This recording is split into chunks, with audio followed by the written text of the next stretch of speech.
Yo,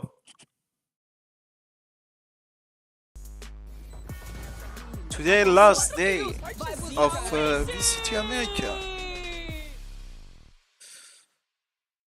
O jogo contra a Cloud9 sempre foi muito divertido. A gente encontrou eles 2 vezes esse ano. A gente ganhou uma e perdeu outra. Então, eles são caras muito legais que a gente sempre se diverte jogando contra. Eu espero que seja um jogo incrível, que a gente possa mostrar o nosso melhor, mesmo não valendo muita coisa pra gente. Vem veneno de cobra pra cima dos jogadores, na tentativa ainda, mais um, conseguiu na eliminação. Olha só o trabalho! I'm MBR, we're kind of looking at it the same way as Furia. Same region, same record. We know we just need to do what we do best and swing and fight. We know that we're better individually than basically every other team in the region. Cloud9 and MBR is 1-4 and Cloud9 is 4-1. So Para nós é importante, mesmo sem ter chance de playoff, conseguir essa última Even vitória. if Cloud9 loses and G2 wins, né, que they are are 4-2. Para It's poder not going to sonhar change com o the Champions standing no in final do the ano. Alpha Então, Group. apesar de não ter mais chance Plus, nessa MIBR temporada, nessa hasn't season, a gente won quer a single esses map. pontinhos aí para poder They ajudar are no restante 0-4 do and 0-8 on maps. Riot Games Arena, let's get this day started and bring out our first team. Give it up for Cloud9. So, yeah. The first best of 3 is going to be pretty not that significant. I don't expect Cloud9 to like show too much. I think they are already in playoffs in their head, so they're gonna play classic. I expect them to play classic. To play vanilla and not show too much.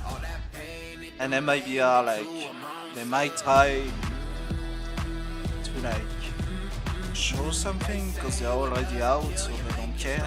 They can play freely. But they've been pretty disappointing.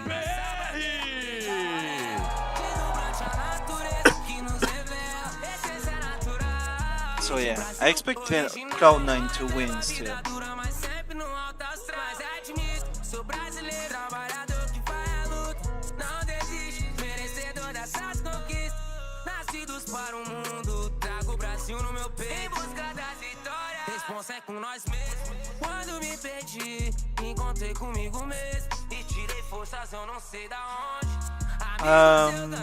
G2 Loud. I hope Loud wins. I hope Loud wins because I think they haven't shown.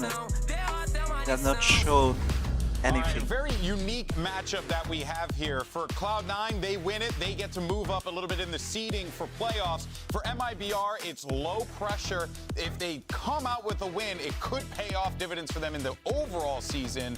But I would definitely say this is one of the more unique scenarios we ran into in Americas here, maybe. Yeah, this match has implications for Stage 2 with that running round robin in terms of getting a match on the board for MIBR. But really, this is a low-stakes match that for Cloud9, I think is about gaining confidence, really hoping to get a clean win heading into playoffs. And for MIBR, it's you got nothing to lose. This is your last match before you get to take a break. Put it all out there.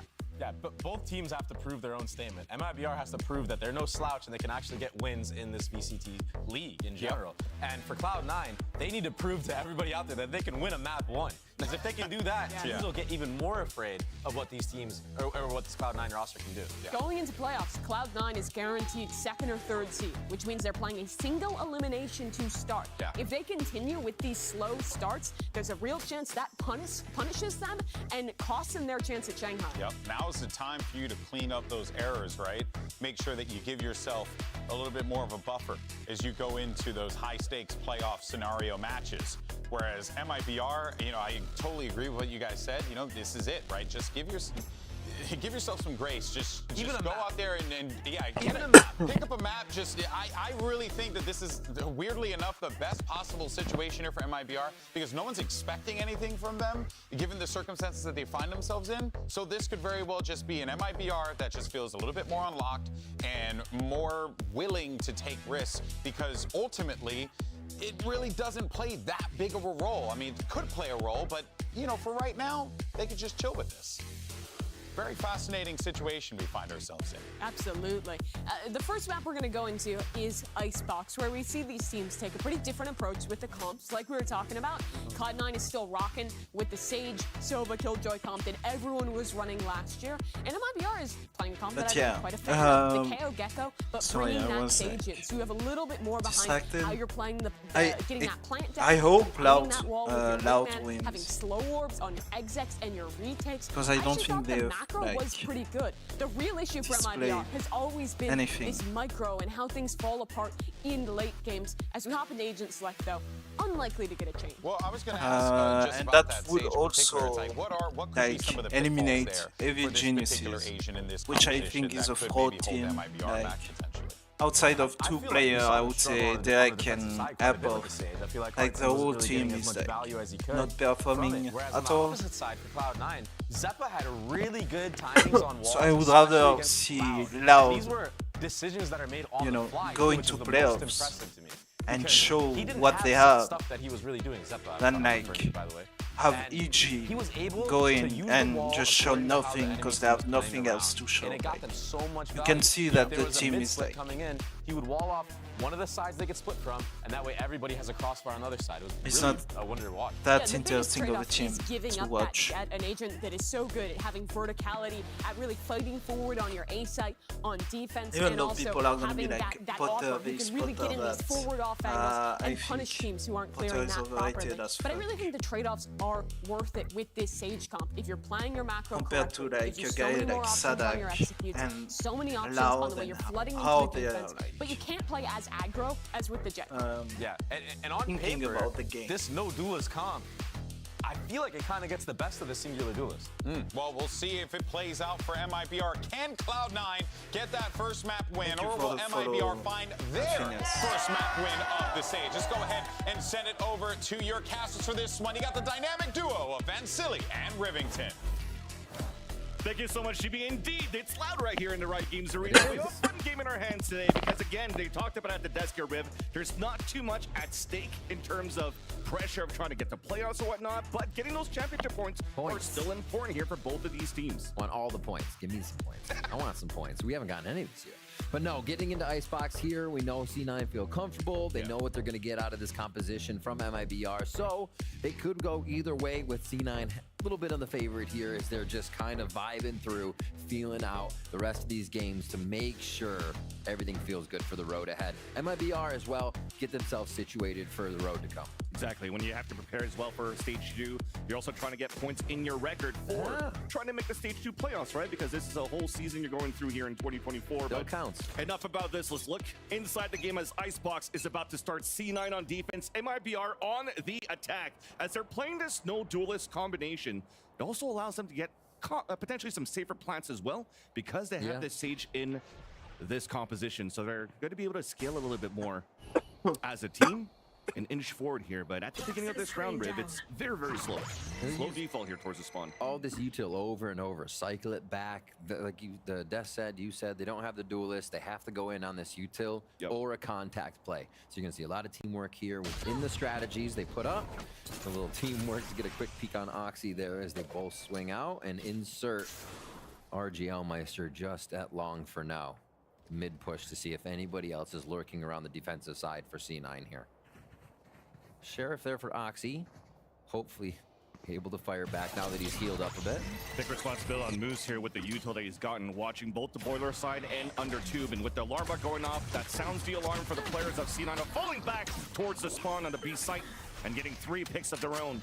Leaving only 2 alive now for MIBR in this pistol. No spike plant going down. And FRZ, he's stuck in a rock. 30 seconds left. Between a rock and a hard place, and it's walled up everywhere as well. Trying to play the long distance against Rooney, but a great start to start for C9. Yeah, C9 pulling it, only losing Oxy. Do they get the Sheriff? They didn't actually grab it before the round over. Not a problem. MIBR, I like the strategy until Wingman continued to go to under-nest the plant. If they had just planted on their side, that's not taken out by Sovan's sight. Rooney doesn't get the kill on Wingman, and then MIBR is not forced to scatter as much. He's done. Let's get 12. That did not sound like Taylor Swift. I'm a karaoke buff myself, and that was definitely not it. I think that was a weekend. Welcome to the off-key channel. They're going to be pushing over towards A now. C9 playing it slow, ready to just absorb MIBR here. And they know it's not going to be explosive onto site. So there's a little bit of time to get this util prepped and start firing back as Moose finds one straight down off a boiler in mid. And already look at that. Lots of players are heavily damaged too as they're trying to scale out towards this A site. Easy ADSing for Vanity. And Arzine and RGL Meister will have to group up together and hopefully at least try to get this plant down. One enemy remaining. At least silver lining, Arzine is able to save his wall in the next round when they have weapons to come out with for MIBR. Almost weird seeing Rooney without a Sheriff, honestly. But 2 ghost kills there. Bulldog picked up from the fall of Vanity. after he had a nice 3K himself. So the Alt-Orbs are building really nice on Rooney and Vanity here. Oh, little turret nutmeg there. Very nicely done. An extra obstacle. One enemy remaining. Probably hard to see at first glance too, so you get a quick moment on your opponent as they are peeking in the first place. All right. 2-1-2, just pretty much a default here to get out onto the bonus round and feel out the map for MIBR. I feel like we should expect to see a lot of those insert strats, and then they move a little bit more. It's not just a death ball here. Because they don't have a lot of knowledge and control on the map, they have to be clearing spaces or sticking together quite a bit here. Now you're playing a chess match too on the conditioning that Moose has been doing with that turret on Boiler. You're forcing out an early nano swarm out of MIBR. That's one less for the plant as they're trying to work towards his B site. Wall coming up with a Dizzy 2. It looks like C9's comfortable playing the retake. There's only one player playing towards his B site, and that's Vanity, trying to play the delay. Behind his wall is a Viper. Here's all the footsteps towards the back. And Moose is actually able to move forward. They don't really need help yet. The crossfire set up to drop 3. Spike planet for the attack site though. And the wall is up towards the spawn. Dash already activated. Getting ready for Oxy to move in. Not even needed either. Moose and Vanity are keeping this middle and B site on lock. People getting incredible. And that's a bonus for C9. We're just seeing a lot of these purchases stay, have an in impact. defense. Upgrade Right. now coming in from C9 comfortably onto MIBR. And I like the strat from MIBR. Usually where you'd see a harbor wall go up, they put the Sage wall, Icebox right? has Just to push forward a bit. No, it's like still that an movement attack from them. This is too easy. Okay, they give it up. They give it up. Hold up. I'm going to sleep. Oh no. Yeah, it's slightly no. attack. It's All right, it's just- 53.5 they're for vibing like attack that, and and it's just a bonus. We'll see what MIBR is in for here. defense. A few buys on MIBR side. So it's gonna winning be so the tough bonus for them is to work the map. actually If C9's huge. feeling this confident, they're going to be pushing on their angles and covering each other for these plays. Already pushed up to Nest here on pipes. Yeah. A very good ping too. Somehow getting 3 pings off a simple recon dart towards the back of that A site. As they were getting ready for a Oxy. Not a big fan of the MIBR comp, like the Jetless comp, where you have a Sage instead of a Jet. Heal comes up from Artazine, which allows now MRBR to pull back for a bit, allowing leaving FRZ in a forward position. Oxy swinging out, being the shots, and swings out for the kill confirm. Like, that ties it because up that comp is the quick jiggle there. Cloud, you see the Cloud9 Sentinel is comp, considering MIBR right? is playing this Where you don't have leave the Sova, you have the breadcrumb strat Gecko, every so often and instead to get of info. like, Now the hit on the B, easy except that rotation instead for of the C9 to Jet, call and read this is the you have the words Sage. from Moose that are going to pull everybody over. And Delayed again, I don't like it nice on a because flash though, but too many bodies of C9. Not even you a just chance have to go for a like plant. You saw so the much slight, setup just shit, maybe a like, second and a half between the you flash have and the Viper Dizzy. has to set I up mean, their it probably shit. wouldn't have changed too much with how C9 Killjoy was has to set set up, up their but those shit. things do matter. Sage you turn has the to flash, set get up back their around to the shit. Dizzy. You're supposed to nullify that by throwing them both fucking at the same Gecko has time. to set up So his 5 shit rounds and possibly like now. pick it up and 4-0. stuff. Like, you don't have enough like And a possible 5th round. aggression Watch this clean up at potential. Snowman.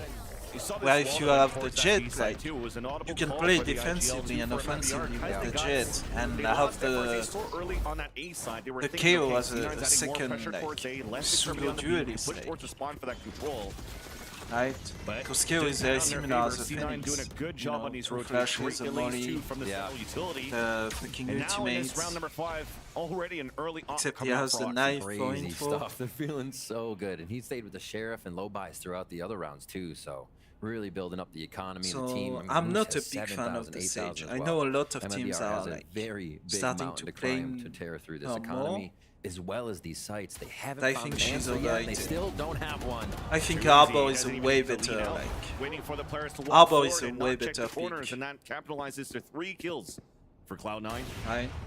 And Like for if the you look last at two, with a minute left, Cloud9's comp too, it's like very keeping the similar. economy up would be kind of nice here if they could save these 2 Except weapons. they have the Sage instead of the KO. Especially when the Dizzy's just been used, they have Like, no like other Killjoy, utility to try to Viper, figure out Jet, towards the site. Sova KO is the classic comp on Needs to have Icebox. that pendulum swing that allows RGL to get that pick onto But Ruby. I would that rather bomb is have still an the back of Arbor that site, in instead the of hands of Oxy. instead of a Jet, instead ready of to land those Sage. shots. Like, Sage, Arbor, and Gecko And he does. all are used to have easier Right plants. through the crosshair and And his first post peek plants. around the corner after dropping rafters, Right? and now Like they Sage, you hunt can roll, RGL. Arbor, you can like. Yeah, Oppa one Use and his rifles scope. on both the other side. And Gecko, you have the For wingman. Moose and Vanity trying to play the high-low.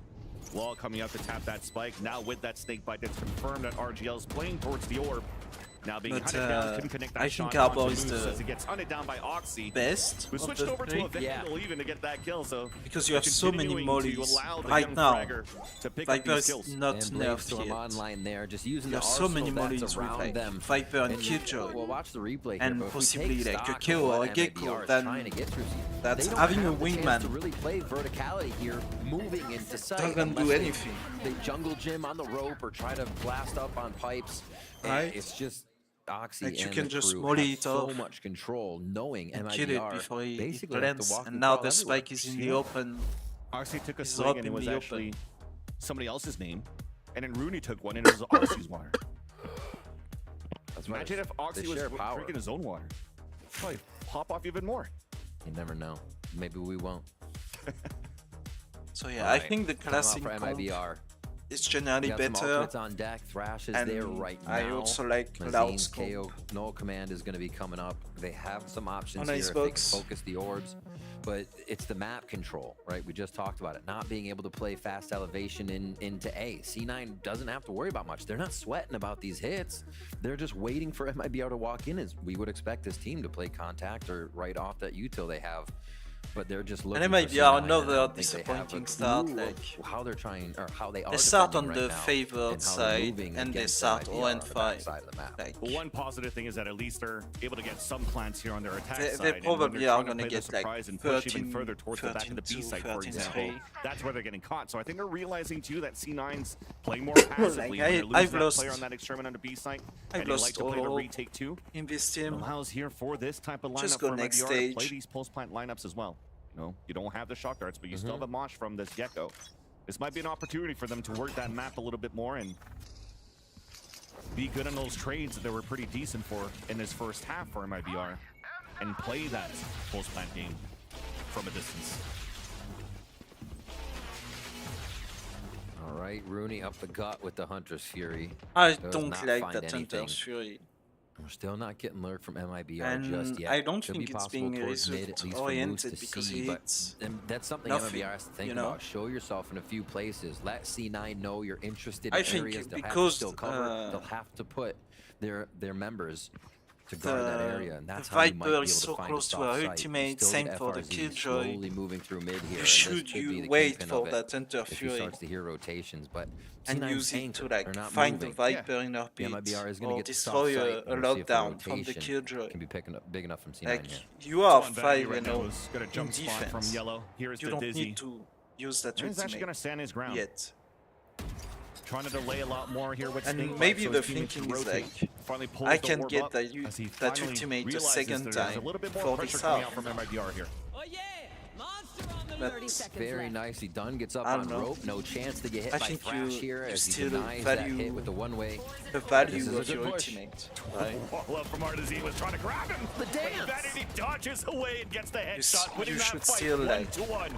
Also cancels value out the your wingman ultimate plan. one more. 13 seconds left on the clock. Now MIBR has to commit to try to at least pick up that spike. Especially and get it down. since it's so that's like one player left to cover. Such a One strong player left counter to to And then no players two left of the alive for strongest MIBR. ultimates C9 in the game once right again, now. too good on the defense. on Vanity, Xbox. tell me that he's not playing inside his opponent's head after that.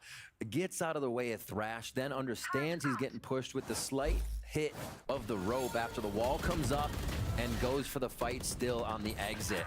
Incredible stuff. C9 are already here after that Vanity delay to hit MIBR. So no, it was not enough just to have somebody mid, just to have that first poke towards A. C9 still recuperate, recover the round. Crazy stuff so far. The ultimate's here by MIBR. If they can crash the site, Viper's Pit goes down. But there's a lot of C9 utility that can counter that too, with Sova coming back in here. There's my buddy. So it's orbs grabbed, getting things back online, and we go back to MIBR Death Ball. Is working the map, did not work. So that's what we're trying to see here. Micro scaling is what I was trying to call this, with the Dizzy going close range. Now the KO ult allowing here MIBR to push forward once they take control of this green side, rather. You hear this lockdown coming down as well. On the attack for MIBR, just trying to get this plant down. Will be successful, as also this lockdown counters that pit that was placed down by Vanity.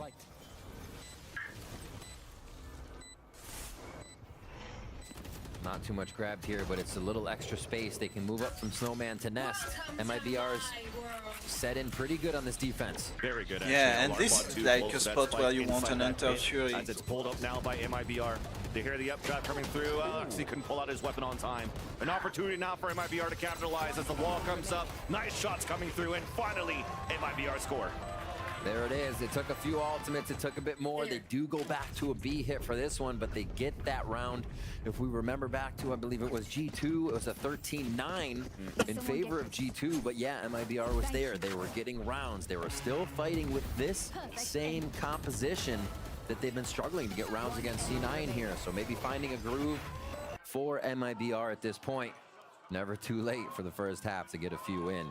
Especially now, because if you consider what this composition is going to be able to do once they get on the defensive side, I mean, they could be able to shut down C9 left and right if they're playing it correct. Took a lot, though, right? 3 ults to get into a site, to play the pulse plant with that, but you'll take anything you can right now for MIBR to at least give some sort of confidence against C9 on C9's map pick.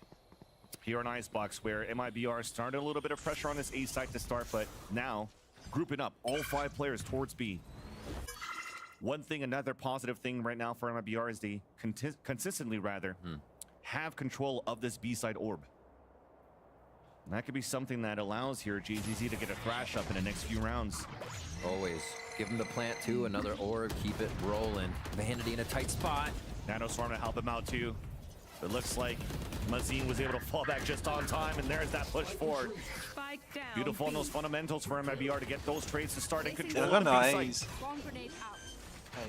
There's that plant. Nice wall up coming through by Artazine. Need to use that ultimate. C9 will have to try to play the retake. The res allows here MIBR to get a 2-player advantage. Walls being broken up just to clear out the path for C9 to start fighting. Making sure that there's nobody hiding in those tight corners. And look at that, with that plant, JZZ is also able to get that thrash up and ready. And that's going to help MIBR to delay even more. Shots from the spawn, wall is up. Great delays coming through from MIBR. This might be it for C9. Again, we get a save. That thrash is a last resort, so you're just trying to make it expensive pretty much in the end for C9. You have still a little bit of money to work with. You're trying to fight a bit more, trying to pat the stats. 4 kills for moves, lockdown available for the next. But at least we will not see a 7-1 scoreline. We will not. That's true. And we also get another B strat from MIBR. Like you said, kind of micro encroaching on the site, getting themselves up, scaling that is, into positions with the utility first. Pick it up. You're going to be grabbing orb anyways. That gives you time to dizzy refresh, and then you hit site. And as you mentioned too, Thrash is back up because of this JZZ alt orb focus. And you should be doing that on every map. Just feed your Gecko everything you can, because it's a rinse and repeat with the utility and the orbs. So they're back to A. Maybe they try to get a little conditioning. No, I was going to say they leave RGL, but he walks away right at the start of the round. So they play towards A. Quick dizzies, quick hits. This doesn't mean it can't end B. That's just where they felt comfortable on the side of MIBR. But this Thrash may lock them into A. Still good read so far from MIBR. Always positioning on the weak side first. C9 positioning players on the B side to start with 3 players out there. And there's only the KJ util on the A side that doesn't delay enough. Until this lockdown comes out. Plant will still come down for JZZ's wingman. He's going to try to hold here the pulse plant. Artazine delaying even more with that slow orb. Doesn't matter that he gets detained here. Actually, Oxy's pretty close. Runs it down, scopes in, and connects the shot. Now already the Thrash comes out. You do have Oxy being detained, but his players are right behind him. Now the turret from the spawn to swing from the back. RGL. And Moose gets picked off by RGL. Counter wall coming through to allow the defense to get the defuse, or allow to at least the attempt at the defuse. It's halfway defused now. Off it. RGL still inside the site. Only Oxy left on a 1 versus 3. On the top row. Gets the majority kill, but then dashes away as is too late here for C9 to go for the defuse. At least Knight's fadeaway shots. But MIBR now are able to string a lot of rounds in a row. Okay, so a great hit by MIBR, but if we think of the history that led up to this, we said C9 had so much money. We were talking about some had 8,000, some had 7,000, but these last few rounds, MIBR has been doing a lot of damage, getting that money down. Here, since they had buys for each other on C9, it was only Rooney coming in with the Sheriff, operators for Oxy, rifles for the others, so it was a little disjointed in what they were able to retake and protect the site with. MIBR is gaining a little bit of an advantage, and they are finding a way through C9's defense now. Really nice there to switch it up after 3 strong B rounds. To have that comfortable of an A hit, it's going to come out with a timeout now from C9. Maybe a little bit quieter on that camp as well. They were feeling the vibes at the beginning, but they're starting to press on the brakes, realizing here that MIBR potentially has found some sort of solution to work the map a little bit better in their favor on the attack side. Yeah. And here it's potentially trying to get some success out of that op that it saved on that previous round, maybe buy around that at the same time, and see how they can maximize the early control here that MIBR is currently taking towards these extremities. They're not really trying to split as much anymore. They're not really trying to fight or break the util that Moose has been placing at the beginning of these rounds on Boiler and Under 2. They're really fighting for these extremities, and I think they're trying to find maybe a way to get Oxy a little bit more forward. Yeah, and MIBR to avoid Oxy. The faster they hit a site and get rooted in the site, it's harder for Oxy to get on the lines that are going to find the shots to retake that site. Nice little position here. You see this actually played quite a bit if a Gecko is to come out and throw Dizzy there. It rings, but it doesn't necessarily hit the jet if they're on a specific spot of yellow. So a neat little spot to play and avoid that util first hit. There you go. Nice shot. First shot there by Oxy. It was actually Vanity that was inserted a little bit more forward towards green. Connects with 2 kills. Dancing across once again, winning that fight against Artazine, and finally gets avenged by FRZ. But he once again stands alone. And Oxy has the line on that spike. FRZ also hears that there's players flanking behind him, and it's the Eldron that's going to spot him. Broken now, double swing coming through from both Zeppa and Rooney.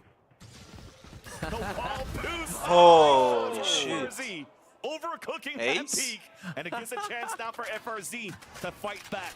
He has lockdown. He has the shots, but doesn't have the angle. Oxy is able to save that for Cloud9. Nice, though. There's got to be a consolation prize for that. That was cool.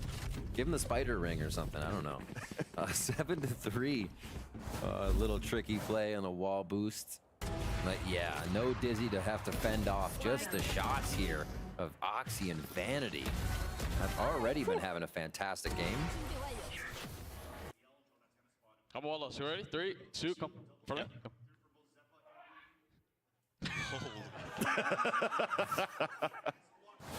The focus.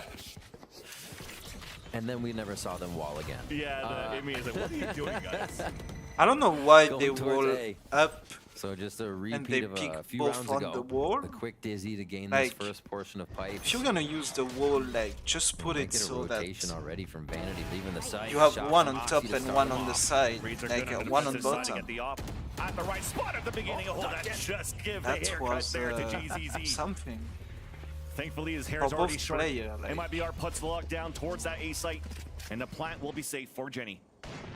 How far do they go? Oh, they wall lock screens. Nice lurk. RG on top of the window, ADSing down, Vanity falls. Now the responsibility is going to be on Moose to try to fight him. You have to Playing go under back. that cube while delays are happening towards the A site for MIBR. There's that backstab, and this gives a chance now for MIBR, or for C9 rather, to start flooding back That within map the A site. awareness is Eldron a trying to luck. towards that back. Tough, tight angle being held by FRZ and JZZ, but they both get denied. There's only Artazine left. 54 HP, wall bang by Zeppa, and a clean retake for C9 to get 8 on the board. They play it back a little further back this time. They let MIBR have the site without losing anybody, having all the util. Operator picked up for Oxy there, and C9 stave off, losing another round on that. MIBR, like we said, getting any rounds here, more than 3 maybe is going to be best, but 3 could really make trouble for C9 here. Let's go. One more. Yep, grab it. Good round, Francis. Thank you. Got this. One more. And that's all MIBR is feeling. If they can get one more here, they could be sitting pretty for that defensive side. They're going to be walking right into Oxy's operator again as they head towards B. Pretty much Opsies at this point. He's landing no shots. Opsy shotsies. Here we go. Never needed the Blade Storm either. And lands another one onto JZZ once again. And that's Wingman down, no res available, and no Wingman plant. MRBR once again had to fully commit within the site to try the plant.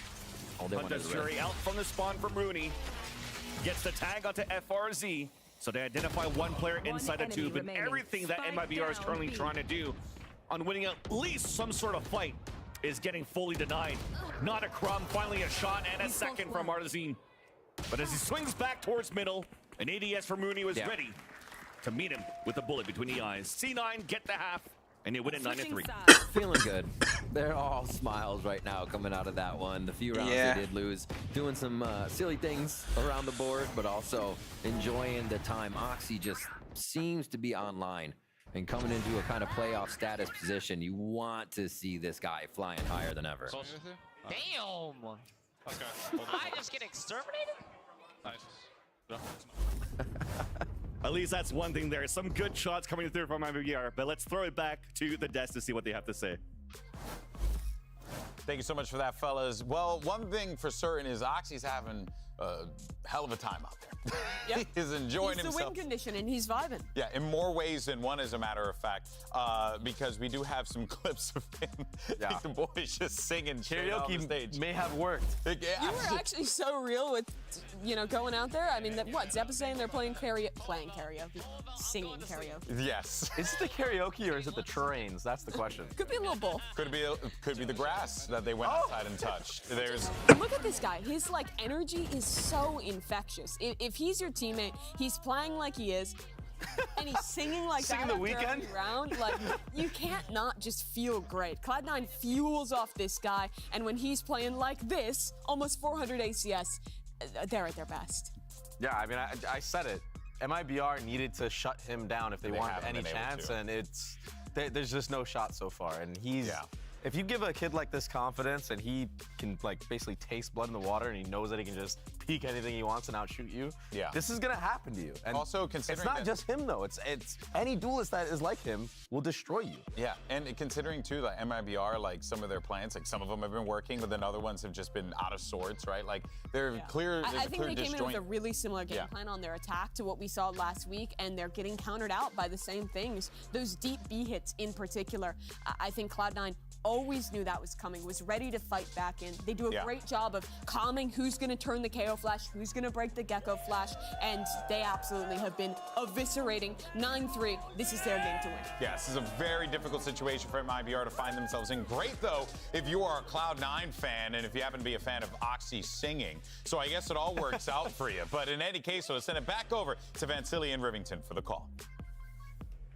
Thank you so much, friends. And indeed, we're going into the second half now, where what I like, again, to reiterate what I saw from the first half, if I want to give some sort of positive end for MIBR, is that they're still able to land good shots under the pressure. So if we're overcommitting for C9, this is a chance for MIBR to start punishing, especially with this comp, where now on the defensive side, they could delay a lot more. But GZZ is looking to walk out. A pop flash, that's beautiful. But Zeppa's just right there. We trade one. We consider the trades though, right? MIBR loses Gecko, KJ down on one side for the attack, and even more as they trade towards Kitchen. Playing in tandem. The buddy system is actually quite good for both of these teams to start this pistol out. As Vanity is looking to walk forward, just around the corner, tucked in the wall, Artisan with a right-click classic. Yeah, the little things, the protocols MIBR might be able to do with this comp, the flashes doubling up, being able to hit a lot of attacks. Could throw C9 off. A nice double play here by Rooney and Zeppa should get them to the site for this 2v2. A little bit of overcommitment there from that Artisan push. Now trying to break util, making sure nothing's on that B side. Allows for a safe plant to happen. No, maybe not. Off the spike, and it's going to be both players dropping in from the top of B. MIBR actually gets the pistol in the second half. All right, they get a bit of momentum. We know how much that means here. So C9 probably play it safe. No, Rooney goes for the Sheriff. Of course. I've been wondering, there's so many ghosts for him. Of course you're going to go for the Sheriff. The 3 Bulldogs of Vandal for FRZ here after those last few frags. And it's going to be enough money to make them keep them happy and keep them on a rifle for the second round. All right, walls placed. See, that keeps consistent. Probably will towards B. As they still want mid. C9 want the info of mid before they really work the map here to see if MIBR is trying to do anything tricky. It's the second time here that C9's admitted towards mid control. Sneaking Oxy through before, and now losing Rooney in the process. Oxy still once again snuck past the defense. Looks into the wrong corner though. Arzine's able to punish that. It's going to make things a little bit more difficult now for C9 to work that map, as those 2 shares that invested in were actually both lost and too far to recover. Yeah, Oxy was cruising. I don't think Long B was felt safe enough to push up just yet. We see him back there by the box. And now our team just makes the call. Still, MIBR feels safe in the anchors, but they may have to move now. I'm out. Took a bit of shots there, but still connects it. Not too bad, staying alive. Yeah. Receiving 0 damage, almost 0 damage on his end. Dizzy to find some info, and Artazine swings with it. He's gonna fight forward with this Spectre. Spike down. Not many chances for the last player standing. A nice fall is for MIBR to convert from that pistol. Super comfortable play. I mean, you got FRZ sitting back in spawn just on the left side near Snowman, but not leaving turret range. So had somebody that can lean to both sides, even if any problem did arise. Really good control this round by MIBR. And a good read on C9. Wanting mid, slow pushing out towards the B side. See if they can keep that strat book going. Just Oxy and Rooney are on the low armor. Make it happen. Hopefully they just don't meet Artzine so we can use this Spectre on them. A play. They have a ping towards kitchen right now. Not sure what that's for. We'll have to see if C9 starts to go that way or consider that's where the Killjoy utility might be. But MIBR are going to just wait with this power trio here on the right side towards screens.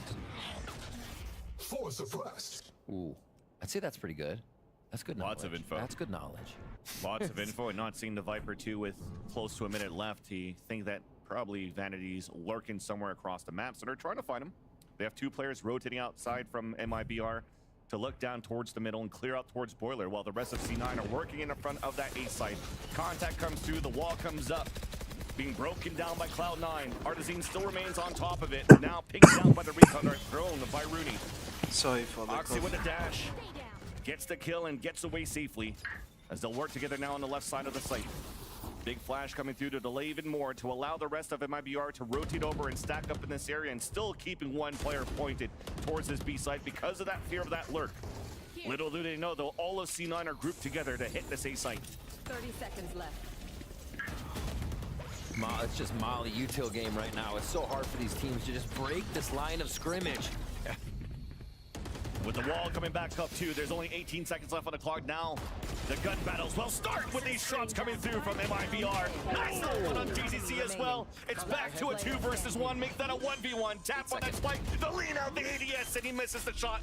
FRZ's low in HP. Committed to the planet. Rooney out the window. FRZ gets the pick. Nice shot. And what a round in a hole by MIBR. The 5 HP lock-in for FRZ. And that's their bonus. Plays it high into the nest, and what a great delay from MIBR. Even after they lost Artzine on that wall, when we saw Oxy push in, there's still so much util, so unsure from C9 if they could be getting in.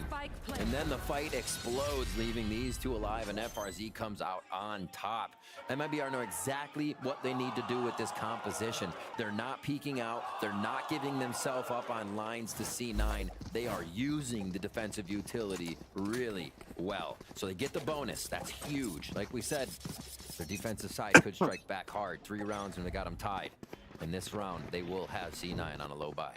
Low buy, Thrash available. Everything's in the cards for them to once again string some rounds starting off on their defensive half. Lots of pressure now onto C9 and responsibility onto Oxy, trying to open it up with the Sheriff in hand, but it's loose on the top of the pipes. RGL was there to green him right back and avenge his teammate. 4 versus 4 situation. Recon darts, good info being taken by C9. Wall coming up as they're trying to fight towards the back. But it's being held very well by RGL. Oof. There's that Rooney, the sheriff that comes into play. I don't even know if he has a guardian. If he knows he has a guardian in his hands, and maybe he doesn't even care. Good with this weapon. There's that shot, but there was another player just behind. Artesian with the pick, and that's a great half by at least there for C9 to hurt the economy of MIBR. Yeah, taking down 4 members here. You can see it is 7,600 on the scoreboard that we can look at right now for Artesian. So I'll have a buy as we check out the replay one more time. If it is a peak, it's traded, and I think that's big right now for MIBR. They're having a good buddy system in place to make sure C9 cannot get away scot-free with any of these kills. Hunter's Fury, Rooney looking for a tag here. Maybe a post-plant focus if it's going to be Moose's. They have a lot of... So we should see a C9 timeout if they lose that round. MIBR, as we see that right up the gut, Hunter's Fury. Fortunately, once again, there's not getting any pings, but at least it confirms that a lot of these pushes the defenders away, gives them space. Given up here by MIBR. They'll get the plant down with the lockdown. It's very similar to what MIBR did with the amount of ults that they had here on their B side take on the attack. Now the thing is, these forward positions get denied by that Thrash. Nice underhand flash, keeping Oxy behind. Thrash trying to find information at the top of heaven. Oxy has 2 picks before he gets detained. But there's the res that comes up. A nice bait to come through, allowing aggression of MIBR back within the A site. Sepa now waiting in front of 410. Flash coming up. He's half blinded. Now still trying to get that shot, but can't connect up to Mazin. It's a 3 versus 4 disadvantage for C9, trying to delay this clock down. Fight towards the left side. Nanosword towards the front. Artesian trying to fight forward as well as Vanity gets the pick. But the flash shots are still coming through from MIBR. There's only 1 player left, trying to dance around him, trying to run the clock down, and Vanity's able to do it. No time left on the clock. Vanity swings out of confidence, but it will still be C9 that takes the round. Whoa, the C9 with a really quick hit, knowing they had the ultimates there and encroaching just enough, pushing the screens that MIBR had a big fumble on the way in. RGL had util out. They went to peek and he's just running in there. That's supposed to be the other swing. That's the disjointed part of this one that just did not work for MIBR. Vanity wastes the rest of the time. That guy went for heaven to clear screens, and I still got to. Exactly, that's what I'm saying, man. Vibes are still up. I was wrong. Vibes are still up. But yeah, that swing out, that run out, that was also because they wanted to leverage that ult too, to make sure they could fight forward and aggressively for MIBR. But all of that, very well done by Vanity towards the end to save that round for Cloud9. All right, 10-7. C9 keep the breathing room, and they slow that momentum down after hemorrhaging a few too many rounds in their thought. So now they have Vanity still watching the flank. A B push here to come in with this little bit of a death ball, but always util first here to feed Oxy. They have up to yellow, pretty safe. Nice one-way delay. We saw how effective this was when Vanity used it on defense. And now C9 has to work through this Viper util just to get the plan. Wall up 2, a little bit of delays coming across, but you're just trying to get a safe plant now. Still in a decent spot to cover it from the B main. Is this plant that you currently see? A high-low on top of that wall. Oxy again trying to find info. He spots 2 actually. Mazin towards the snowman. Oh. Fights on 2 fronts right now. Oxy was able to avoid that dizzy to actually allow to get all these shots from a classic. Keep that in your hands. You don't need the knives. FRZ, solo player, heard on the rotate on middle. And looks like C9 do not want to give a chance here for FRZ to save his weapon. 32 HP left, and Oxy gets the 3rd in the round and the 11th for Cloud9. I think you can add a few to Mimi's classic stat there that she wants to check out for this after the bundles came out. What in the world? Incredible stuff. Yeah, definitely a lot of vibes going on if you see that happening, and all this backup still coming in for Oxy as the team moves forward. Triple kill there for the young one. And he's feeling good. Correct. What's going on? I missed all my knives, but I classic killed 3 too. It'd be like that sometimes. Yeah. All right, round 19. Just one off a game point here for C9. 24 kills so far for Oxy on this matchup. Crazy. And speaking of him, in his POV, trying to find an entry. Knows that there's one on the top of the nest. Beautiful flash, allowing your JCC to stay back and potentially even make it out. Unfortunately, he falls. Zeppa getting the res onto Rooney, giving it once again a man advantage for Cloud9. But the 2 players left for MIBR, they still have great ults to work with here between FRZ and RGL Meister.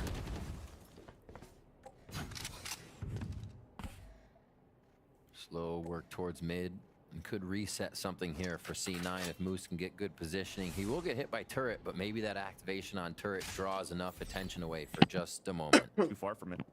It was called back. As well, so Moose is able to sneak through. No way. Oh, and that recon dart. So they heard one player towards the back of the spawn, and Moose is going on a hunt to take him down. Connects that shot. Now he'll have to book it here for RGL, and as he's running across, he might get hurt if he makes an extra step. Yeah. Here's the rappel across, the orb being picked up. And now he's trying to find that timing on the backstab. They've reset their timing too. Just turning around. Oh no, they walled Rooney off. So yeah, he's pretty much in a one and done. At least he'll find the information here if he loses that fight. But will he? He will. Guardian shot right in the cranium. Another tight angle held by Zeppa just by 410. And Cloud9 are now at map point.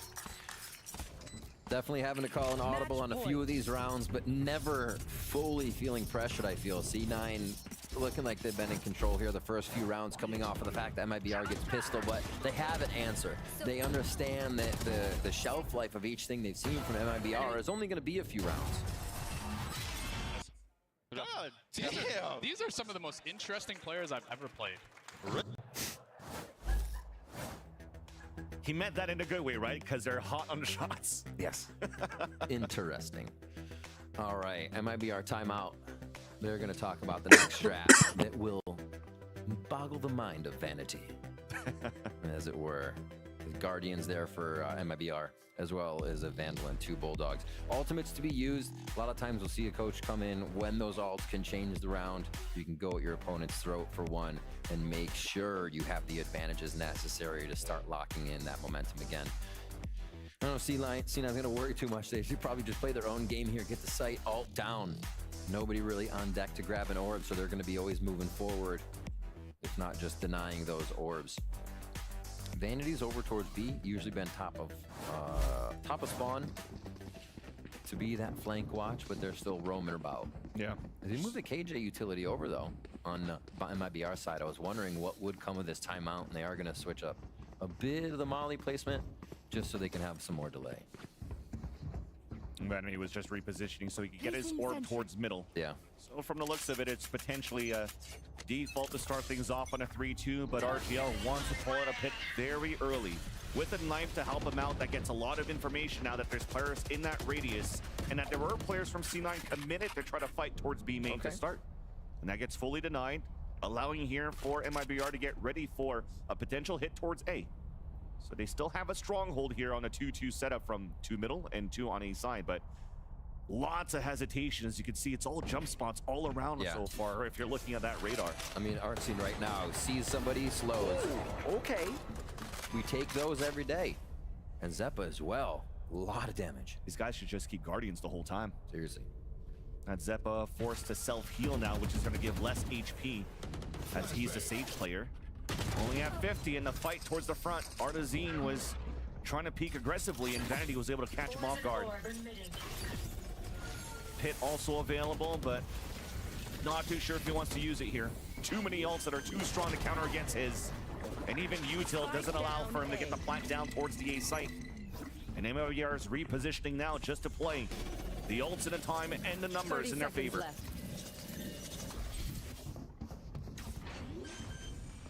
A little plant, a little poke to see if anybody peeks.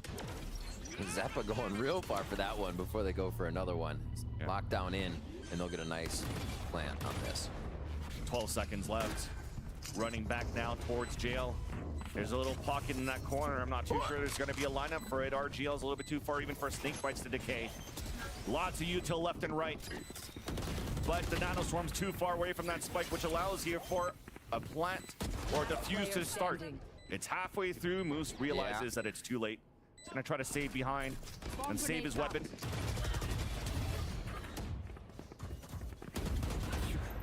he'll get it. Timeout pays off. We're coming up to that other score. We said last time MIBR had this on Icebox against G2, it was 13-9. Coming very close to that as they start to bring a few more ultimates in that could matter. Check this replay one more time. And yeah, smart play, right place, right time, and smoke goes up. That's the hot spot to start shooting, right? That or a few seconds after when they might start trolling through the smoke. So just playing off the fundamentals right now, and MIBR is finding these first few frags to get them through the round. A nice retake puts us at 12-8. No Viper's Pit to deny C9 from B long control this time. Right back to it to see if that's where they can find their first fight and map control. Way less of a flank watch too here. There's nobody on the backside. This could give MIBR a lot of room, but they've been so timid. I mean, C9 doesn't even need that flank anymore. They're going for just the win. And the knife also spotted all 5 players at the beginning here for Cloud9. So MIBR has power of numbers here on this site to try to play for trades. Shots are connected to start for MIBR, and they're trying to keep it continuous, but it's Seppa with 3 kills. That's 5 HP left. And a plant allows for him to res his teammate. Self-heal first, and now the wall's been broken. And I think that window of opportunity to try to res might be a little bit too late. Thankfully, though, for Cloud9, they still have a player advantage. Recon Dart coming through, trying to use the wall as an extra obstacle, and Zeppa gets picked off, down to a 2v2. One more Molly. Counter wall coming up. There's a spray coming across. He jumps across as well. Killed it. And the Molly's gone. Tap on that spike. Once again, halfway. Nobody's breaking that wall. Finally, double it up. That's a 1-for-1. Guardian left. And he lands that shot as well for Artisine. The fuse for MIBR as they're closing the gap by 3 rounds. Res back 2. Get the weapon online. Save a bit of the econ and get it rolling. Oh my gosh. The fact that that wall just solidified on the chunk that they were defusing, I think. Oh my gosh. Yeah. And then had to creep in. Nicely played. I mean, you said it about the Guardians earlier. I think it's kind of true. They are crispy with the Guardians on the side of MIBR. Bazooka popping off back in the coach's area. Feeling good on that one. And MIBR gather another round at B. They've seemed comfortable there throughout the map so far. This is going to force a C9 timeout now. Their last one. See what Emmy can get into the head of the teams, what they might be dealing with, what he's seeing that they may not, and if he's hearing something that he wants to change, they can fix that all right now. Still got a lot of room to work with. 3 rounds, not too shabby, but it may not be this one, as this is the lower buy for C9 here. MIBR should be able to come away with 1 more before next gun round. On a camp here for MIBR, they still have a Thrash to work with if they want to, and utilize that to retake the sites again. Another way to counter this pit that Vanity has been holding on to for the last couple of rounds. Not really able to find an opportunity to place it down here on the post plan.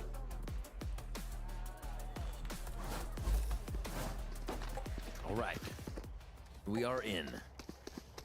A little bit of a heavy stack towards B? Or are they just setting up? No, okay, they're just going 2-1-2 in a different sort though.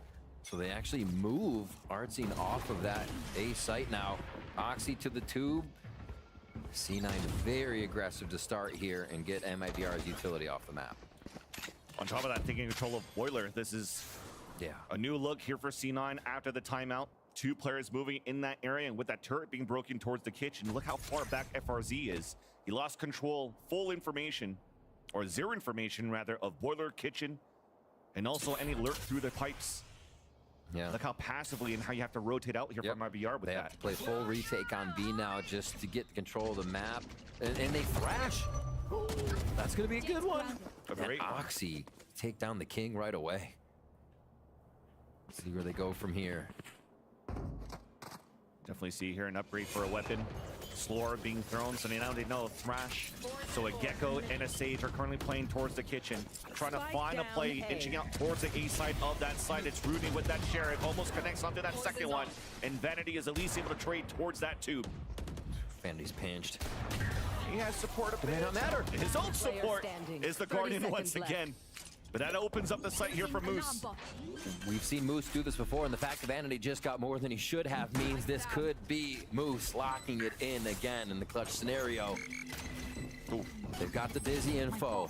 That doesn't mean he doesn't have the mollies and the angle in the backside. So they got the Dizzy info, he got the alarm bot info. And RGL and a JZZ are sticking together. There's a full wide swing. Potential lineup, the high-low crouch. Trying to get the spray on the last one. JZZ runs out of bullets, but it's the classic that saves it. Oh, if only he had the banana clip. It wasn't enough, though. A defuse comes in, 12 to 10 now for MIBR. And what a good push there, getting themselves in almost a 1-to-1 there, a 1-and-1. But they are able to clean it up. 3 straight diffuse rounds in the post plant for MIBR now.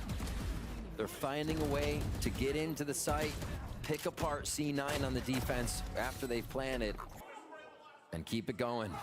Valiant attempt there to close out the game by Moose, but we go again. Bazooka keeps doing that. It's going to look like Emmy's head after a while. All right, here we go. Placing swamp grenade. Next round, round 23. They look to get the turret.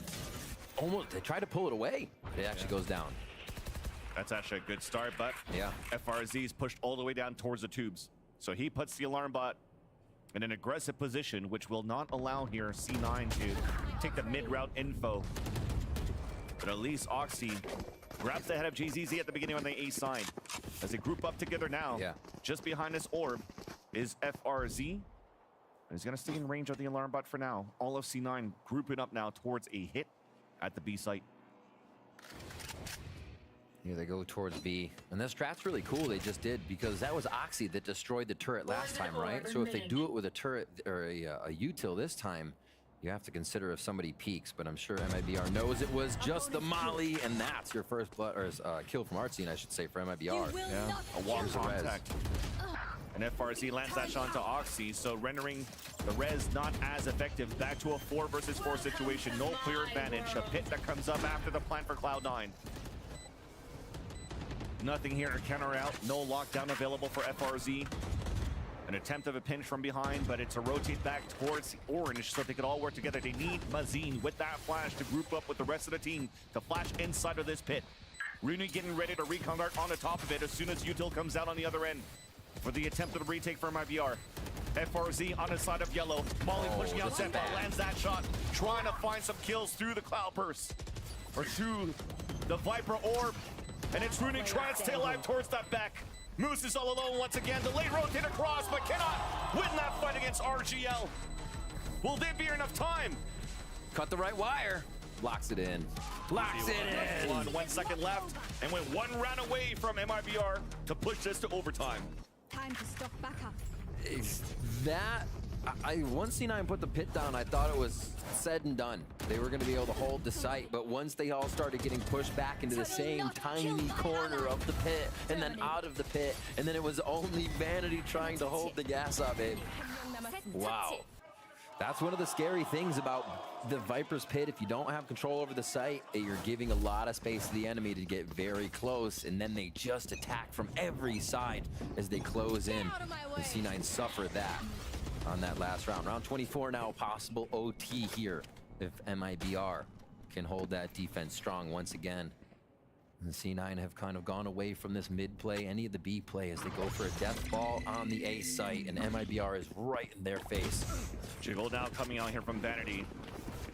But for MIBR, they don't know how many players are playing behind that wall because the Dizzy actually didn't come into contact with the double flash that they played. C9 side, it's pretty much buying whatever you can here for the last round, and it's Oxy with a Spectre and Bladestorm as they initiate the lockdown on the A site.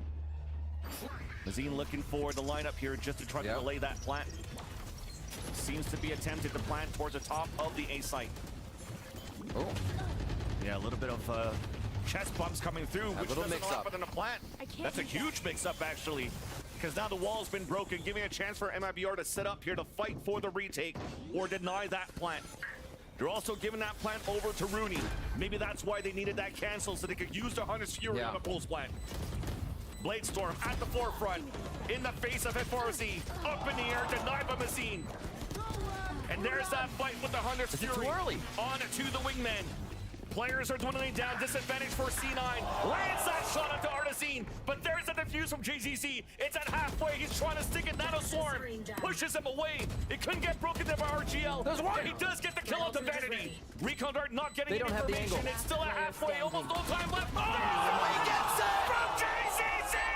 The defuse and the extra rounds coming in for MIBR. And in that, okay, so they don't plant. They have to get the plant to Sova. Then the plant is forced to be tucked into default, which means they cannot play it from a distance. Holy shit, we have another time. Anyways, what a round! Holy chaos, and MIBR thriving it in the end, able to get the defuse, and because it was tucked in, and JZZ gets the upper hand on the swing. What? You have to be kidding. We go OT, extra innings on this one. And hands in the air. I think all Z9 fans are doing it after that, as the OT is on the board. Oh. Look at the amounts of diffuses that came through. Incredible. The post-plant success here from MIBR. Like I said, they were going to turn it up once they got on the defensive side with this comp. And they showed that they could. So, C9 back on D, MIBR to attack. Do they stop now? Decent damage there onto Mazine. And MIBR, with that confidence, just want to walk up for the contact. Jiggle comes through. The heal comes up there from behind as Artzine pops Mazine back up to 100. Knife also only spots that Saint, but they heard two sets of shots coming through. C9 actually has 4 players here towards this A site. Deniability here from the wingman to try to plant it for a generator. Activation from C9 to tempo back up towards the back of the site, but first blood is for MIBR still. Nanoswarm to delay. This time it's Seppa that gets the lineup onto FRZ and JZZ. Shots up plenty on the side of C9. Advantage coming in. Glass cannon off for Oxy as he's just watching back towards the spawn while his teammates are crossfiring to watch this spike. 30 seconds. 30 seconds left. So much pressure here. MIBR moving forward. Enemy Not remaining. cleared. They had the snake bite to work with, but they decide to play the contact instead. And C9 are able to still get map point. Bomb grenade out. Switching sides. Match point. Back to that defensive side for MIBR. Let's see if Cloud9 go for the death ball again here. I think it would benefit them quite a bit. The times Oxy was able to get super far up, and even on that strategy, when we saw them getting mixed up on the round, it was almost the same thing. Lockdown into push up, but Oxy didn't go screens that time. He tried to go towards the nest. So if they just keep that going, Oxy keeps pushing forward. I mean, he said himself in an interview before, it's like they're playing 4v5 anyway. So if I get a kill, we're up. Because I'm just out there doing my own thing, and they know that. So, yeah, Oxy goes out there, does his own thing. The team follows. The team will set him up. We've seen the drones just over the shoulder, helping to promote that and bring up what could be a 30 bomb for Oxy here at 28 and 16. FRZ 25 and 19. A lot of big frags coming in from MIBR, as we said there. The aim's been on. Took them a while to get the macro game down, though, here on Split to start off. A very early timeout now for Imi for Cloud9. In this first overtime, almost feels here that he figured something out, or at least wants to work the better protocols for Cloud9 in this post plant. Because again, the last few rounds that they were playing here on that second half has not been successful in their favor. And also, they needed some hero moments from MIBR's side to actually allow for this to happen. So trying to clean that up a bit. And it's potentially to fix up towards this B side post plant. As C9 are all grouped together on that side. Although on the other end, though, for MIBR, they have 2 players there. Mazine and RGL working together, forced to fall back, Orb to come up, decaying a few players. But it gives a chance for the Owl Drone to clear out towards yellow if Rooney wants to use it. Dash and set on the top. How? How? 2 of them fall, and that's B side open for C9. Oxy go kill, right? You don't need to see anything, Oxy. Just they supported him, but he didn't even really get any of the util. He just kept shooting and people died. I guess that's how it works when you're Oxy. The rotation here coming in from Artzine on the backside. C9 have this all but locked up here. It's going to be so tough for MIBR. Still full util in the hands of JZZ. Slorb's gonna help out a bit, and as we talk about that util, it's gone now as he falls. Artazine, close range shot onto Zeppa, but also lost his teammate in the process, and Oxy getting 4 in the round in that overtime. Pushing it forward finally for Cloud9. No derailing of the train. They win it 14-12. Just getting a few extra rounds in there. MIBR able to scratch and claw their way up to an OT, but Cloud9, I think they shook the beast at that one, and they're like, okay. They come back even stronger. Emmy with the timeout to make sure, clean, cool, calm as they go into the next round too. And what a game from Oxy to start off. It made the first half look like C9 were going to run away with it, and then towards the end of the second half, Oxy back online. Did hit the 30, 32, and 16 there, so not too shabby all around. Well, MIBR at least we're able to warm up now, and hopefully they'll push us to a third after the break.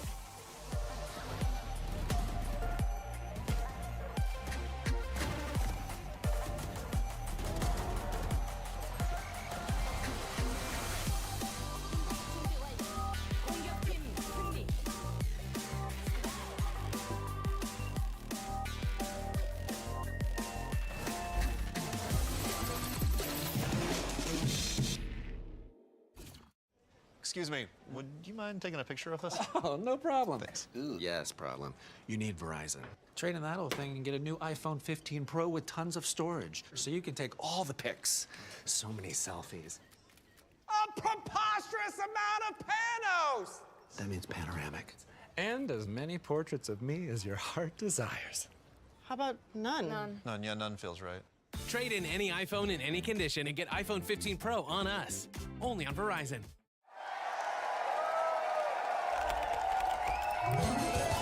Red Bull gives you wings.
Wanting to, and Oxy tees off. Oh, the ace for Oxy. Artezinho 4 kills. Vai buscar o ace.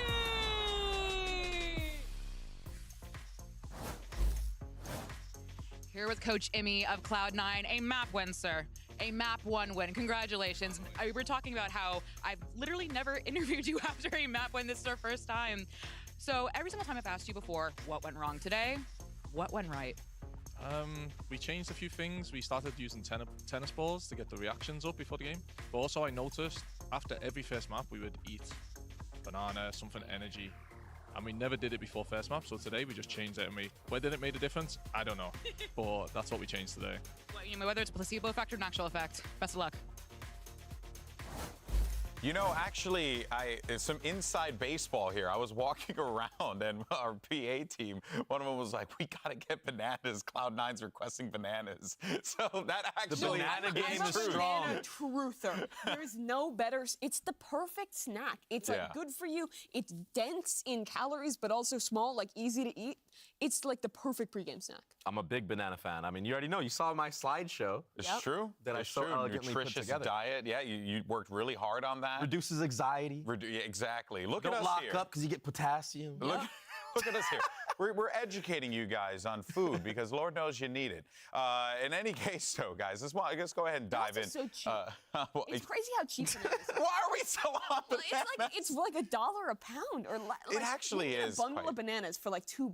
It is, and I so think that good. it's important to note that bananas are a great source of nutrition, potassium, and hey, it gets you a map win, just like Cloud9. Ain't that right? Segue. As I'm we making you go. work today with Thank these you. Look at me. Look at me go. Yippee. All right, well, let's go ahead and talk about this one, though. Because, hey, look, this one got a little dicey at the end there. You can definitely see C9 kind of be like, oh, no, not again.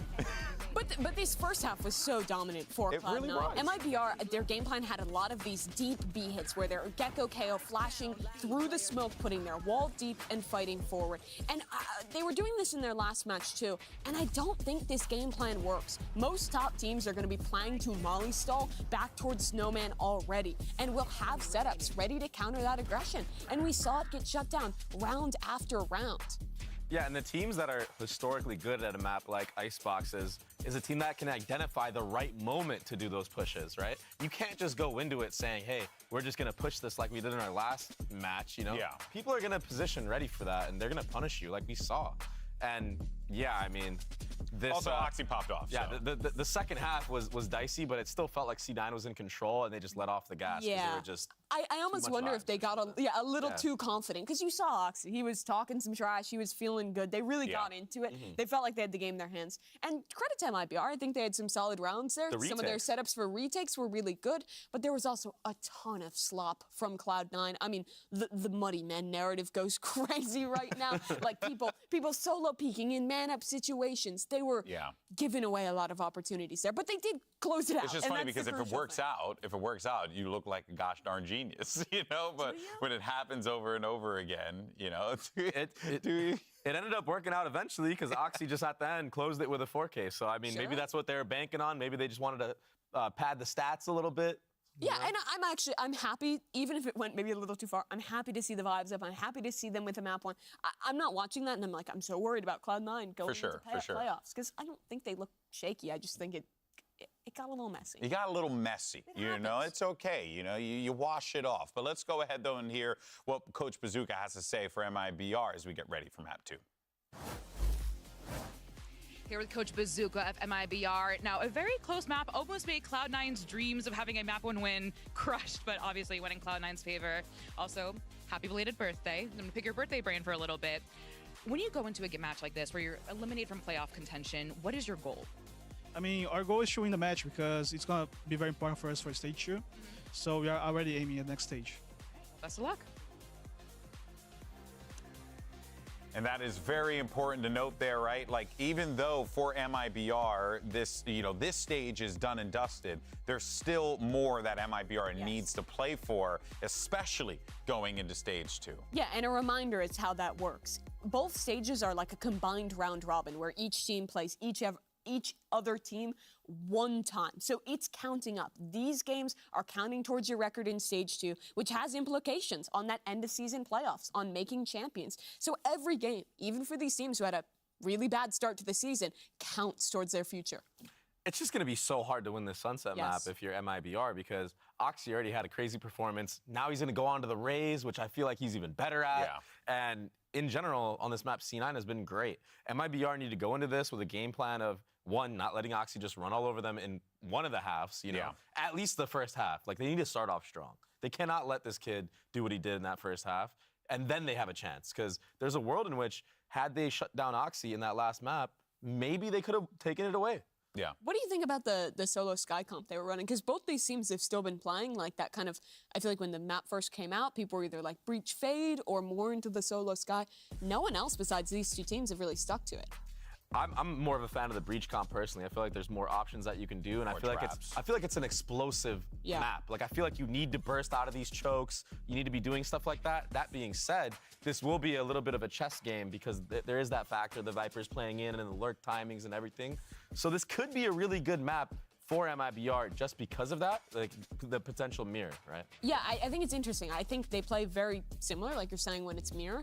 But I think in non-mirror matchups, when you're up against, say, like the Sentinels comp with the Gecko KO, where you have those crazy flash combos, the retakes are super strong, and you have so much more util to re-clear space, I feel like you get punished there. So I do wonder if MIBR is going to go back to that Sky comp or change things up as we've seen them do on other maps. Into the Agent Select, same for Cloud9, as we've seen previous. Yep, they're going to keep that Sky in place, but we're going to get to see Oxy on that Raze, which, you know, he could very well just have a field day out there with the way that he's playing today. And now it's time to see what MIBR is going to do, and it's the same thing there. So nothing really all that crazy here. But yeah, this is really where you got to hope that MIBR, not only do they have this game plan, but do they have the firepower to be able to match him toe-to-toe? Exactly. They have to be confident, especially on the defensive side, of holding the angles where people walk into them like Oxy, because Oxy's going to be taking these timings and peaks, so they need to shut him down. Well, Cloud9 has broken the curse, but can they get that clean 2-0? Let's send it back over to Vancilian Rib for the call for map number 2.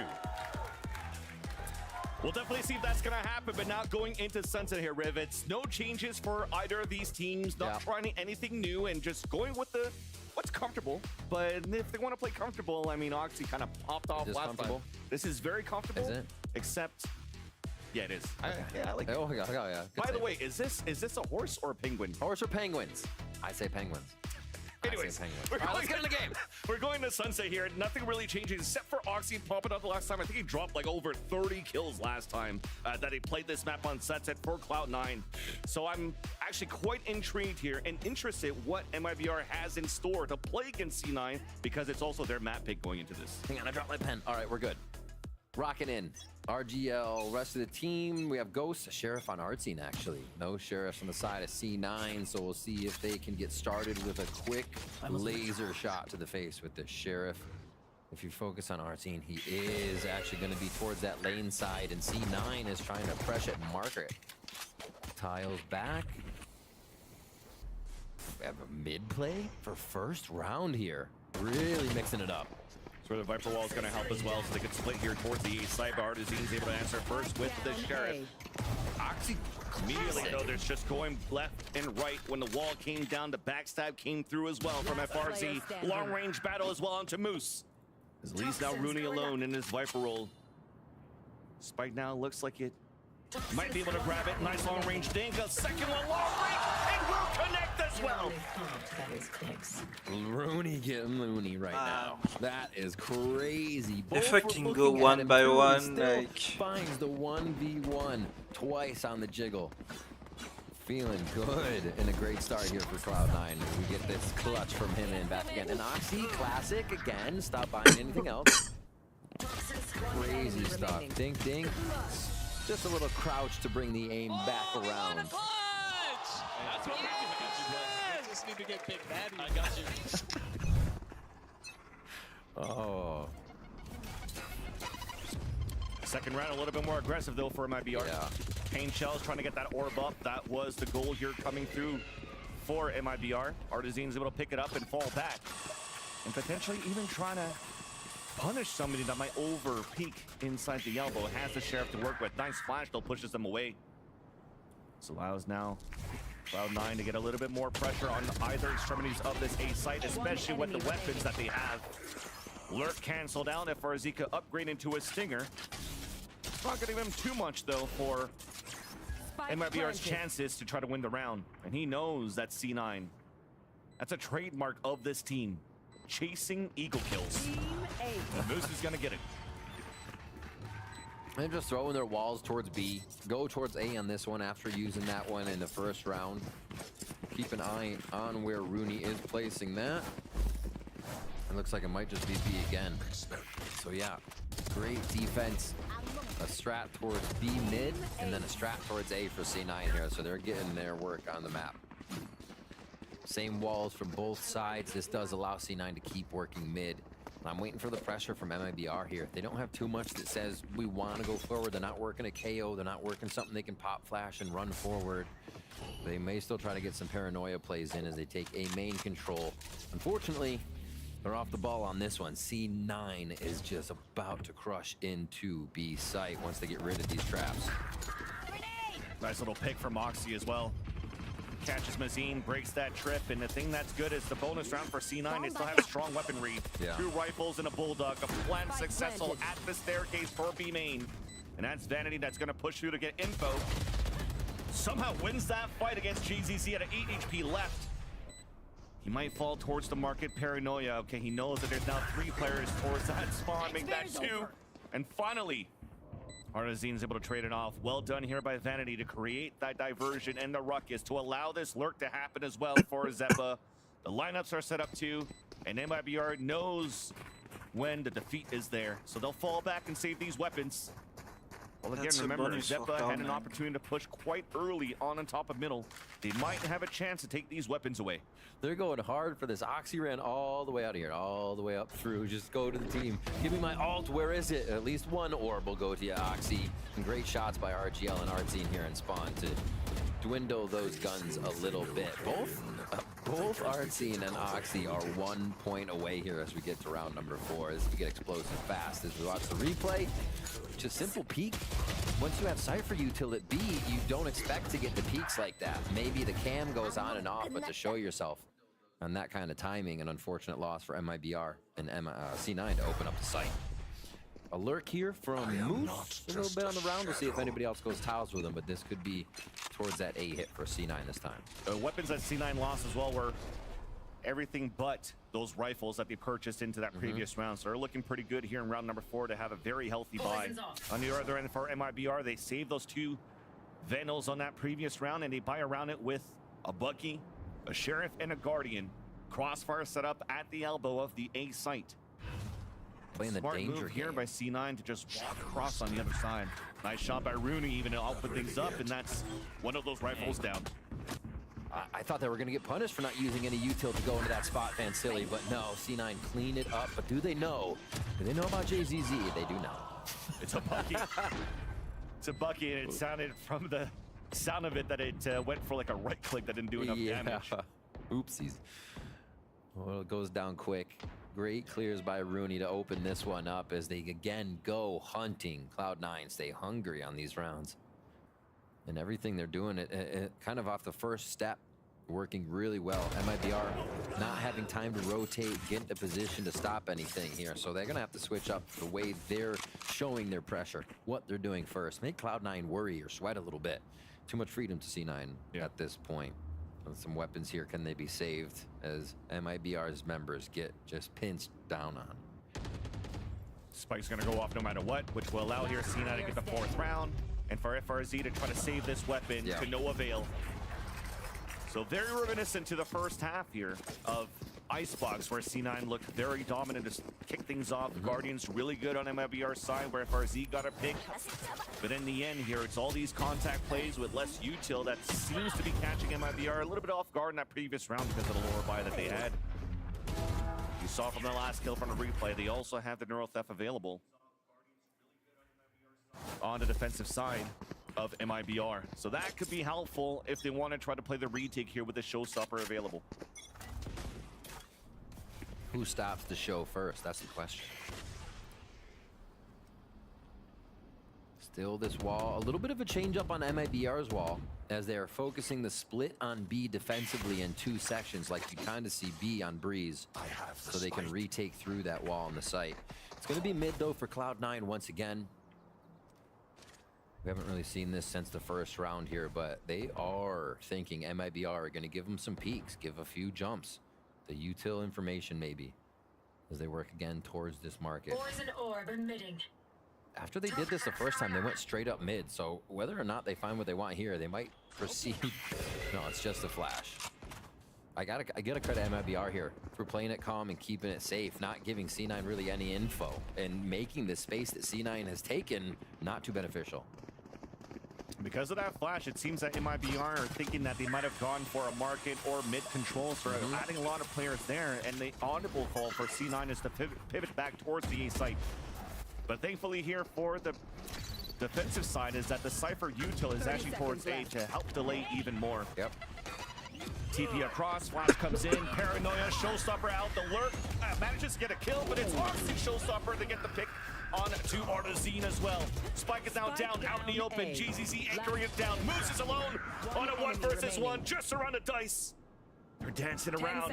Moose swings back out, JZZ, 4 in the round, and MIBR get the first. Played Gecko last map to Sky this map, still crushing it, still coming in with the clutches there.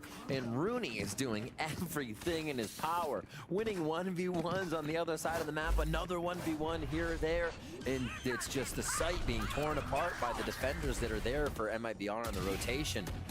Really good reaction from the Showstoppers, but JZZ just doing too much work in the end there with RGL Meister, just locked down a site. Guardians coming out on the side of MIBR here as they have suffered a bit, even with the win. They are going to get around on the board. C9 still looking good in the buy department. Go back towards this mid-pressure strategy. And the trips being switched up, catch them again. So good info, good movement on the util from MIBR. Despite the round that they won, 2 Guardians in the hands of RGL and FRZ, though. Guardians still looking pretty good for the defensive side. Looks like we're able to insert Oxy towards the defender spawn somehow. And the rest of them are trying to make the noise towards market so they can actually cut these rotates and catch these rotates. So there's the engagement now for Cloud9 inside the market. All the responsibility here for that death ball inside the market of C9 to create that diversion. There's that paranoia, there's that push towards the spawn. It's beautiful from A to Z. One enemy And remains. C9 will move in for an open plant, and they're losing bodies for MIBR all across the map, but flawless in the end for Cloud9.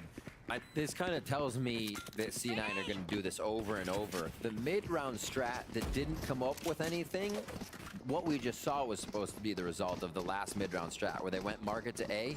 This time they go mid, and again, they're not gaining too much, but they're getting the space, and they know that taking that space and completely cutting off MIBR from help from their team is eventually going to get them to crawl out of the woodwork. They have to peek, they have to recheck things, they can't just let themselves be closed in. So C9's playing a it's your move game. We're going to put ourselves here. MIBR, what are you going to do? And I don't know if MIBR really knows how to attack against it right now. Or defend, I should say. Best results that they had so far is to contain and push back towards the A side with the util they've been using and also farming these orbs, but leaving that mid side open a lot, playing passively towards the market, getting picked off also from B main inside the B site. Losing players on those sides. Yeah. Gotta find a way to fight that back. So MIBR, ultimates to use. JZZ can get Seekers out if they are feeling bad. One of the things is that they are losing an idea of the state of the game once C9 starts to quiet down and get into these weird positions. So Seekers is going to be a huge solve on that. They're not going to have it every round though. And they may not use it this round either. Staying with the classics across the board. A little bit of money for JZZ, so he'll dip in. But yeah, they're focusing on the rounds to come here. Quick paranoia straight through. Are we going to get Oxy going ham? Does he fly forward on this, or are they just going to play it slow is the question. Semi-fast, at least taking the space. So after the timeout, both teams trying to put something on the board. It looks like they meet each other at A. I've got your trail. Seekers too are actually expending it in the beginning, so they know the players are close. Flashes coming out. Oxy, easy kills coming in. Needs one more, and now at least we'll have the showstopper within the next round. That's that's A site open for C9 to plant, and also the weapon that they could protect here. It's not dropped too far off where Mazin could come and pick it up. Vanity is just trying to farm the last two. Cancelled out, but Zeppa's the one that's picking it up. I think it is a low buy round for MIBR, but that's a dream round for Oxy. Yeah, Paranoia for me. I'm gonna blast pack forward. Oh, I'm gonna blast pack forward again. Nobody's even close to this guy. But he's farming up the orbs. That's all he wants. It's still a win for him.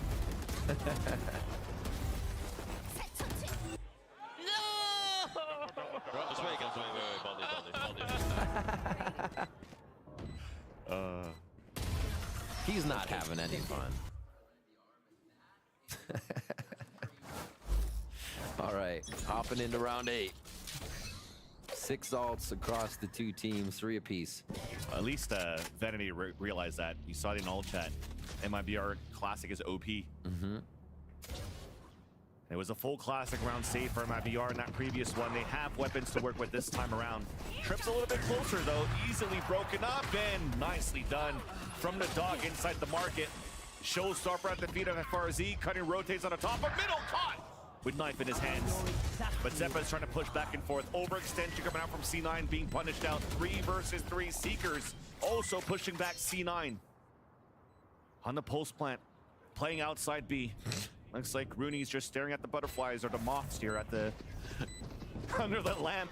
Just to throw his snake bites now onto the spike and just delay. So far, it travels so far, it gives him enough time to run back in. That's what you need though. All right, close up is JZZ. The smokes are gonna clear. Paranoia's hit. Beautiful double flash coming out. They could get punished here, but Vanity still gets that pick. Not a chance now for MIBR to even touch the spike. That's not the scoreline we wanted, but it's 7-1. There it is. Death taxes and 7-1. All right. Always coming around. Round number 9 here. Cloud9 using a few of those alternates to take the pressure. You called the Trailblazer. There it is right in front of Oxy. What does Oxy get? Util, so Oxy can go forward. Then you kind of see what the mindset of C9 is there. They think MIBR's rotated, that MIBR's playing as fast as they can to get back on these plays, and Oxy's knife outrunning mid. Oh, I got him. I'm going to get behind him. Nope. They haven't rotated yet. They're still playing a bit of the macro and trying to look for the lurkers, but it's not enough so far. C9 just running around with these, running away with these rounds, and MIBR on the low buy here should be another one for C9 as they continue to pressure and just poke at this mid play. This is not bad though, right? It looks like for MIBR is still playing very passively on the top of middle, trying to give up the space for C9, but look at where FRZ was able to insert himself. He's at the entrance of this B site with that frenzy and gets that pick, or the stinger rather, onto Moose. Allows the hat to be thrown up and an opportunity for MIBR to converge back into middle, but unfortunately they don't have the better weaponry. Being on a Sheriff and Stinger buy, half buying for the next. C9's able to salvage at least those kills at the top. Give themselves still a weapon advantage on this 3 versus 3. Zeppa up front on this one. 1 flash, 1 Trailblazer, a few orbs, and they have Seekers. Not necessarily needed this round. If they had it right now, it'll probably be used to figure out where the 3 are. But as of, it's just a death ball through market. They're not, no window shopping on this one. They're going straight for the plant. Camera's available. Stinger is out. All the shots misses. Almost got that kill on Taruni, which would have been huge because he had that pit available. And now you see it bloom out here towards this B site. Seekers on top of that to get information on the last 2 players. Wow. No stones left unturned. Yeah. Spawning both Artisan and Mazin, but thankfully they do it here. It's still a Vandal and a Bulldog available for the last 2 players of MIBR. Allowing also Zeppa to reposition on the top site of B. A second one behind the pillar, which allows Oxy to go for that trade and spot the last one. You can definitely hear it here. That beeping continues and now goes very slow. Oh no, there's a possibility now. Rooney's low at that 21 to tap on that spike. Not even a halfway. He's decaying down to 1. Rooney stays outside of it, runs in for the pick. Rooney saves it now for Cloud9. And C9 want the rounds, right? They ult there, use the ult, get it back faster, whatever. They're at 8-1. They're not going to need it for too much of an important round to come up right now, even if MIBR do grab a few. In the mid play, MIBR is happy to give the fights here. It's kind of like an aim battle every time.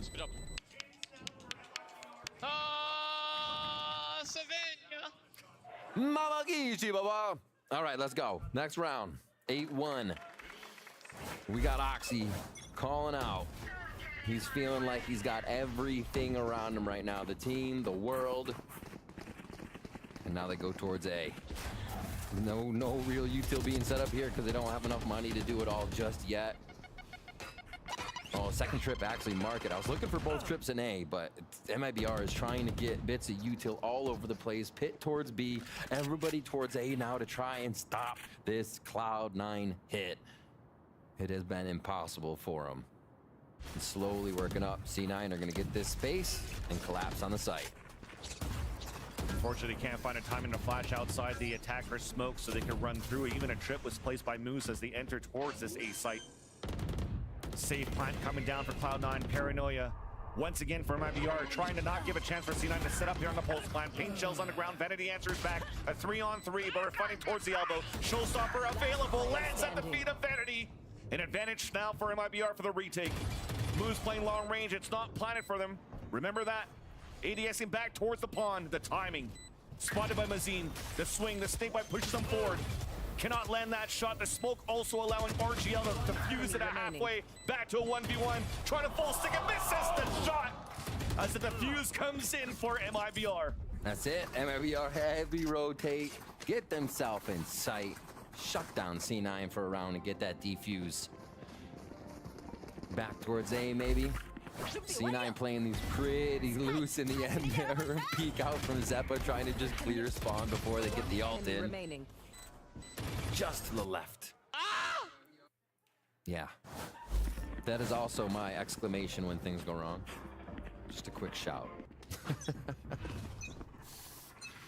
All right. 3-2 split. C9, 2 on the right, 3 towards B. We haven't really seen them coming towards this unless it's been through market. And all the utils back on the left side of the map. They're like, we feel good about retake A. So MIBR is just going to camp out and set up house and shop at a B. Just finally something new though for C9. They have 2 players now posted up on this A side as well, which would allow here Cloud9 to go for late rotates. Working in 10, and that's both Rooney and Oxy. Dog now only to spot that lurk from Rooney. Looks like they give up the plan here. Grouping up all together back towards this B main, and they're looking for a sort of pop now. All depends on Artizane's position on the left side of that B entrance. And they have 3 players there on top of that for the crossfire set up in the trades.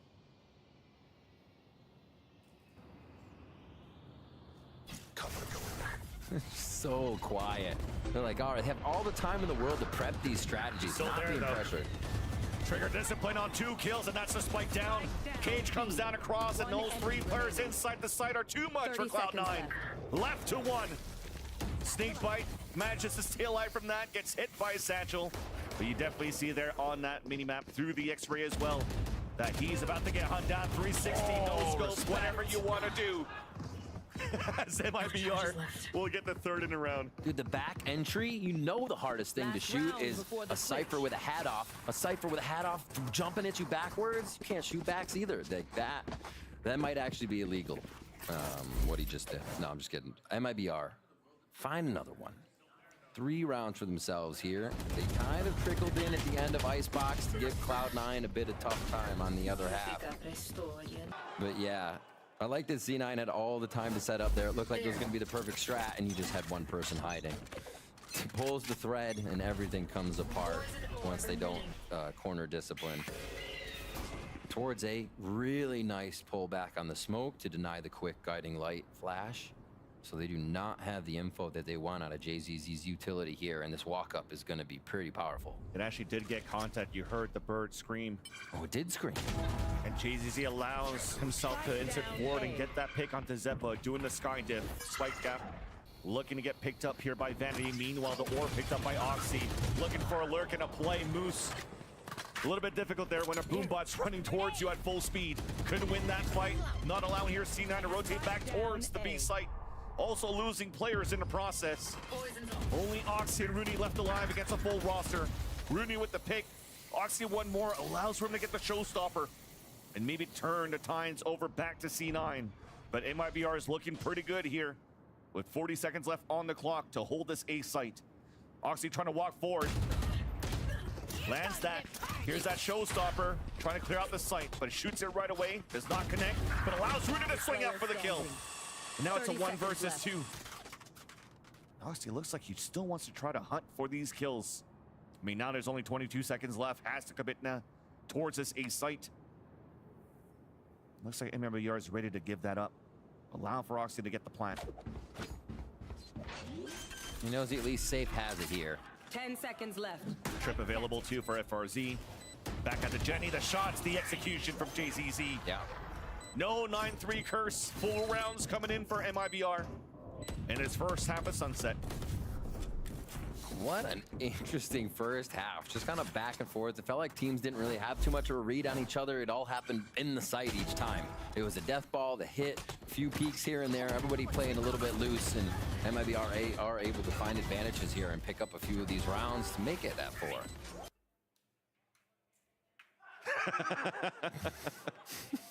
From singing to prayers and laughter all around, the vibes are still good here for Cloud9, at least in the lead 8-4 on this map of Sunset. But now we have a special guest with us, so let's toss it down to Elizabeth with Alexis from Shopify Rebellion.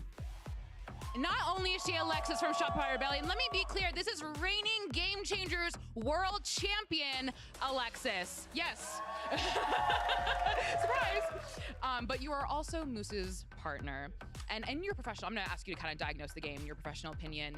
Map 1 was going really, really well for Cloud9, and then it almost didn't. So, and I truly do believe you are one of the best flash initiators in the world, so I trust your opinion. What happened that map? I'm not gonna lie, I feel like the rounds kept going down really low time, and against MIBR's comp, trying to plant on A was really, really rough. They were just getting mullied out till 10 seconds, and it's hard after that. They were playing a flood, and then they kept planting safe. So it's like, what are you supposed to do in that situation? I feel like the OT rounds were played better. They played more slow and baited out more util, so I felt like that was good.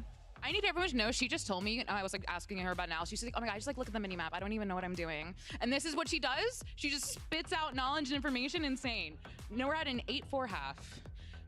Is Cloud9 gonna take it? Do you think we're gonna go to a map 3? How are you feeling? So far as the Oxy Masterclass, I'm not gonna lie, he's farming like a 3K every round. So hopefully, fingers crossed, it's a 2-0, but you never know with Cloud9.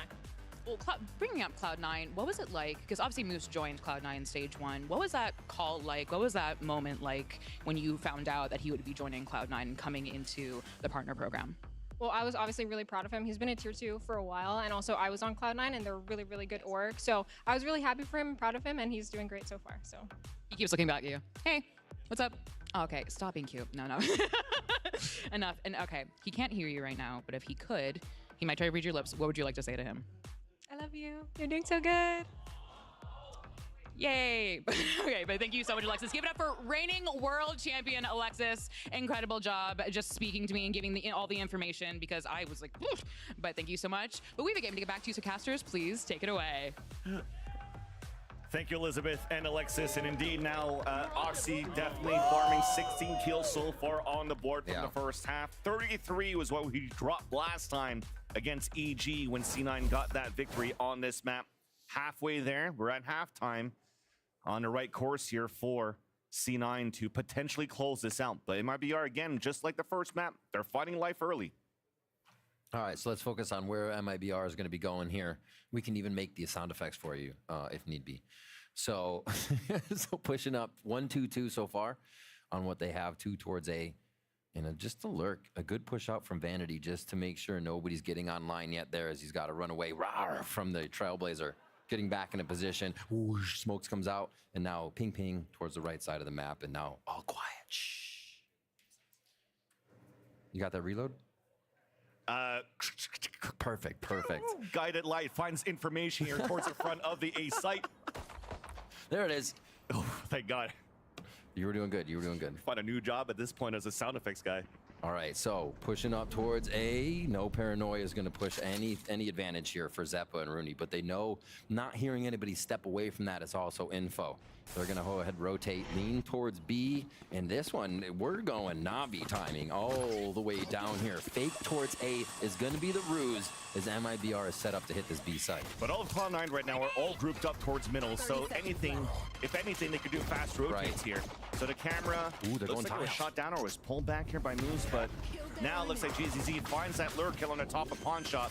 But C9 finally knows here the hit's coming towards this B side. They have players right there. They could cut rotates at the same time, but Artazine still wins that fight against Rooney. So we hear the rotates across from the middle side. Zeppa gets that pick.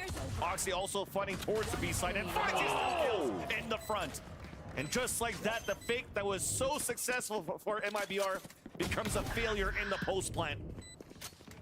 Oxy sticking it, gets the defuse and the pistol round for C9. The ability to transition from where C9 had positioned themselves back towards mid. They split the map. They did go tiles, but you just loop right back around past Churro, grab one, and you're in the site, unless you want to go through market too. And yeah, the turnaround. Oh my gosh. He's in there, spy. Hey, knuckle me. Good job. Wait, I gotta go for mine. She's just in his own world, making people wait for the dabs at the end of the round. She's like, hang on. I'm feeling it. It's definitely making us call out his name all the time with all these multi-kills he's getting. So 2 in the pistol, now at 18, or picked up as well.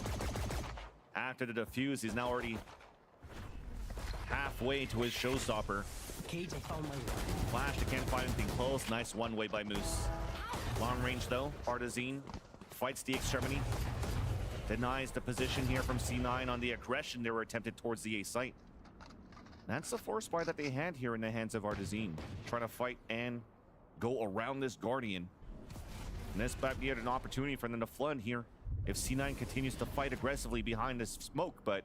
Oh boy. Yeah, little do they know it's Vanity with a judge. Oh boy. It's a judge. It's a jump. It's a judge.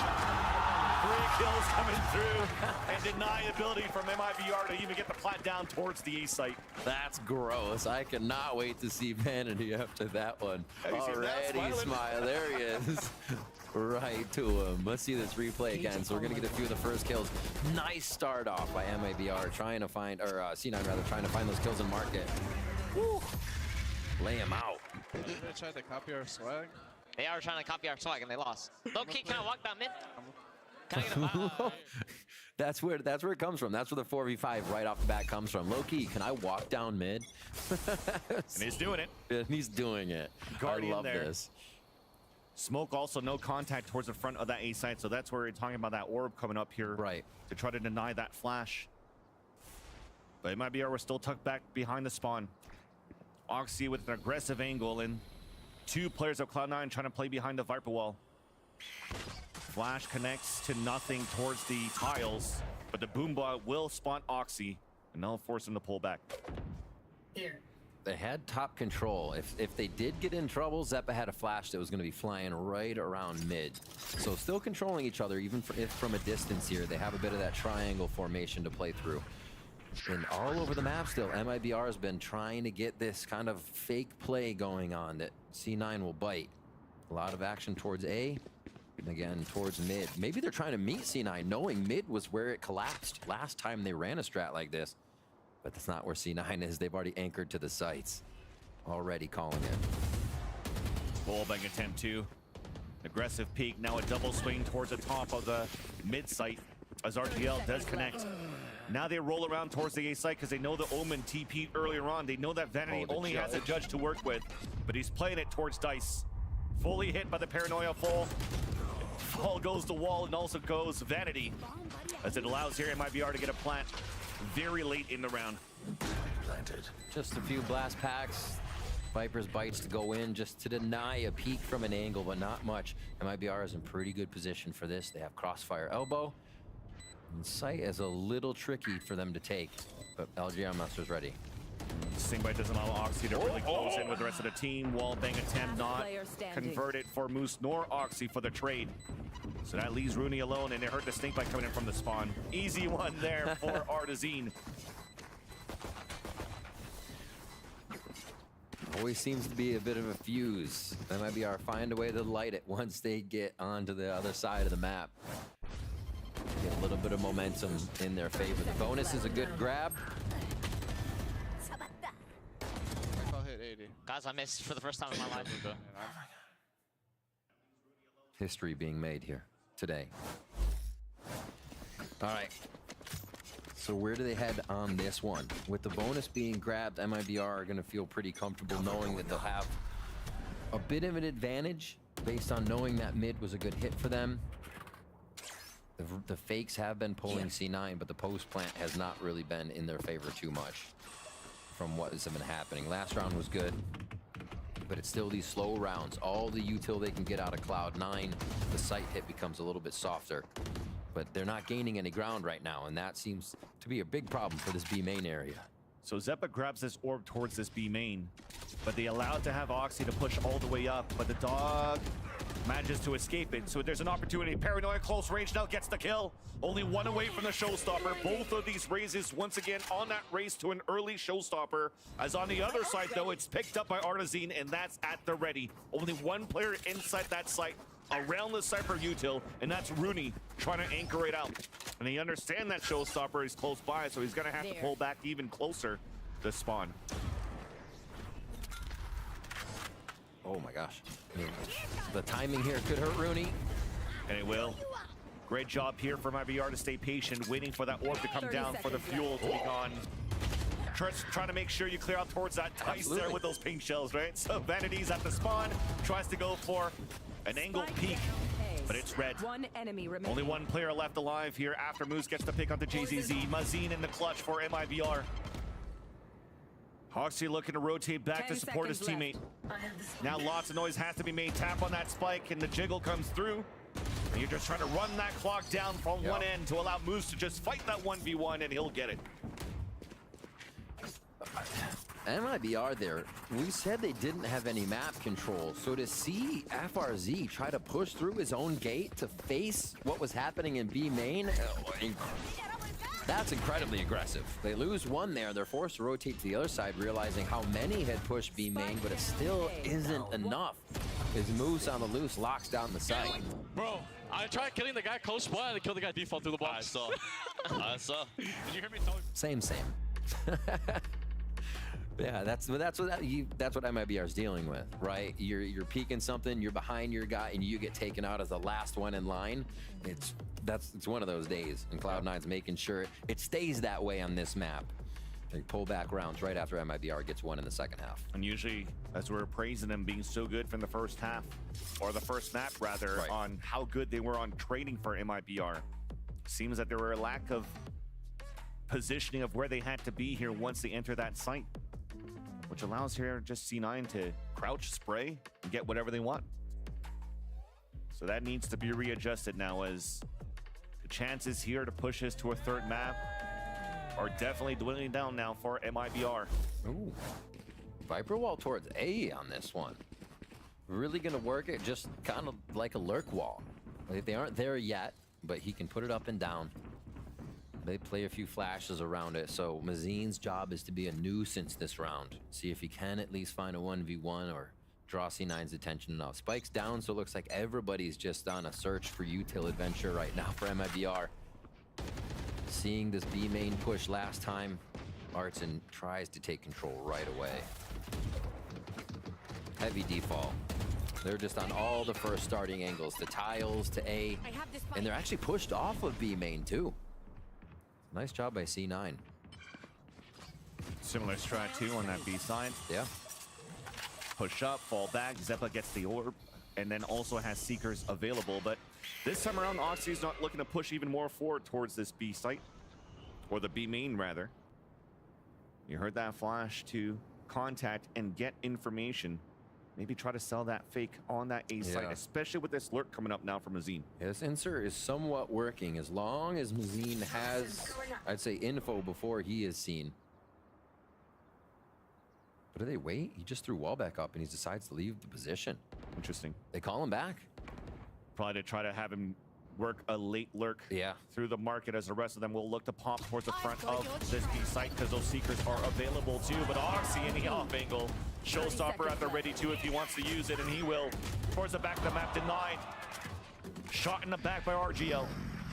But to get that information on that one player, still yet to find Mazine, who's grouped up now with RGL. But this is not looking too hot now for MIBR to try to enter. Snakebite misses, 10 seconds left. 10 Zephyr will seconds get left. freebie kills if MIBR try to walk in, and they'll decide a different path to save their weapons in the next and try to play for the OT. While C9 closing in from behind. And that's one more weapon down. The king is Mazine.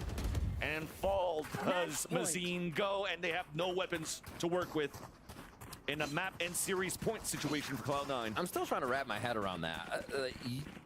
You're not going to win around if you don't have map control, right? That's a big part of the game, and they kind of just gave up on what was happening at A when there also could have been a mid lurk. And then when they had the lurk at A, like you said, it could come through market, but it went all the way back through spawn. They're afraid to die right now. I actually can't finish today. But I hit him with the boom, boom, boom, boom. I figured the boom, boom, boom, boom would finish him. That's something that sounds like a lot of shots. All right. Oxy not being able to finish, still on the top of the scoreboard. Seems like an Oxy thing. They push down A. He's looking aggressive to get in the face of MIBR here, who have control of tiles right now and not really understanding where C9 could be coming from. They're coming from everywhere. Players are falling down. C9 so aggressive. Paranoia even hits JZZ. Seekers just chasing him down, and Rooney sees it. Running it down towards the tiles. Spike is down. TP4 now forced to be canceled so he can meet up now with Rooney and watch that spike. Things are looking pretty good for MIBR though to try to fight back. Low HP is JZZ. Hat gets info on the last two players. That's Moose inside the market. Vanity falling back towards the A site. An opportunity to pick up the spike, but instead they're just going to try to walk through and fight against Moose. There's so much util there to guard and hold the market. Got the toe trip too. 30 seconds left. Backing up. Yeah. Vanity holding any push towards the right. Spawn covered. Last player standing. Well, Sewell's looking good. I mean, there was a lot of time wasted that would have given a good position for C9 to win that fight, but at 5 HP, JZZ gives some breathing hope now for MIBR. 10 seconds left. To convert this round on the low buy that they had. Plant comes in, a 1v1. JZZ once again with the off angle. 4 kills in the round. He doesn't eat the health. They come out of a low buy round on that one. C9 just trying to pinch towards tiles, and what it did was bring just enough of an arsenal to the hands of MIBR after they found a few kills, but not after Oxy just went to town on a few. Nice job by JZZ to have these big rounds. They have been a big saving grace on the side of MIBR throughout the series. I get that reference.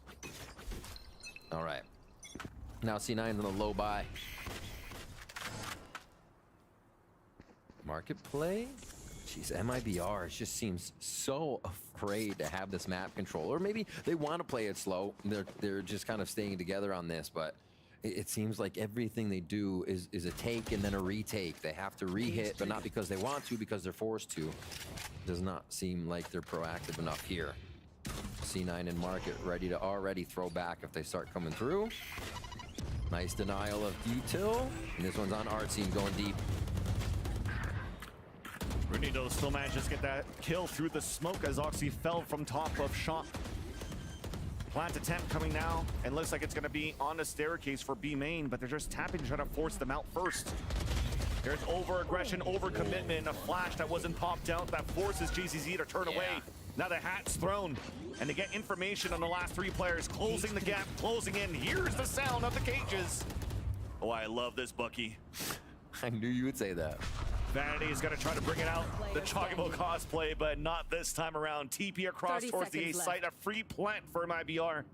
And Rooney Spike planted. just looking to make the chances a little bit easier for him, as he knows that both players are low here for MIBR. So capitalize on this kill, he'll not get it. MIBR, keep it alive. Another round here versus C9. A little reminiscent of Icebox, where a few rounds started to go to the wayside. We saw an OT on the horizon. It locked in, and then so did C9. So let's see if C9 can do that before we get to our OT position. I will see you FRGZ, JZZ, Artsy, and all having great games right now on the side of MIBR. And we are going to get that C9 time out so they can get themselves situated. Figure out what MIBR is doing to get themselves through these sites. And C9, they're not over-rotating. I think it comes down to kind of just the slight peaks or the non-trades that are happening once we get to the site. It was even on the first half, that's where the action was. Once you got to site, it just got explosive and so chaotic.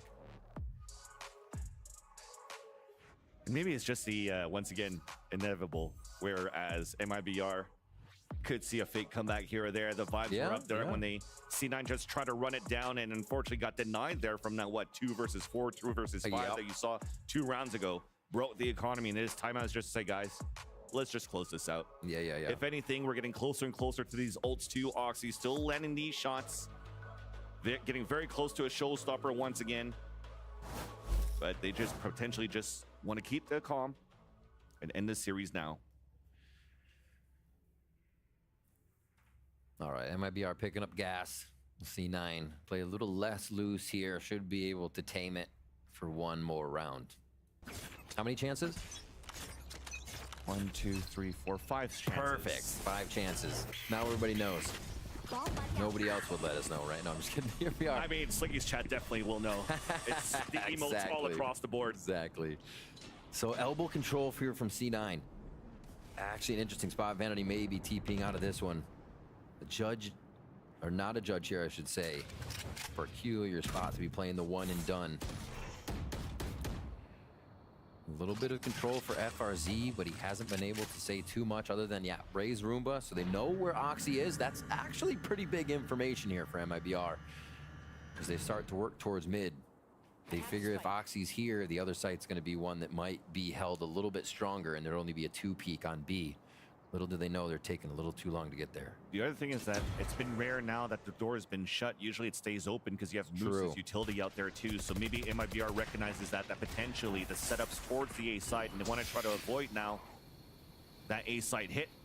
So they break the trip. 3 players moving up, and they're trying to go for that same type of pinch that C9 did towards that back of the market. It's a 1-for-1, but first blood was still for Cloud9. It allows for them to get information to fight back towards Boba, but instant peak 1 by 1 they go, and 1 by 1 they fall for Cloud9. A safe plan for MIBR, 4B main on top of that, and that could be an instant save for Cloud9. You could already see Vanity backing out towards the A site with Moose. Really nice way for MIBR to identify how B has been played. You see 2 people pushing out most of the time. The third has been there sometimes, but not the majority for a C9 on that defense. So MIBR say from FRZ, okay, Raze is here. That means it might just be Sky. It might be one other to help.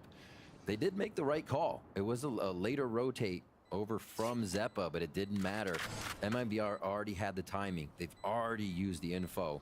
And really nice strategy created there off what they've been seeing by C9. It's exactly what you need here to get these late rounds. Oh, Moose. Not chasing as much anymore here for MIBR. See, the money's very low for JZZ. Those were big kills. They need those weapons. So those Vandals will be flanked by lower buys for sure. Should be able to throw in a few. Yeah, okay, no, they have the full armor. So we'll watch this replay again. A great mid play coming in from MIBR. And a lot of the rounds for MIBR before were so slow that mid play would have been another 30 seconds. Guys, we gotta end this angle. No OT. I need to piss so bad. Let's make some chaos. We go OT, we're gonna have to break out the Gatorade bottles. We keep getting shots like this from Oxy with these face. I'm trying to stay serious this whole time, but I just can't. You know way. A funny guy. No, let it go. Let it go. Funny guy. Quick clear towards B. Look how C9's just together in mid. They're like, yeah, okay, we're going to try to end this from mid. We'll rotate to wherever they are and try to play it off this lower buy together. And it is a low buy for C9. You got to recognize it as we get into B site. Yeah, the lower buy that they have are all grouped up towards middle, but we have a lot of utility being thrown here from Cloud9 and try to go for the retake real quick. Pit comes out from B main, and that covers just the front of that spike, so a great position for MIBR on the pulse plant. But there's a lot of space here for Cloud9 to work around this pit to retake that A site from the back. Paranoid have pushed them back for the offensive side. As they go for a flash double peek for MIBR. First contact, 1-for-1. The backstab coming through from Cloud9. Up towards the air, denied by Vanity with that Sheriff. Looking for that tap. There's that first snake bite. Camera also gets broken. Vanity trying to push forward as the rest of C9 moves in with him. Fully decayed. Beautiful crossfire set up towards the end. No time left here on that clock. Players are falling down. And Moose once again trying to save his weapon. And he will. That is another one for MIBR. They keep even more alive this time with a bit of money in the bank, so it looks good. C9 should have that same purchase here. We go again as they cannot close it out. 4 straight rounds here for MIBR. Absolute deja vu from Icebox to now. And how many chances? 3. There you go. We know it as a fact. All right. MIBR locking in again on this 3-2 split. Last time this worked out pretty well for them as they were able to string C9 across the map a bit. Oxy orb control. Showstopper online. Mid play again here from MIBR with Seekers. But it's a pinch towards the market and double trips inside there for Moose. The camera spots one trying to enter towards that side, which slows down this split, allowing here Cloud9 to pinch back towards the spawn. It works out as Vandy gets that first kill. And that second one, 2 onto Mazin, and there's those players inside the market, only leaving RGL left. While FRC is inserted in towards this B main, trying to make a play. Finally just got spotted now by Oxy, forced to fall back, and both of them have to work together in tandem. Backs against the wall. Zeppa looking to go for the flank, instead goes for the util. Showstopper out for Oxy, and Vanity doesn't need the help from Oxy. The last 2 kills allow C9 to win this series against MIBR. They lock it in. Oxy gets his wish. Hopefully he's not interviewer. He's got to stay around for a little bit. But yeah, you can see him jumping around on stage there, ready to go. MIBR, high fives, hugs around. They do not get the win, but they come out fierce in each one of the maps, trying to pull out those late games, trying to bring it to OT twice, but C9 are just able to route the offensive style, the defensive style that MIBR brought to the game. And even in the loose style we saw from C9, it seemed like they had control the whole time. They were enjoying themselves, they were vibing. Oxy was just on one today, absolutely fragging, whether he was with the team or just in front of all the util. And C9 pick up another one of those championship points. If it ain't once good from MIBR, though, yes, he kind of looked good for C9 at the beginning, but there was still an opportunity for MIBR fighting back, pushing it to overtime on that first map, and also showing resilience here, right? At the same time, it's like, hey, you're trying to tool around with us, you're trying to add that extra confidence and belittle us. We're not there for that, and they were able to fight that quite well. But for C9, you know, it was a great season to start things off here in that stage number 1 here. I feel like a lot of the players, just around for everywhere in the world right now, a lot of good aimers, a lot of people are on, and it's coming down to the synergy and util. The little bit of the site takes, the hits in the meta we're seeing right now, and C9 was there on this one, especially when you have an Oxy on the front line. Any of those duelists that are just popping off does seem to be a big boon. And the way that C9 is playing is almost very much like a PRX style. Just let Oxy, let your rings do everything. Get the util behind them, get these picks, and if you need other players to step up and go for these clutch moments, or at least to play that fundamental synergy with those trades, C9 seems very complete for that, and it may be one of those teams that could really put a mark now in the playoffs. You got a lot of options. They're kind of interesting options if you think about it. Like, you have the Vanity Judge in rounds where you can pull out a 4K, and you can buy a Judge, but you just can't produce the same results as Vanity does. So you do see that happening from game to game. He has the mind to mastermind a strategy that'll completely throw a team off kilter that would be supposed to be taking a round or taking even a half. So C9 has those tricks. They have the strats. They definitely need to work on it a little bit more as they go forward because people are going to be watching their games now and everybody's going to be hungry in playoffs. Yeah, now C9 is just going to have to wait to see who they're going to play against later on. Is it going to be G2 or Sentinels? They're only going to find out later now that we have G2 and Loud coming up. But before that, let's throw it down to the stage where Liz is ready with Zeppa for the Verizon post-match interview. Thank you very much, gentlemen. I'm here with Zeppa of Cloud9. Something I want to bring up to you really quickly is because, was it the trains? Was it the bananas? Was it Taylor? What was it? It was for sure Taylor. I think you guys heard Francis singing The Weeknd. Yes. So the karaoke brought it out today, for sure. Yes. What's your favorite Taylor album? I don't know about albums, but anything post or before 2010. Yeah. Okay. Okay, so talk to me about just having, you made playoffs, but that wasn't because of you, right? It was out of your hands. What is that? Is that stressful? Is that kind of just like, all right, the gas is off, the brakes are off, we can just watch this happen? How does that feel? I mean, it's not like we relied on Energy or G2 losing. Right. And, you know, we were going to play to win anyway. So at the end of the day, it doesn't matter because we knew we were going to win this game. Yes. Something I also want to ask you personally, because I was listening to, we're here, I was listening to Mimi in the pre-show, and she talked about you just being truly one of the best support players in the league. You've been with Cloud9 since 2021. It has been a long road for you to get here. What is different about Cloud9 now than your literally previous years of with Cloud9? I would say this is probably the closest iteration to when we had Mitch and Zeta. Yes. I mean, everything's clicking. Everybody, you know, it's like a family here, and everybody's having fun playing, as you can see. Yes. So I mean, there's nothing you can ask for more when we all play like we love each other. So yes, that's the best. What is that camaraderie like? Because we see like things here and there. We can listen to your comms videos. You know, we see, you know, Oxy like throwing up the cross and praying or singing. You know, you laughing about it. You know, Oxy saying that you guys have to end it because he has to pee. You know, things like that. What is that levity like when you have to get serious though? It's hard to say because I mean, yeah, we're having fun, but we're always serious. We're playing to win. We don't play to lose, you know. And obviously, for a lot of people and a lot of team, when the smiles are out and the laughing, that's when like the best part of the team shows up. Right. But you know, we're trying to keep it consistent, where it's serious and always like laughable. So we're trying to keep it there. And I just got a confirmation. You are the official 2nd seed going into playoffs. That's a pretty good spot to be in. How does that feel? We ain't first. We're not first. And if we you're are not 2nd. If you're not first, you're last. So we gotta qualify first. 2nd don't mean nothing. Okay. Who do you think is gonna go to Shanghai besides C9, of course? Who's gonna what? Who's gonna go to Shanghai? I mean, us. I say us, Lev, and 100 Thieves. All right, 100 Thieves. EG guys, don't listen to that. Don't worry about that. But thank you so much, Zeppa. Give it up for Zeppa one more time. And we're gonna go to a break, but it's the game you've been waiting for. It's G2 versus Loud next.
Red Bull gives you wings.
Our next match versus Loud is going to be a do-or-die situation for us. Loud has always been a team that I've wanted to compete against. Even before we played our first game of 2024, I said I always want to play against Loud. Can Sadak be the hero again for Loud? 4 rounds have been so hard to come by. This feels like a must. He's gotten it down to 1. No idea but where Zeppa might be, and look at him buying his time. Sadak reads him. He gets his 3. Próximo jogo contra G2, a gente tem que ganhar para se classificar nos playoffs. Vai ser um jogão, é um time excelente, um time com muita força, joga muito bem. He gets the kill. Oh my gosh, what? My VR go home with a whimper. É um time que estrategicamente sempre esteve muito bom.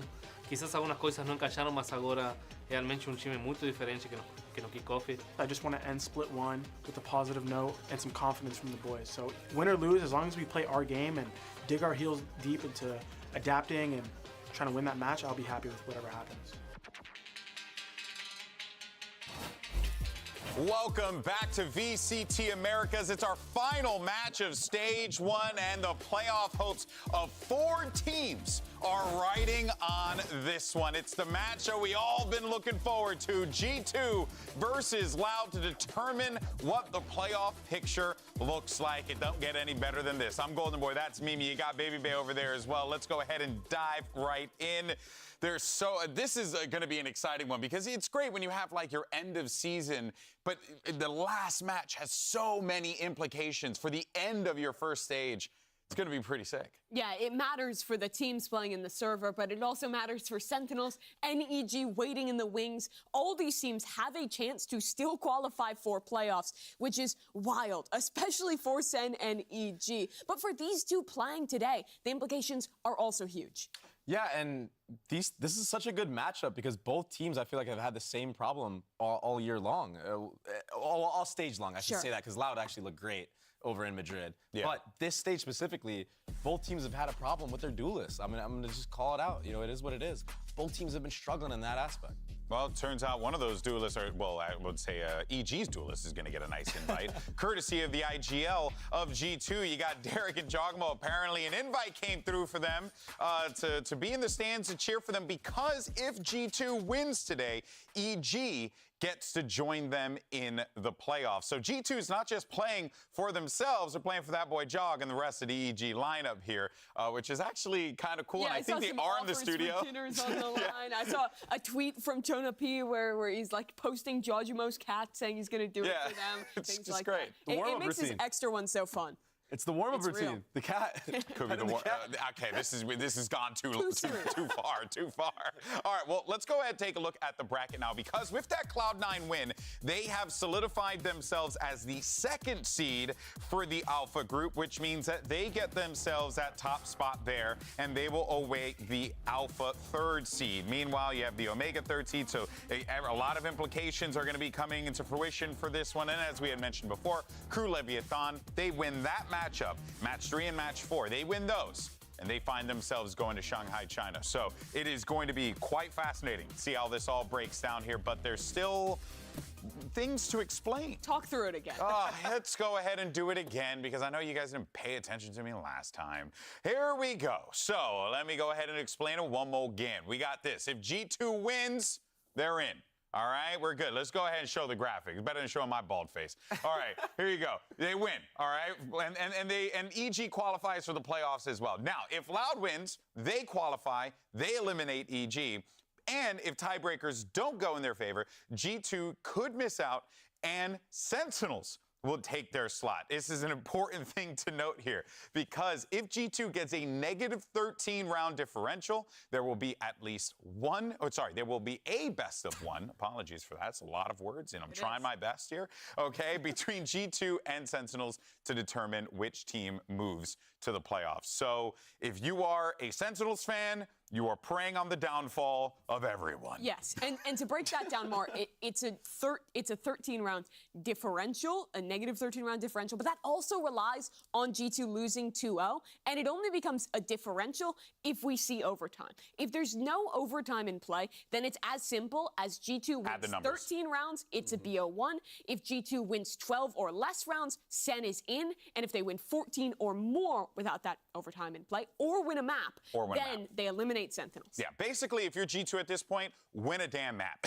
That's it. Don't think about the rounds, make it simple. Don't think about the rounds, win the map, boy. That's all you got to do. But for now, though, let's go ahead and talk about their opponents. You got Loud. Now, they had a difficult start to stage 1 here, but if there's one thing that we know about Loud, and we know about our Colonel, Sadak, is that he is always going to have a plan, and this team has built that plan. They've given themselves an opportunity, a little bit of a runway here, and they looked pretty solid last week, got themselves a win. Yeah, and he also gave a lot of the reins, he was saying, to the coaching staff. For sure. So they're helping out a little bit more now, and that's why you're seeing a more standard set of compositions across the board on the maps for them. And I think that at first it kind of looked shaky on it, but after their last match, I'm a believer again. Yeah, I mean, I think they came into this year with kind of a read on the meta that didn't end up working out with the Phoenix comps, and they had to reinvent themselves.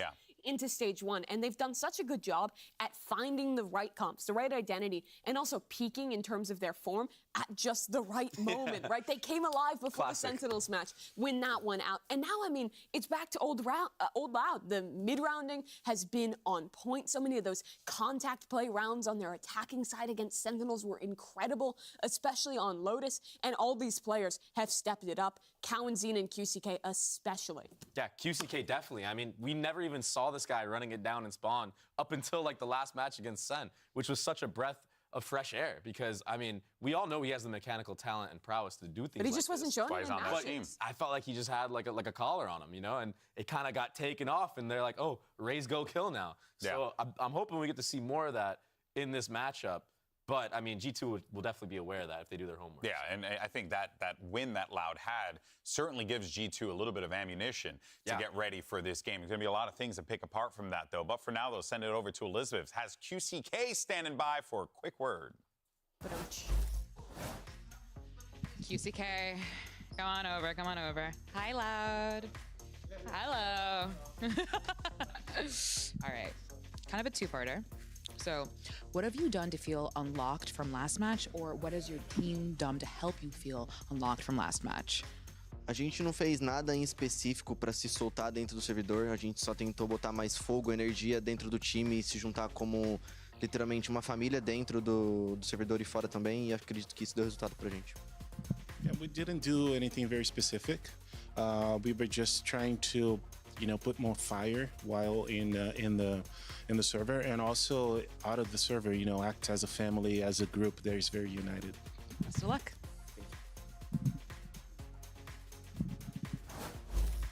And QCK is certainly coming to his own in this stage and has looked pretty darn good in the process, continuing to build up his resume, if you will, with this Loud lineup. And I think that, you know, really the more that this guy gets time with this team, the better it's going to be for them and better it's going to be for him as an individual player. This Sentinels game was, in my opinion, the best we've seen from QCK. He wasn't the #1 player in the stats at the end of the game, but on Lotus and Icebox, on their attacking sides, he was getting so much value on this dive. They were doing a lot of these close contact plays into these late round pops on site, and it seemed like every time he was taking his opportunity, getting a pick, sometimes getting traded, but then also having these multi-kill rounds that were lacking from this guy for so long. Yeah, it's nice seeing him actually be able to dash in or satchel in and, you know, not have to play a Phoenix where, you know, I mean, 9 times out of 10, you might even just get spammed trying to enter the choke. I would know from experience that doesn't feel very good. Last time I played Phoenix was terrible. To be fair, playing Phoenix he made hard it to look good, by the way. He made the Phoenix work, and they did really good in Madrid. But yeah, he looked great in the last series against Sentinels, and hopefully he can bring it on into this one. The story of Loud always seems to be peaking at the right time, right? Like finding their moment right before the big match, right before the big game, and popping off. And if they can keep that send form and win today, they're again looking like they're back to being a top dog headed towards playoffs. Well, their opponents certainly do not want that to happen here. Let's go ahead, though, and move on to G2, shall we? Talk about what this team is going to be bringing to the table here today because, again, they're not just playing for themselves, they're also playing for EG, funny enough, even saying that they were going to take out, you know, Derek saying they were going to take out the G2 boys for a very nice dinner. Emphasis on the very. If a steak isn't involved. Oh, look at the cats. You got to do it for the kitties.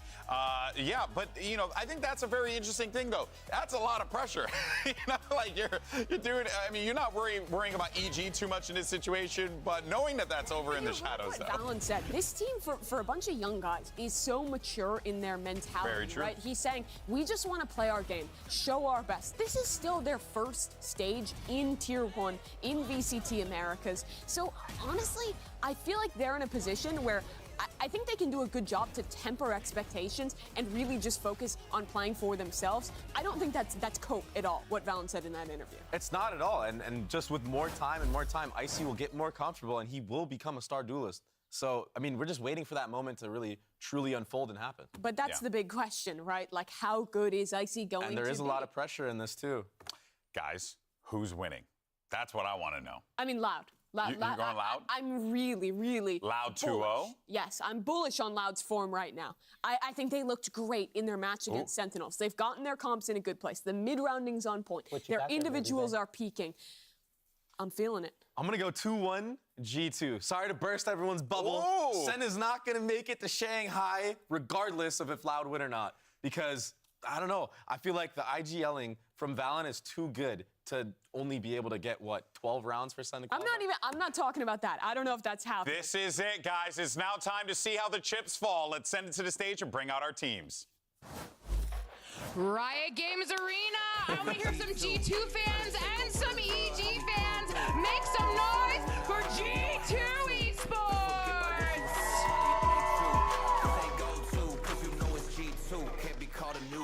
We've been up for several summers, seeking how to step in commerce. If you with us, buy the bundle. Say you survive the bundle. Barely time to buy the bundle. For this ton of errors rumble. Cause you know we titans in this game, ain't no contest. If we take it to the game, turn a wild west. We ain't faking what I claim, it's a wild threat. No rook, we been a vet. Now check the mindset, by the name of G2. How to take over the world, how we come through. You just follow in the herd, we don't have to. Best forget about what you heard, probably ain't true. This ain't go to. How to take over the world, how we come through. You just follow in the herd, we don't have to. Best forget about what you heard, probably ain't true. This ain't go to, cause you know it's valendo a viga, a vida e a vaga nos playoffs. Faz barulho pra Loud!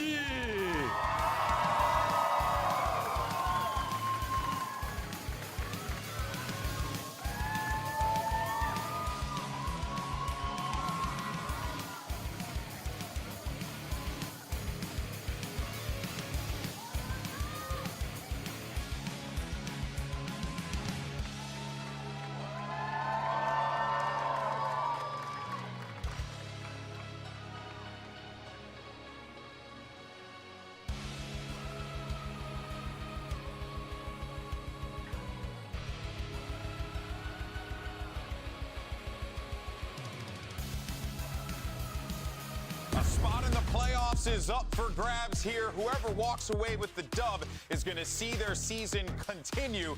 And whoever loses here today is going to have to wait a little bit longer to get back on that stage. The pressure is on for both Loud and G2. It's the reigning America's champions in the first stage of 2024, facing elimination in groups. Top 4 in Masters Madrid. And if they don't win here, the chances of going to Shanghai are 0.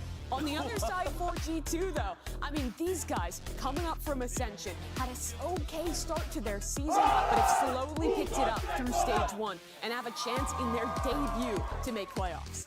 Yeah, it's such an even matchup in my opinion because both teams have the same problem going into these matches. It's always been, okay, QCK, he's not performing at the same level as Ospas. Same thing with Icy, he's not performing like even Leaf did on his own team, right? So this is something that's gonna be crucial in this matchup. Which duelist is gonna shine? And we saw the maps come up there a moment ago. We're starting on Bind, then heading to Icebox. And that's kind of surprising to me because these are both the maps that G2 have been playing constantly. It's what they won 2-0 on in their last series. I've actually liked them on both these maps. Yeah, and G2 were trolling a little bit in the beginning of the year. I don't want to say trolling, but they're experimenting, I should say, with weird comps. They were running a Yoru KO comp with a fade on Bind recently in their last match. Yeah, it wasn't against the strongest opponent, but they switched back to Icy on Rays and the Gecko in the sky. And if they keep bringing that to this match, I mean, it's a really good map and historically has been a good map for G2. One thing I've liked about Loud's Bind is this kind of comp that they're playing with the KO and the Breach. Most teams have gone for like the double initiator with the Gecko. Yeah. But I actually like a lot of the ideas you can get with that Breach. There's a ton of setups and trap plays off of that stun. And you also gain the cross-map info of having that KO knife. I think KO is massively underrated on this map. Yeah, it's also just really hard to make the KO work, and that's why it's not that popular. Yeah. But when it comes to a team like But they Loud, just implement it so well. Exactly. When it comes to a team like Loud, who actually drill their systems, their defaults, they make it look really good. So yeah, it's something to definitely look out for if you're G2. But when you play a Breach on weird, wacky maps like this, where it's not common, sometimes it can be a dead giveaway of what your setups are. So if G2 prepare really well for this, they might have an inkling or some ideas of where these trap setups like to come, and maybe they can bait them out. All right, here's the agent select, and you guys called for that Breach. It is going to be coming through here, as well as the KO, so you're getting that for Loud. But yeah, G2, they're going to be prepared, or they should be prepared.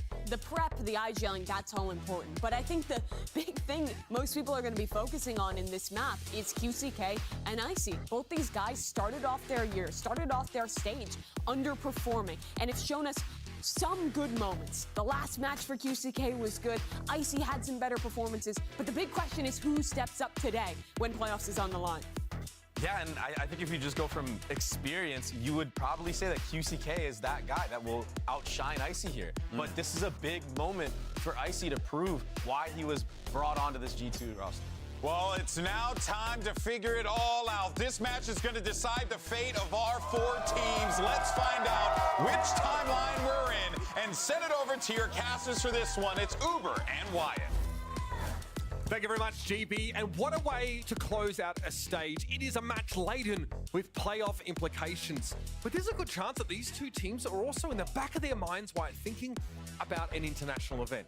They're thinking about Shanghai, but for very different reasons, I suspect. Yeah, absolutely. For Loud, this would be the first time since the inception of the team that they would not make an international event. They are on the cusp of that, which is so hard to believe when you're looking at the tenured IGL of Sodhawk, less a player that is always in the conversation as minimum a top 5 player in the world. Plenty of people would argue at various times he's been the best player in the world. And for G2, it's been a long time since they've been to an international event, all the way back to Reykjavik 2 years ago, where they were the young upcoming team. And now they have a chance to finally make it back, find some redemption from what was a failed attempt all the way back then. So for G2, 14 rounds. That's what they're looking for here. They've leveled up, though, of course. It's Icy already in the showers, and the play off the flash is perfect. Trent's there with a 1-2 punch. Loud now just down to the 2 of them. They're going to make this adjustment over towards B, where Leaf lies in wait. What a great pinch immediately from G2. It is now Leaf to fend off these last 2 players on the site. Sodhawk is going to catch him, but now into that 1-on-3. Has recovered a Ghost. Gonna have to hit a few headshots here. Trenton and Icy are relatively low, and Valen with no armor, one headshot could take him down, but of course, this would be a miracle from him early on. They got util though. Dizzy out first. Paint shell's also available, but not necessary. It's brass tacks for Valen. The Starduck takes one to the dome. And one crucial element of that round is G2 immediately going for the crunch outside of Shower. That's going to weigh in the back of Loud's mind for the rest of this half, that could be pulled out again at any moment. So immediately, aside from just winning this round, obviously the big advantage of getting the pistol, they've immediately planted that seed in Loud's head that they're going to have to be weary of a play like this coming later. The conditioning has already begun. Nice timing there, of course, through the TP, and a clean finish for G2. Loud, of course, mentioned that this team's developed a lot. I think we're going to be looking at Icy and continuing to follow his development, how he fits into the structure of this G2 roster. It's a great start, though, and he's got himself an outlaw. And that outlaw could be quite pivotal moving forward here. Jonah P takes a lot of damage. 3 players facing up B long, and they want to accelerate off of that, but Leaf gets the first here. Trailblazer does want some action here. This will slow up Loud, and G2 might look to capitalize. Kawanzine already down. How into a snake bite, of all things. Is he trying to get into Hookah? I got you. For Loud now, pretty little to work with. QCK working his way all the way up to an outlaw here. He's to try and find some value there, and Leaf managing to hold on against less. QCK just gonna throw that one off the map, which honestly, pretty solid idea because 2 of his teammates did buy up sheriffs, so they would be in a poor economic position on this next round had they had the outlaw, given that if you have light armor, it's that one-shot kill, right? And so Loud could have found themselves in a situation where they would have had to forego some utility to get that full armor so they don't go down to the outlaw. So that's essentially why he did that, if you're questioning why he opted to throw that off the map instead of getting some kills.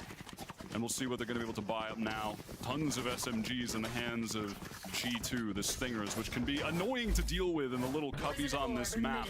If they go for maybe a stack of a couple players playing a Crossfire and Hookah where the short-range guns thrive, that could be one way, where they try to take advantage of this to win a bonus. On the armor side of things, only Tui's who's only able to afford the half. Loud here for the most part, though, are geared to the gills. Again, looking towards B long. It's a really fertile ground to make use of that fault line. Knife here. Again, Loud, one of the few teams really leaning into that KO there. Spot nothing from that knife on Hookah. Yeah, it was that early knife that gets back Hookah and Octagon as well. They've now cut noise and are just contacting up Kawanzine with a great first kill. And now G2, they've responded by putting 2 players into Hookah, which I really like, trying to gain control of that side of the map, and hoping as well that if this split did come in onto B, those 2 players would be able to face that one lurk, maybe 2 players going that way, but that isn't going to end up being the case. Trent actually goes down, trying to peek for a bit of information, and that was on Loud's rotate back to A. Tough to make that Stinger sing at that kind of range. So Sarnak spots at least one of the players that was sent into Hookah after that first pick was found by Loud. Now, though, it looks like they want to land on A. Icy trending back towards the side here is the flash. Forced back behind the smoke. There's Kawanzine waiting for it. So Icy and Valen to work with here. Pretty inauspicious bonus round from G2. Have to let this one go, though, if needs must. Now Valen in the smoke, very common. Cryo loves this particular play, for example. Will burst out, and QCK silences him awfully quickly. Loud get on the board without too much of a fuss. And a small little thing of note there, we saw Kawanzine watching the flank back from Market, where he picked off whichever second player that was that had pushed all the way down from Hookah, because neither team right now are running a Sentinel on Bind, and it's not too common these days. Sometimes you'll see the Cypher, like Moose likes to play that, which actually did against Loud the last time they played Bind. But playing Bind here and Icebox next, Loud aren't going to suffer from their lack of desire to play Sentinel that often can rear its head, where they forego the Cypher in a meta where he's very strong. And it's just going to be about them watching the flanks like Kawanzine just did in that situation there. Not like a breeze that might expose that a little bit more egregiously. Loud here on the group up towards A short. Standard Viper util deployed. Flashpoint as well to get them on the road. QCK now satcheling over towards the side, goes over the top there, back U-Haul, Valen brought down. Nice little opening here from Loud. QCK brimming with confidence. Even when not playing well, he's always going in. Trent though finds a tight angle. And the plant interrupted for the time being here. Loud have to now find another option to get this one down. Guiding light from Jonah here to lead them out onto the site. Trent doubled up, and Icy also still playing from showers. That's somewhere that Loud have not cleared. It may rear its head in just a moment. Dizzy in, Sadak out, but the fire back from Loud is impressive. Just Leaf to work with now. It's a pretty darn good breeze to blow him into the right spot here. Down to 56 in a 1v3. And Let's will be waiting on that line to clean him up. And just then, G2, you kind of have to question it. You know, they were set up to go for that flood back into the front of A site. A bit of a, you know, the pre-take if the spike was going down. But they didn't wait for that moment where someone was actually trying to plant. They forced the issue pretty early, so they ended up running into all of the players with their guns out. No one in that awkward forward default position trying to plant. So perhaps a little bit rushed. You could see what they wanted to do, but that timing just didn't really work out for it. And now they're relegated to this save. A few sheriffs, a couple stingers. And again, a pretty similar opening here for Loud. They really like doing this fast play up into B long with that stim beacon to get them the speed to get there. And it can overload as well, that B long in terms of raw firepower. Loud opt to pull out of that one. Smoke came down from G2 as they are very heavily stacking the front side of that B side. Not that Loud are aware. This is ultimately going to lead them in ostensibly the correct direction. And last time they exploded out of short quite quickly, and it looks like they're going to do the same here. QCK satcheling in, but this time they're not going to overpush, go into backside as they did on the last where QCK got that entry. They're just going to place those safe smokes at both sides of triple to get this plant in on default. They have the gun advantage. No need to play forward, take any unnecessary risks here. Play lineup, Larry. No need to expose yourself to these short-range weapons in their optimal quarters. Smoke that came down basically on top of the A side here. Cullen's in will be forced out by the mosh pit. He acquiesces back in straight away though. The Dizzy might make that a bit of an issue though. Sardak forced off the line. Another flash there for G2 as they try and set something up here inside of U-Haul. Cullen's in though is going to mow him down. Valen comes to the party a little bit too late. That's Loud with 3 on the trot. And all of those kills from Loud, very important for the ult economy on their side right now. QCK was 1 away. He got his. Cowanzine 1 or 2 away, was able to get his as well. Sadak with the rolling thunder off that. And now they can just carry that momentum into this round. Leaf does have the Viper's pit to play around if they intend on using that at a, you know, early part of the round. Oftentimes you'll see it over towards A. That's a more typical spot for it on short. You know, maybe sometimes to cut off shower, but short's certainly the most frequent. But heading in here, they've got 4 players stacked up to B right now, G2, including Leaf, the man with that pit. Perhaps thinking about using it to shut down Hookah. We'll just have to see here. As it's Icy, the lone man on A, and he got spotted out by that KO knife, and he's just trying to keep that shower control while the rest of the team are set up here on B, expecting when that presence come to, if it did come rather, to have that Dizzy go over top, have the Sky pop a flash perhaps as well, but all for naught. It's an A exec again from Loud, 3 in a row. Icy here in showers, posted up there, but about run into less. Okay, QCK pops his head in. Tiles and masonry flying everywhere as the showstopper found its mark. Valen, nice little pop there out of TP, but Tui's was there to trade. Into the back of the site, you'll notice QCK has gotten himself to Trent's going to use showers as a staging ground to unleash Thrash. QCK almost ahead of it, but going to get caught out. There's no one there to really follow it up though, as Trent is crossing the site, but nowhere near close enough. Oh! Rolling Thunder interrupted. Sadak had no opportunity to let go of that one, and Leaf is going to win out against Tui's. QCK, nothing to do here. Hold up in heaven. G2 get the defuse. Really nice job from G2 to just force those Loud players into awkward positions where they couldn't help each other at all. I mean, even if that Thrash hadn't hit QCK, he was so far away from the action at that point, rotating to heaven. Wouldn't have really had a great angle. Maybe he could have fought those guys coming out of shower, but regardless, well done from Trent to have that idea that he might have been rotating there into backside and getting that really crucial stun. And even more crucial than that, all the ults depleted from Loud. All 3 of them used into that round for naught. Viper's Pit here towards B long.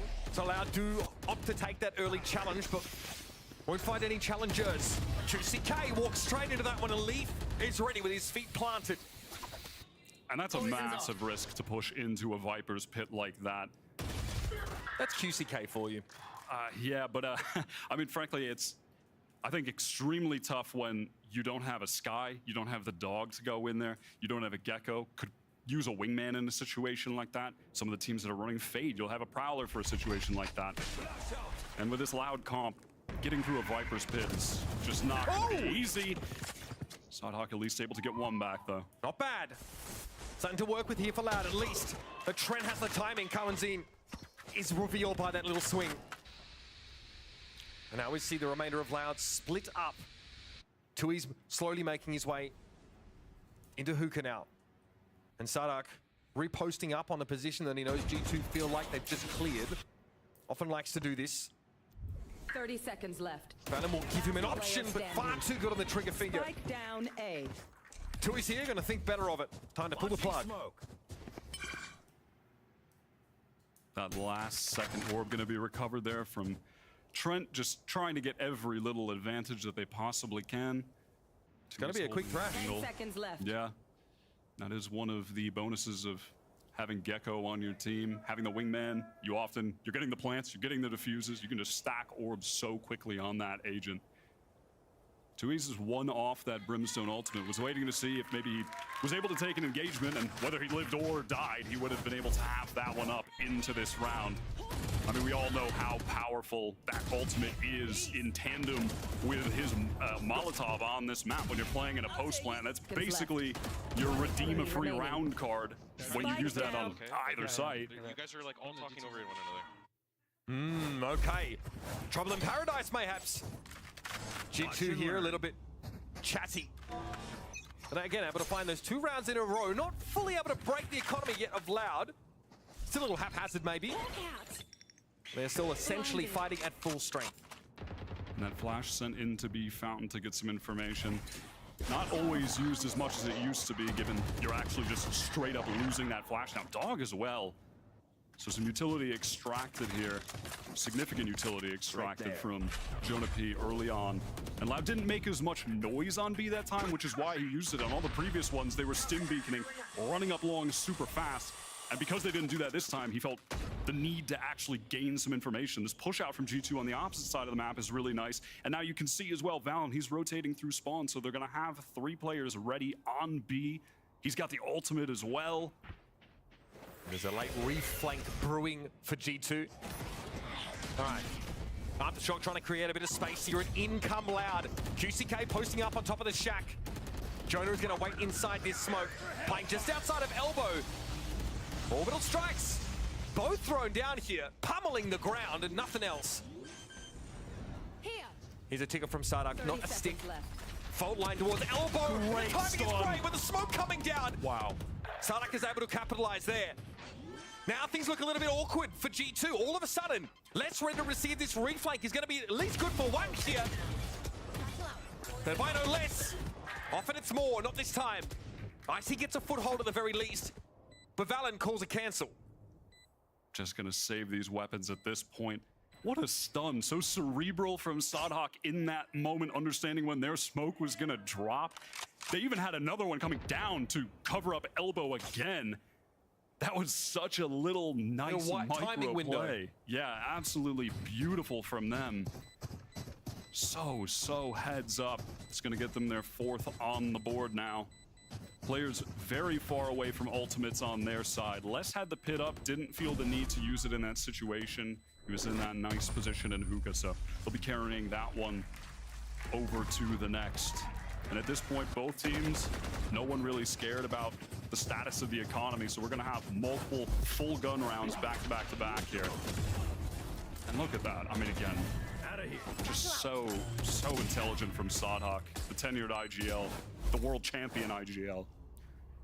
Philo's keeping track at home, and here, G2 obviously a third of the way to that threshold at magic number 12. They would need to exceed in total round count, even in a 2-0 loss, to get themselves into playoffs. They need 14 to guarantee it. So well and truly on the way. This has been a competitive half of Bind so far. This time again, Loud do show up on B long.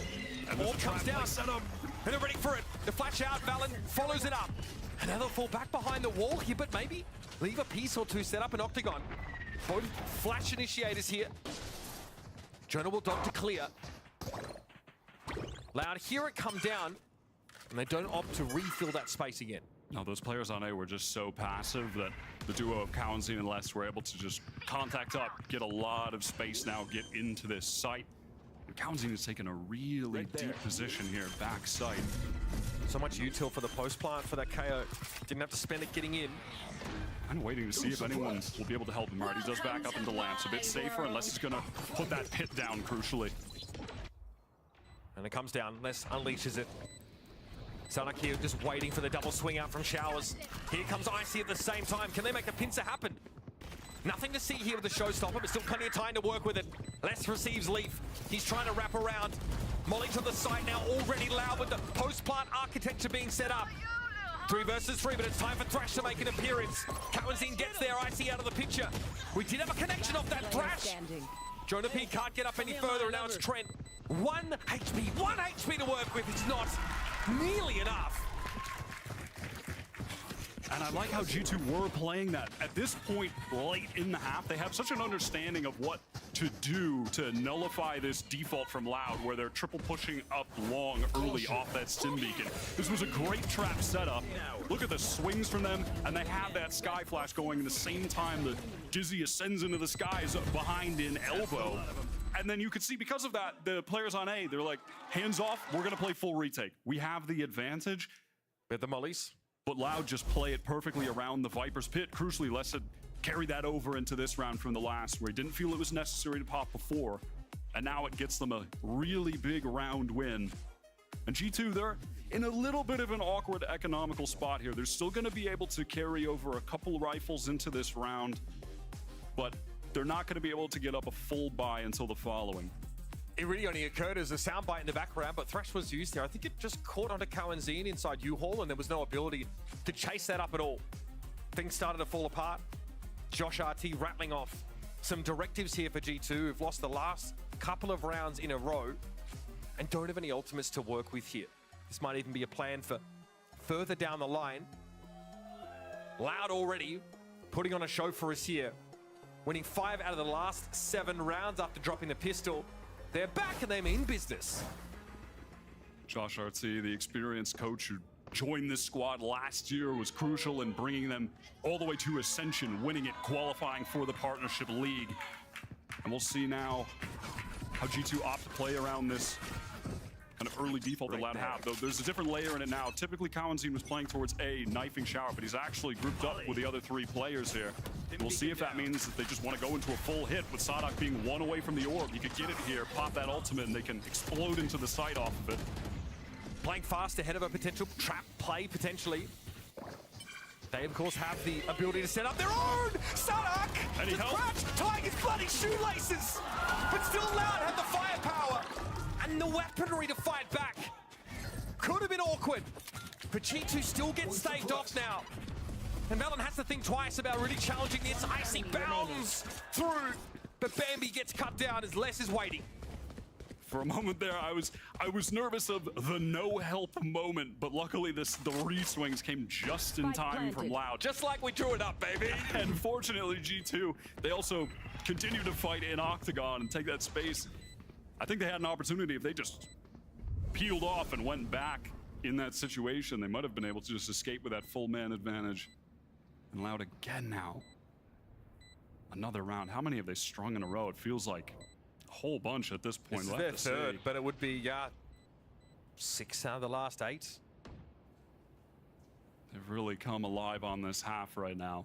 Mixing in just small, little different pieces to how they're playing this default over on the B side. Still that B pop, right? Yeah, it was Cowanzine involved in the mix, where typically it was just the 3 players previously.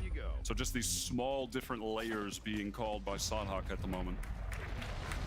Valen gets his there, a bit of extra credits. Ruin their day. Maybe saving up to take Derek out to dinner for National Girlfriend Day. It wouldn't be the first time. It'd be the annual day. It would be a testament to the bromance if he can take this down for EG with their hopes on the line here. EG looking on, of course, want to see Loud lose this game to qualify for playoffs. That'll be the ultimate gift. Their fate in the balance. Sen City's fate in the balance. And of course, Loud, their fate in their own hands right now. They need this victory. Derek, I hope that stake was good, Valen, on Derek's dime. G2 here have a bit of ground to make up, though. Started well, but have lost control of this half of the last few rounds. This time Loud, another variation wide. No early aggression here towards B-Long, but they are maintaining a presence here. Now just working back a bit later, and you can see again, when Jonah P doesn't hear anything, he's going to use that utility. And with it gone now, Loud using that breach ultimate to scale into the site quickly. QCK all the way in the back already.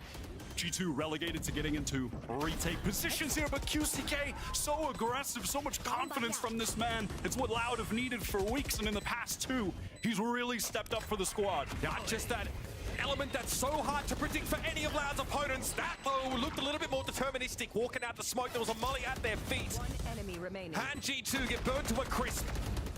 Only Trent here. And Kawanzin wants to pursue. Blood in the water, and Trent's giving him nothing. Crucial for Trent to save the gun at this point. I can hear the crowd keep running. I mean, the economy is just cracked at this point. Oh, and the jig is up, my friend. Tui's heard those footsteps. Trent's on the angle, and he's gonna go down. Economy absolutely crushed for G2 heading into the next. And this is an elite Loud that we're watching right now against a G2 team that have impressed me so much this season. Thinking to the back to the game against Lev, right? Lev, yeah. Despite losing, they took that icebox map, and their play on Lotus was just fantastic from G2. But frankly, looking at this map pool, this map kind of feels like a must-win for Loud because we are headed to Icebox and Lotus next. G2's two best maps. So Loud do need this one on the board. Kawanzin's actually picked up the operator here because their egregious display of 1% wealth. He can just hold down showers with that for a bit. Can afford healthcare in America, it's sick. It's crazy. I wish. We can dream, my friend. Kawanzin, though, opts to make a switch of weaponry. He will be ambling his way towards showers. Knife did catch on to Valen there. So he does know there is some architecture lying in wait. And straight down A short. Les has been able to find himself here. So G2 don't know yet where the action is expected to be. And you can see the trend across there for Leaf. Loud right now rotating back towards A. And I like from G2, they put both of their B players in hookah because Jonah, no utility left. They don't know what's happening in long anymore, so they want to hold down that section of the map. But Loud at this point, looks like they're going to be fully ignoring it, save for Sadhak, who might try to, you know, make a bit of a distraction perhaps with a utility, but seems to just be watching for the push out. And now this full execute is going to come in on the A side. GCK dead. No double satchel, notably. Doesn't get to the back of the site. Wants to play in front of these smokes. Q's brought down. That's Leaf in heaven. Posing a little bit of an issue here for Loud. Sadhak, flashpoint. Oh, the little fake pick, and Les is going to be there to follow it up. Nice little two-piece there, the 1-2 punch for Loud. And here's that flank. May happen a little late. QCK doesn't have a good way to employ that showstopper, so that'll go for naught. Valen's able to repost up in heaven, but it's about Trent and Jonah here. Making the way down short. Kawanzin sets a flash up there, but Valen's good for two. Now it's on QCK. They've got a good idea that he's there. And what a crucial round to win before the half for G2. Super well done from Valen at the end there. Just found the perfect timing on that spray down. One of the best fragging IGLs that we have here in Americas at the moment. And frankly, we've got a lot of them. We do, and on the opposite end, honestly, this has been a great individual season for Sadhak. I think he's stepped up on a number of crucial rounds for this team and maps where he's really displaying a higher level of mechanics than we've seen from him in the past. And of course, two of the best IGLs tactically here, going head-to-head as well. And Sadhak was doing that, by the way, while also very involved on the coaching side. Like, he was frying before he sort of handed all that responsibility over, which is even more impressive. But there it is. We've got G2 finding their way back in. There are quite a few people interested in the result of this game, none more than perhaps EG. We're going to go down to Elizabeth with some very relevant individuals here in the outcome of this game.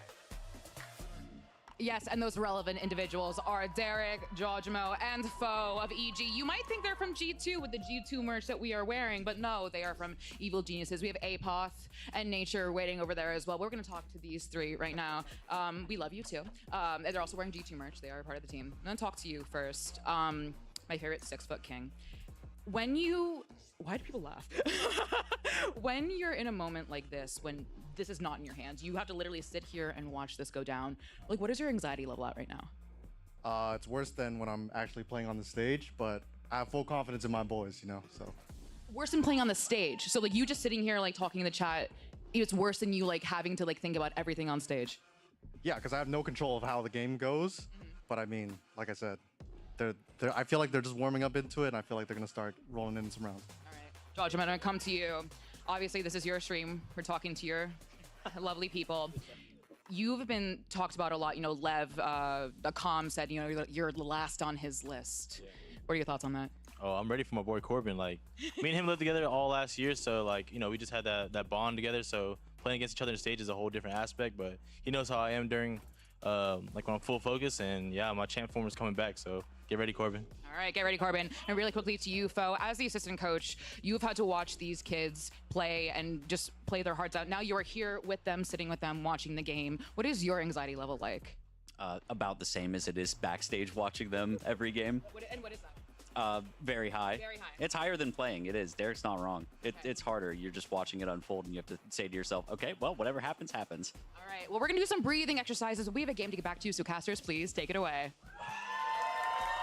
Thank you very much, Elizabeth. I'm quite sure these teams looking on and their fate being decided are feeling it. But now on to the teams that do have an impact on the outcome, Wyatt. We're heading into our second half here on Bayern with G2 moving to the attack. And right now, I'm just looking at the buy here. Loud, they've got ghosts across the board. And I'm going to be paying a lot of attention to Sadhak here, how they're going to be playing around the breach on the defensive side. Because there's a big difference in the initiators on both sides. The G2 running the Sky and the Gecko, things can be so much more fluid. Whereas with the breach, you have to be in particular spots to hit your flashes. And often same with KO. Of course, you can right click to push somewhere close, but a lot of times you're going to be playing pop flashes for people at different angles as well. So I'm expecting to see some quality setups here from the Loud side, and it's something I'm going to be paying a close eye on as we head onto their defensive half here. Cohen's in, get a little bit antsy. Little check there. Now actually able to post up watching a short. Decent spot, and there's also the counter swing opportunity as Les takes some non-irrelevant damage, rather, up B long. But G2 still have eyes elsewhere. They don't have that showers control, but Twiz might be looking to concede it here if things don't go right. Snake bite. Oh, and Leaf wins it out. That is massive for G2. Leaf can move on in, but the rest of G2 are already off to the races now, moving down short. Sadhak beats a hasty retreat. Aftershock to cover his tracks. He's going to set up across the site now as Trent gets his plant going. 30 seconds And at the same time, going to recover that Dizzy to have it for just a bit later on. Could be a crucial piece of utility to explode back in while those Loud players are tapping the spike, trying to get the defuse. They are absolutely ready for this. QCK wants to step up. Does have some utility here to try and draw something out, but actually wants to drive face Leaf. And he falls quickly. Still 4 to deal with on G2 side. The wall comes down, the show starts. There's Les trying to make something happen, but he was always very low after that engagement at the start of the round. And G2 get that crucial pistol. This G2 squad, they are undeniably great. I mean, it's a small moment, but they played to their win con there. They played nice and passive. It was Trent getting that Dizzy backup line, the wall drop with it coming over so they could face that man advantage trade out if they needed to. So nicely done from them. QCK with a nice shot. He has been playing well. Let's go. Keep it up. Anti-eco, we know what to do. Yeah. Well, they definitely look like they know what to do. Solid round from G2 there. Loud want that showers control once more. This time, though, we brought back up. Leaf comes off second best. Fortunately, this for G2, that was just the player with the ghost, and that stun is going to come and be long with the nade. What a great timing. Icy can't win that duel stunned up. Oh, no chance to follow up, though. Sadhak full challenge that. Nobody could trade him. Same could be said for less. At that point, QCK was on the wrong side of the wall, and Kalenzin's on the wrong side of that smoke. Forced now back in towards Tube. Kalensin has to be careful. He almost died to the dog. QCK thinks about it. Come on! Look at your conscience, QCK! Punished for it. At his back turn as Trent exploded. And now it's Tui set up in hookah. With 3 players, 2 Bulldogs and a Ghost to contend with. He has nothing but a molly to his name. You're gonna need that, buddy. And really on this round, we got an appetizer of what's to come with this Loud comp on defense. One of the reasons you run that breach is because B-Long is really easy to control with the fault line. It gets all of long, as you just saw. So if you hit the right timing with that, and then additionally, maybe if you have a KO flash to come over, that raise nade we saw was really effective. There's going to be a lot of trap setups just like that from Loud. So G2 are going to have to be weary of walking into the traps, but also, importantly, for their attack site to succeed, baiting the traps out, getting the utility out, and then, you know, re-clearing those spaces if they intend to, or at least putting in an awkward position for Loud where they're denying some information that have to re-clear it themselves on defense. Slow and steady, G2. Make their way over towards hookah. They're very cognizant of the trap play potential that Breach presents. But a thrash here towards B-Long might open this wide up. Sarnak doesn't know where to look. Wesley gave him a clue, but he didn't have nearly enough time.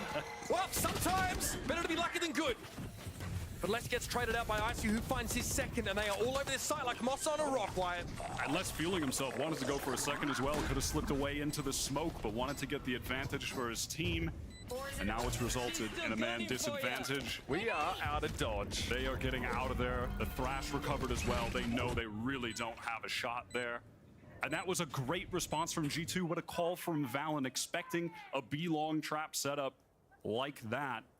They used the thrash to clear up there and just kind of focus their attention then on hookah. If there was a trap setup, that thrash would have pushed them back, and then they would have been swinging out of hookah. I mean, we saw from Sadhawk's POV. And yeah, regardless of the trap setup not being there, Sadhawk was so caught off guard from that explosive hit from G2. Bonus round going to be converted, but again, at least for Loud's sake, they're going to have enough rifles into the next round, to get a reasonable buy up here. So it's not a pure bonus where you're giving all the guns away. G2's economy is going crazy because they recovered everything, though they did get a few rifles, but it's not as egregious as it could have been for Loud when you lose a bonus. G2 are over halfway now. So a 14-round threshold. See how this went down coming out of hookah. Sen is shaking right now. Let's keep it going. These are tough times for the Sen City, Mitch. Tough times. G2 posted up now with many players outside hookah again. They're not going to go with the speed they did previously. A flash up long to get some information into Octagon, which Jonah did here with that ping when the bird goes off. And we have just basically the same setup here, right? Dog is going to get the info on long, and then the push is going to come through hookah. Okay, still a fault line from cross map. We're not really going to bother anyone. Icy is in. QCK affected here by a lot of the mollies, and is forced to play inside tube. It's easy for Icy. Sardak here. Flash, aftershock to try and create some space in hookah, and he's done so. But G2 now entrenched up on this B site. 3 players back to back heading in the elbow. They're going to overwhelm Les. He can't hope to challenge this. And G2 aren't done. They still want a piece of this action, and Les, well, unable to find any. Tui is though elsewhere. Doing some serious work here.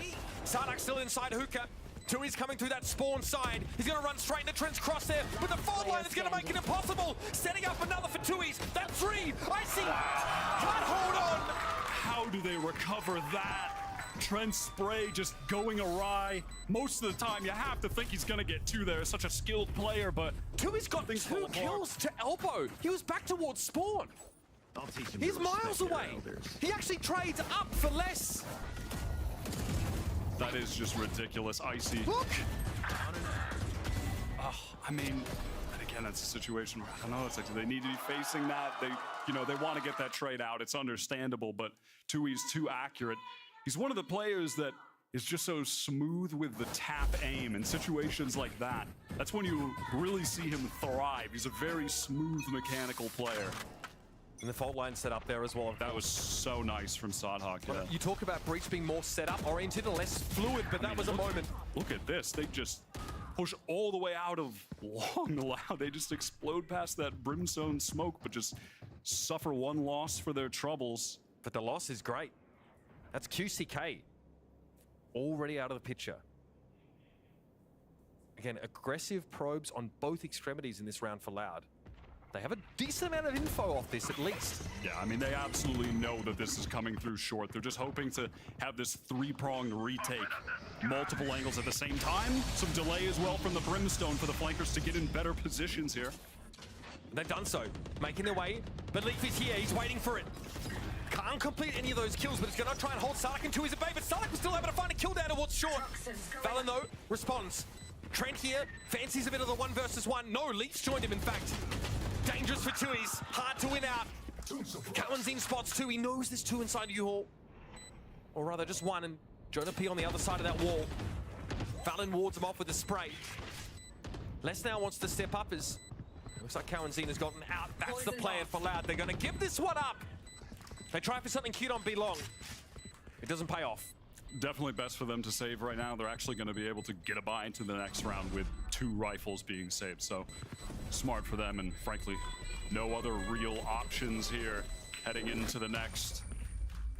Looking at some of the ults at the moment, you can see Trent is just 1 off from getting another Thrash online. I mean, like we mentioned earlier, it's so easy to just stack up Gecko ult after Gecko ult. And now they wanted to try to bring a new little play into the fold there, something that G2 wouldn't have been expecting, but QCK is just not able to win out that first duel, and that's really all it comes down to. They wanted to catch out G2, and it just didn't pan out as intended, but listen, I respect the attempt. I respect the idea of going for something different there that they weren't expecting. And we watched QCK. I mean, I don't particularly think that his playstyle has drastically changed at all. I think Andre points out on the desk, he's like, oh, maybe QCK playing differently, maybe less aggressive and now more so, or vice versa. I feel like, from what we've seen, QCK has always been that aggressor, first in, last out kind of player, but often just can't even get traded out. Sometimes just goes down on that entry scenario. Yeah, oftentimes I feel like, I mean, last week aside, last week he stepped up massively for the team against he won those Sentinels. duels.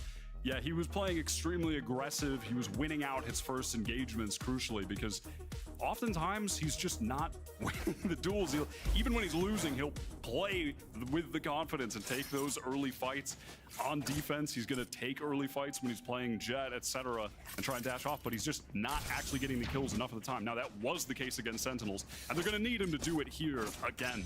And frankly, almost the same could be said for Icy. G2 have talked about how he's fit in terms of his play style into the team, but if his individual game gets elevated to the point where he's a star fragging duelist as well, not just one that's making the space, playing his role, I think that's what will take G2 to the next echelon. It's Raze on Bind, though. There's a lot of setup required to put them in a position to succeed. And that responsibility falls on the rest of the members of these teams. Kawanzin here, this does look like a late little shower knife. Just how deep are we? Okay, deep enough to spot the sky. Just Jonah being spotted right now. Kawanzin does want to get in, even behind the fault line being spent. Here's the showstopper though, Icy wasting no time. Dizzy at his flank. In we go, and he knew Kawanzin was operating near showers. Trent also not half a step behind, is able to find a second. Beautiful explosion from G2. And again, Loud are forced into a situation where they have no foothold outside of Tui's. And that one got extinguished awful quick, Wyatt. Not even necessary at this point, but that wingman does give Trent the Thrash. Won't have to use it in this round, can save it for the next. Economy at this point now is shattered for Loud. Relegated to taking that Judge into the next, as well as the Vandal, and G2 firmly in control of the game at this point. We're not talking about round thresholds anymore, Wyatt. We're talking about G2 just winning a map and going straight into playoffs, extinguishing the hopes of Sen City.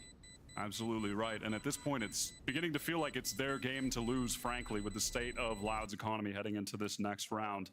And with that Thrash online as well, close to Jonah P's ult, They have the tools necessary to carry this game over the finish line. On their map pick, you would have expected them to be the team picking Icebox here.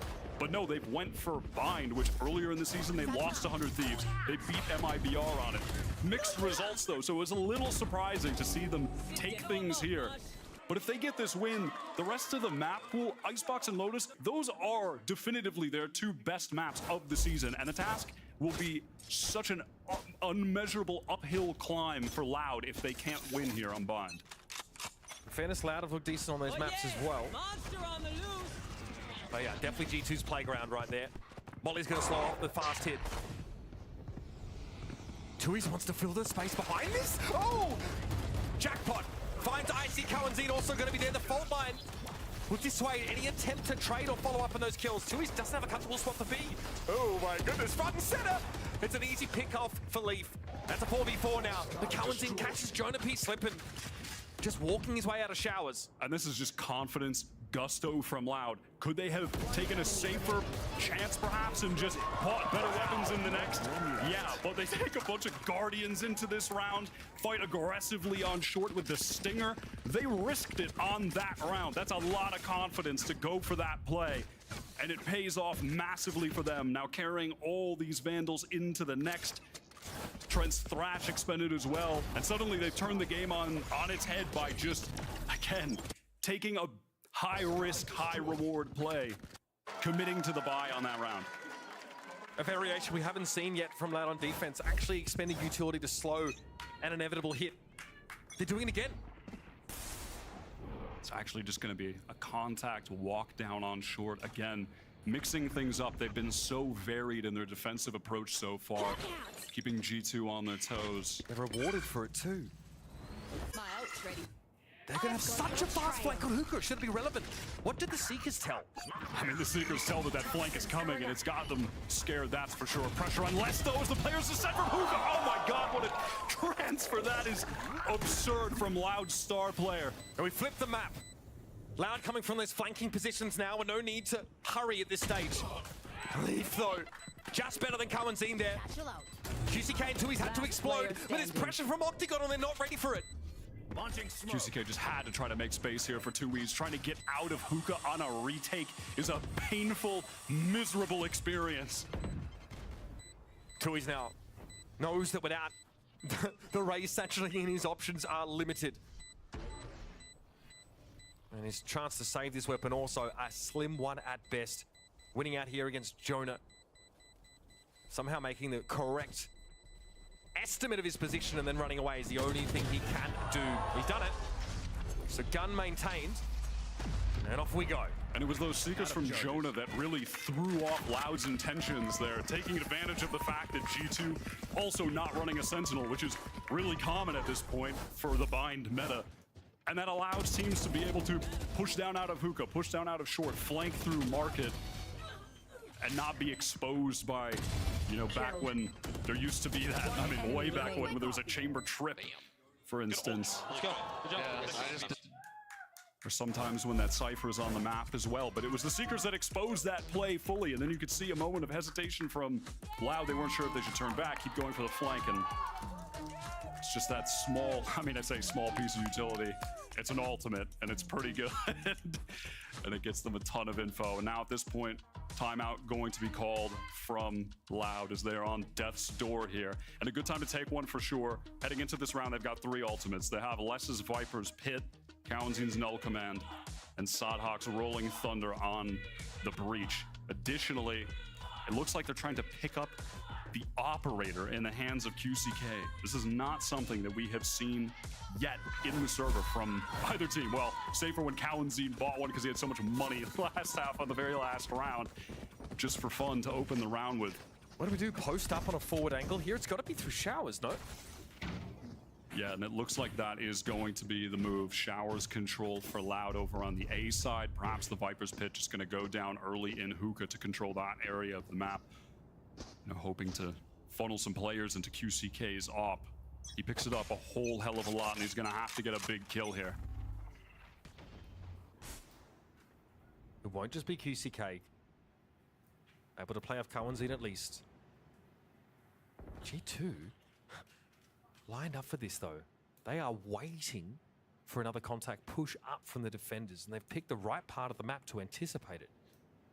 Wow, look at this aggression from him. It's a dangerous spot, pushed up too far where he could get traded out, couldn't get back behind the wall to satchel away or pick up another angle. G2 are going to accelerate off the back of that into the site. This G2, man, that's something else.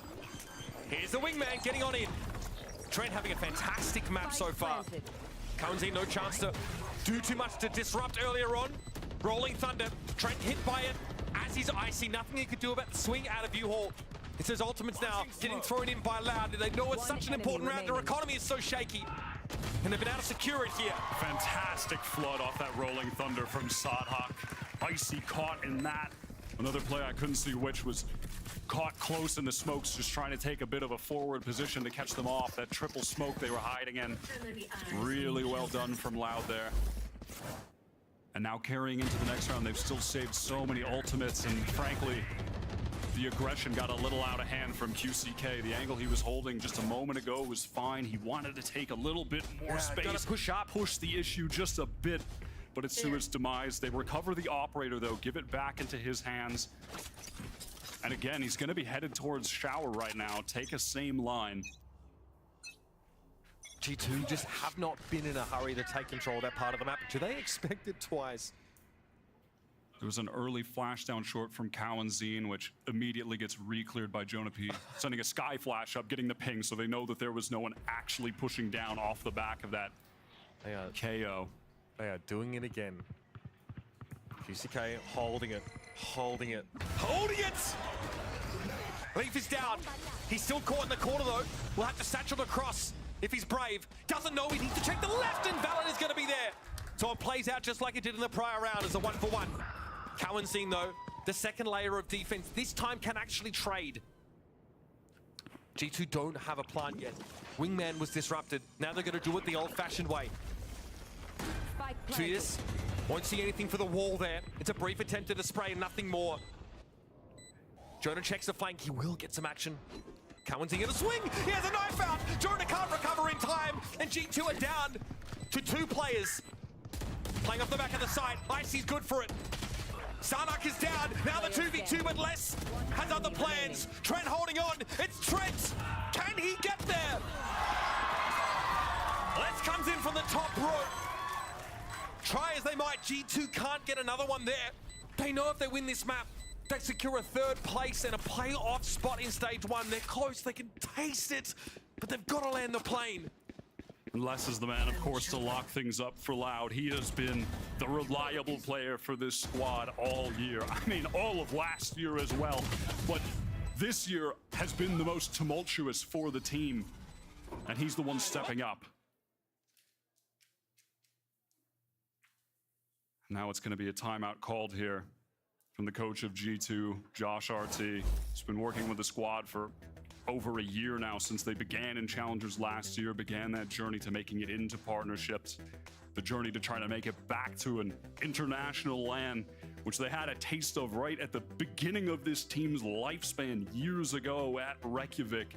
They were this promised team of young upcoming players, and they couldn't live up to the pressure at that LAN. And they've been clawing and fighting for a way back there, staying together as a unit for years to do so. These players had tons of offers to go to other teams in partnerships last year, but they said no, they stuck together. They've made it all this way now, that core of Valen, Trent, and Jonah P. They stuck together as 5. Much longer than many other teams. They really, really waited on it.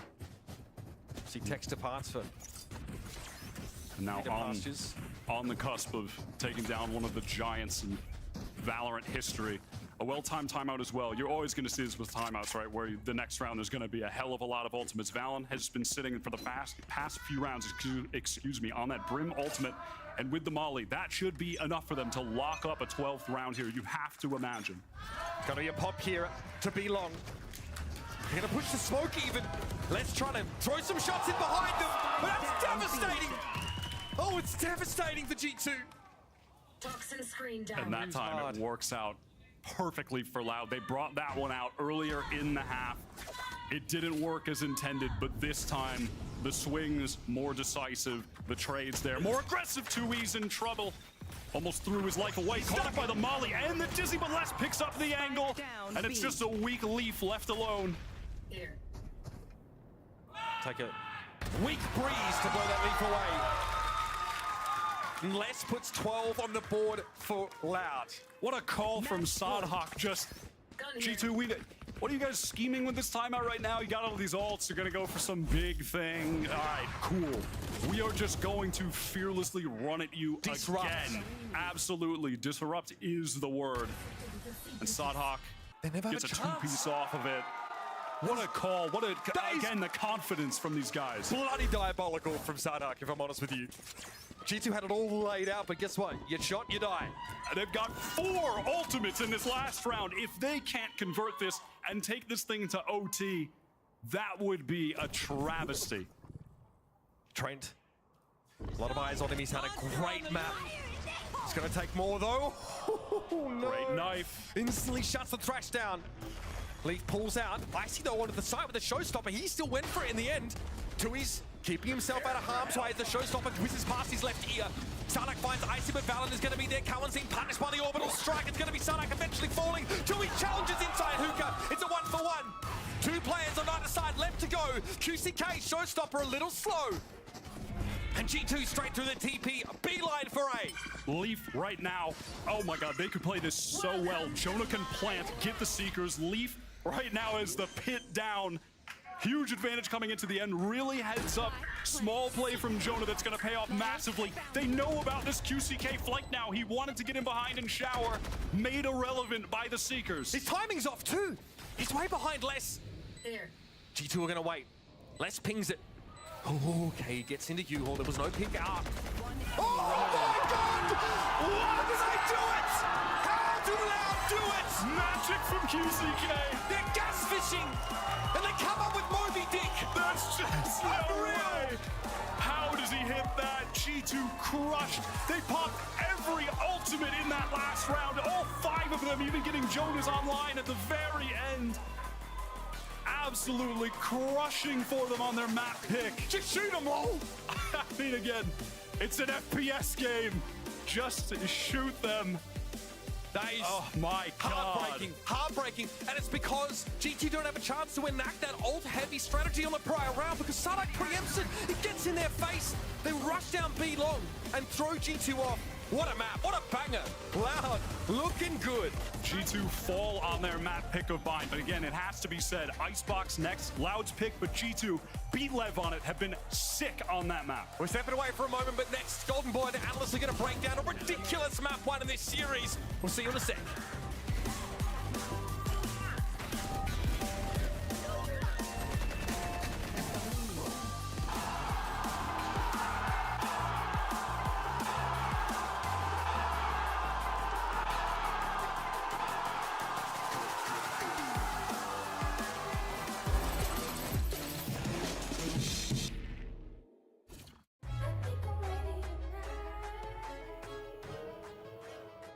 Hey guys, it's Jimmy Lin.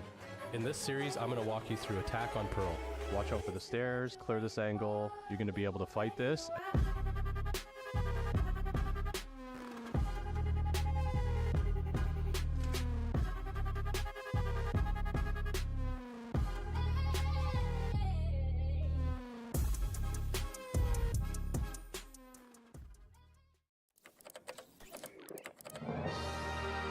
Red Bull gives you wings.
No, the Mazine can do this. Wingman can. Oh my goodness, Trent does it again! Vem tentar o plate, quer secar de novo, olha o Cauã! Here, the coach of Loud, STK, a wild last round for a wild map. I know going into today, it's very serious. You know, there's a lot of talk about, you know, who will make what when you have all this stuff going on. I'm gonna simplify it for you.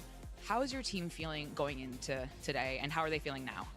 I think that's the difference between today and the other day that we play. I think that we have no pressure today. I think that even if our win make us playoffs, I think that we are going to make it more chill and like let's do our job. And if we can win and have playoffs. But not like so many expectations for today. Just do our job. All right, well, do your job and best of luck. Well, they needed to do the job, and they did just that on map 1. Loud pick up the win in dramatic fashion at the tail end of that game. That last round was ridiculous. It was the final bullet went through the dang truck and killed the guy. It was just insane.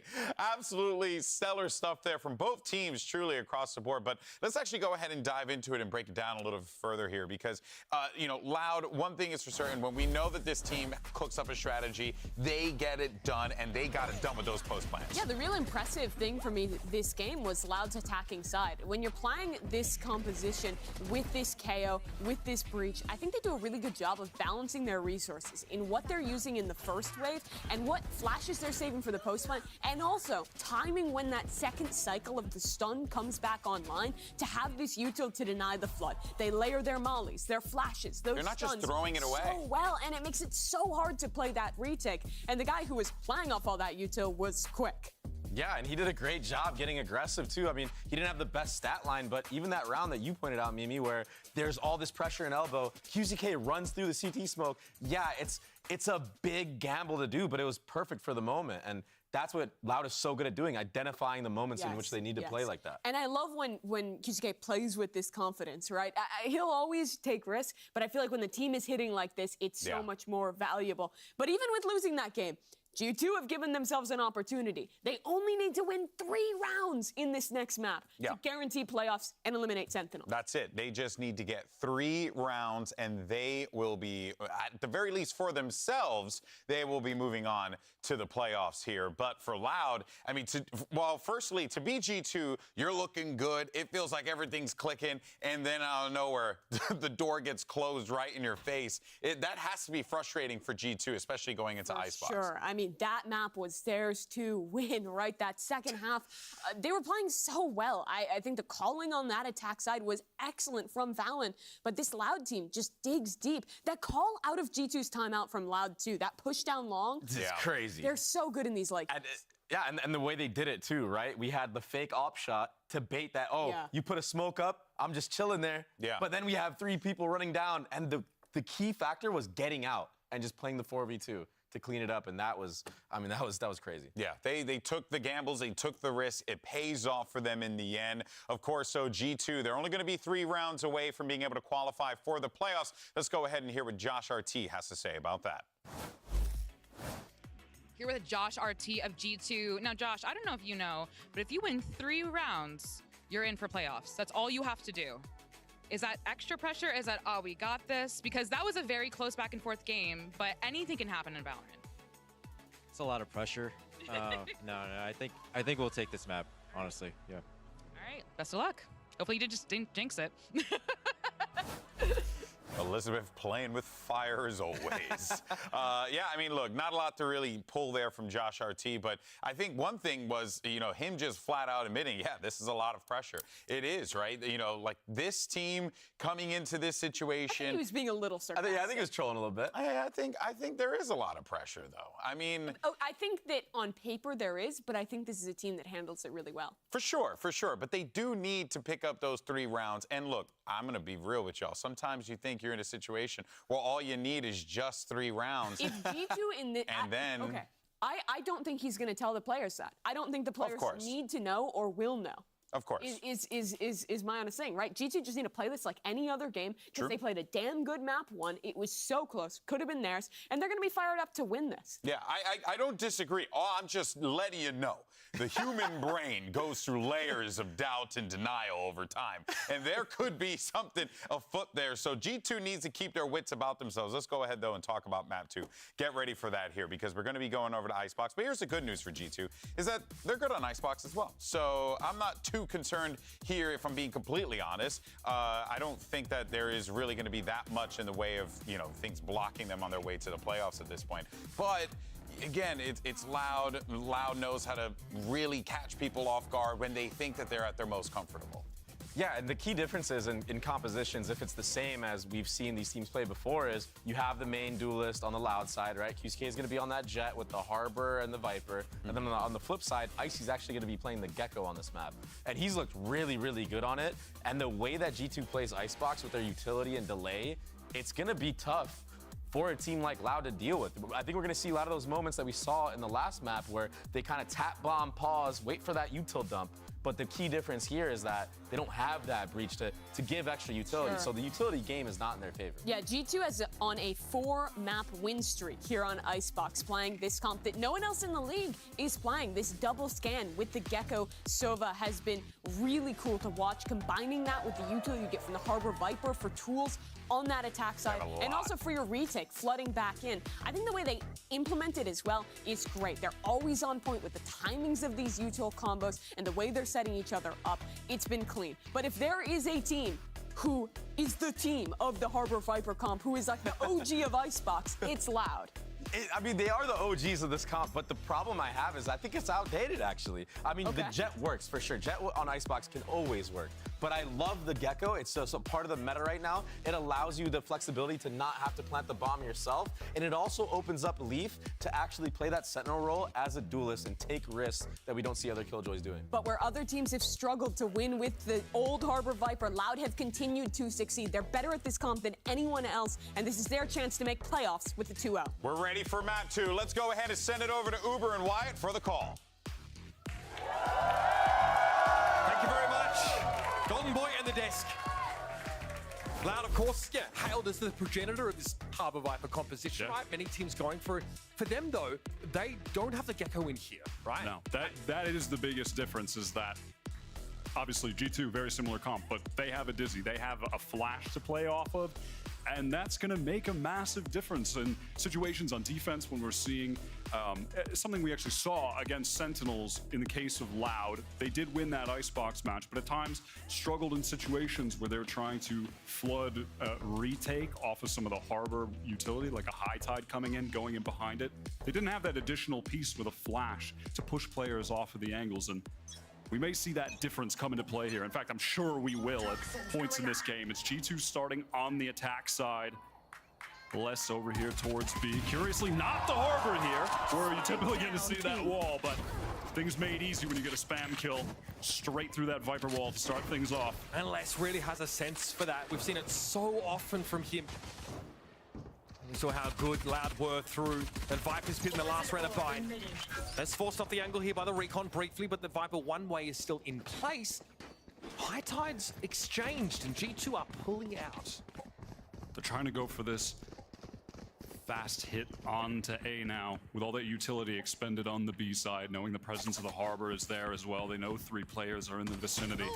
So pressure now onto Cowan Zine, who stepped up massively last week against Sentinels to anchor back in this site.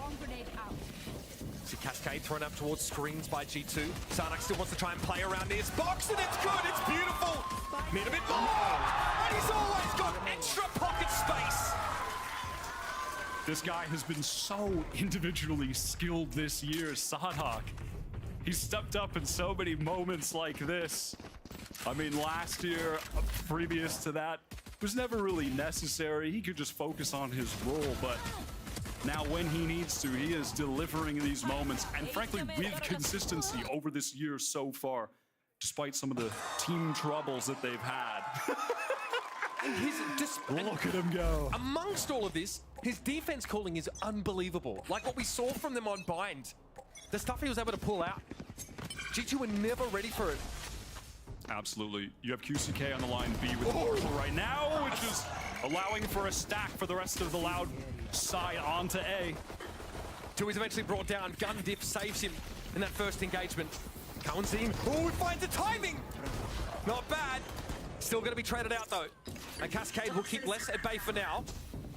This is scary. QCK only with a Marshall on this retake, but can G2 recover any weapons? They've still only got 3 classics in hand, and looks like Loud want to get in fast with a spike being planted. Another great timing from Les. This time drops on Icy. All those guns are in screens. G2 no opportunity to get them. It's only Trent salvaging a Bulldog. And so they're disadvantaged in the post plant.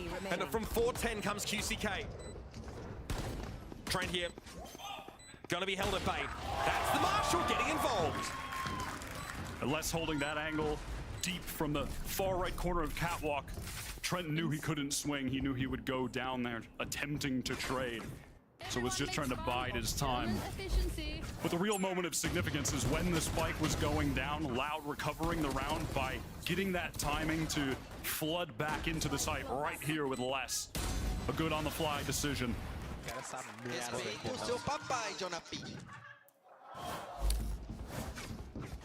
Doesn't look like anything to me. Just talking a little smack. G2 now gonna be on that full buy. Loud with an opportunity to bonus. And now for the first time, 3 rounds in, we're seeing that standard Harbor wall from the B defending side, which cuts this angle off. And oh my God, QCK has gone so deep off of it. So aggressive. It is playing completely out of pattern here. Here. It's really hard for G2 to preempt any of this. This is about as far forward as you can be, while still on the right side of sanity. This is spotted Cowanzine. Finally able to pick that one up there. That's a dash away and an immediate repost because it's QCK, and who else would go for it? Trent in trouble. How does he get out? How does he slip away? It's criminal! Criminal. G2's buy going horribly awry in the early stages of this round. They're going to pick up the pieces now and cobble together a push towards this B side. Okay. Now the advantage of having that Gecko, the wingman, coming in to try and get the spike down, but with the wall up, it's perfectly placed for Sadok to deny. They're taking liberty after liberty. Don't go into the cove. Okay, Sadok thinks about it briefly. And here is the flank. Les is right on time. He simply arrives exactly when he means to. And all of that delay allowed him to just work his way up there slowly, not have to make any noise, increase the pace, give away footsteps. The delay from Sadhawk there.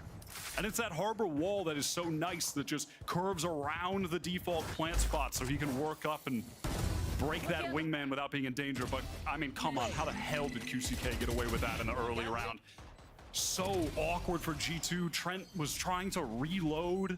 No one could trade off of that kill in time. Loud broke about 3 cardinal rules of Valorant in that round. That's, again, like there's a general conditioning about the flow of the game, and they're disrupting it. QCK now picking up the operator. That Harbor wall is going to go down from 2Es into B main. Yet again. Op going to cover the mid-cross. Actually rotating off now is QCK as the defenders adjust their positioning just a bit. They're not pushing up for info yet on B. QCK is about to post up. This might force Sadok to trend over towards A here. A little bit of sound. G2 are on the approach. It'll be Leaf with first contact. Cowanzine just hold them one down for the boys! And you love to see it! And just before last week, it's hard to believe when you see clips like that, but Cowanzine, until the match against Sentinels, did not go positive on a single map. Neither did QCK, as a matter of fact. And those two stepping up so significantly over this past 2 weeks has just boosted Loud back into being the Loud that we actually know. This is the team, this is the world-beating team that we've seen in the past, that we know they can be and should be. Again, not much to talk about there for G2 on that eco. Back with weapons in hand. Thrash, Reckoning, both available for the attackers, and they are taking it slow in the early stages. And I don't even think they actually know QCK has an op because he didn't have to fire a shot at all in the last round. deep on this A angle, and look at the rotation it's triggered from Loud. Kaunzin comes over to pick up mid. All the attention over towards B. Hunter's Fury is going to come actually from Kaunzin. They want that info. Not ready yet. G2 conditioned to play so slow over towards B. Up for more? Loud wondering just how far up they've gotten because they don't have a presence over there by Yellow. Reckoning committed as well, just to try and force these Loud players back to get some space into the site here. Out they come. Reckoning about to expire. Sartak can't interrupt the plant here. It will be 2-is though. Found Leaf. It was elsewhere. There was a catch there by the Thrash. Jonah P eventually finds his spot to explode down mid. Now going to be on that wrap to join the rest of G2, not opting to take mid proper. Aldrone will be illuminating. Valen spotted. Now can't hold that angle. He's thinking about it. Sartak! Oh, come on. How does he get away with that, man? Astonishing. And look at this. The lockdown. What a spot for it. Loud are above reproach. This is the team that when we talk about Loud for the first time being on the verge of not making an international event, it's not this team we're watching right now. It's the team we saw in the first few weeks. This is a team that we see make it every single time, consistently make top 4s at those events. Winning champions before. They had it all in that round. The lockdown being the final knife in the back. G2 feeling the pressure, calling the first timeout of the game right now, Josh RT. Speaking to Liz, he said he was confident they were going to take this map. And listen, you can't blame him. They beat Lev here, and Lev are looking like they are probably the best team in the league, though. Listen, Loud are trying to stake a claim on that one. They had us in the first half, but now they're coming back. They haven't lost more than 8 rounds against anyone on this map all stage. I mean, yeah, I mean, they have just been at such a fantastic level with this duelist-less comp, playing with the Gecko, and I am a big fan of it. But right now, Loud dismantling them. I think Sartak's calling is causing them some serious problems. They play so ponderously over towards the B side of the map that previous round. They give so much time. They don't have the ability to penetrate B properly, get through towards Snowman. Rough. They are struggling over towards that B main side for sure. On this round, their buy not going to be strong whatsoever, making sure they have a full into the next. They at least do have a couple long-range weapons in the mix here. Again, your standard harbor wall going to come up here to deny early B main, force out a drone to have to re-clear past it, or just waiting it out, and it's going to be the early recon used. That one up top that gets a good amount of information, but with the high tide, none at all actually. 2E's just able to dodge that. Not a lot of early aggression from G2 over at A recently. Definitely none from Belt. Kaunzin felt safe enough pushing up. Now there's so much early warning. Look at the rotate from Loud. QCK has just picked up the off angle deep on B, and they have 4 players on A now ready for this. I see at least the pipes. Well, I don't think G2 are committing to this at all. Maybe leave Jonah P and Leaf to have a crossfire here. They're slowing the tempo down. The high tide comes out from Loud to add more stall. They dodge that recon. Some false information then for Loud with it not getting broken, not getting any pings. And at the same time, G2 have done a nice job extracting some of that harbor utility. They're waiting for that wall to go down, perhaps to go back towards A, but no, they're actually opting to go for B. They're going to leave Leaf in this pushed up position on A to try and catch a player out, make a little bit of noise perhaps. Cascade's going to get them, but QCK sees all that he needs to. Rapidly now trying to reposition backwards, lit by the recon. Back behind the high tide. This will be a full retake setup for Loud now as QCK is shoved away. 10 seconds left. Valen low on HP. Close position here for Trent into the site. Dangerous though. Kaunzin gonna drone and probably clear close as well. And he just caught Trent, and Sartak capitalizes off of it to get the man advantage. Recon back yellow is going to expose Valen as well. He's low! So low! 3 HP in a dream for Valen, but he's still able to find his. That's big. G2 forced to play up the side for the most part. QCK dancing in the nano swarm, and the code goes up. Who is going to interrupt this? QCK off of it. Icy versus QCK. The Reckoning, though, still in play, but Loud don't have enough time. G2, Tooth and Nail have gotten into this game. Finally for G2. And it was a good call from Valent to cut noise and go all the way back to B. The way that round played out over on A, where they dodged the recon, completely cut noise, got a bunch of utility out. Very reasonable for Loud to think that they could just then go for a re-hit. So Loud stayed stacked up there, and they had QCK with the op on B. Let's go, guys. One's all we get. And it was G2 just off a good call from Valent to fall off and go for that B hit instead. Get the site for free. Of course, the EG well done. contingent getting excited about that result. That's 12 for G2, by the way. Of course, EG, they need G2 to win this map and the series to go through into the playoffs of the Omega group. If Loud take it, they'll be the ones through. QCK, early fight onto B, great shot with the operator. Yeah, Cascade comes now, way too late. It won't bring back Icy, but it will at least get them over towards B again. High Tides exchange once more. Loud again have to respect this.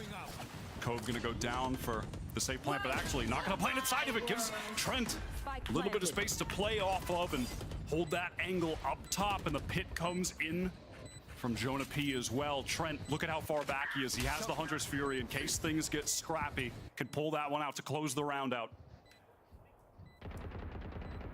Cummins in here, there are heads turned in his direction. Spots Trent, he wasn't looking. Brother. Jonah P there on top of that container. Inside the pit still. Recon to try and light it up. Comes in, eventually drops here. QCK dives in the shorty. Doesn't quite have the height. And now Loud have to pull out. G2 have done it. That's 13 rounds over the series for them. At the very least, they've achieved the tiebreaker. Leaf gonna go down to the spike at the very end. Just a solid B execute with the tools that they have here that you're gonna see with this harbor. The walls going up, a little bit of a fake with a cove that time though, not planting inside of it, off to default just to this, just a few feet to the right to kind of throw Loud just a little bit off, and then Trent also able to take a peek up top. Was nice off of that. Let's go. Finally, a little bit of momentum. Not the most excited let's go I've ever heard. Yeah, definitely. But listen, we'll get there. Maybe if we get 3 in a row, maybe 4 in a row. Saving energy, giving yourself some headroom is important. We could get the decibels up on the next let's go.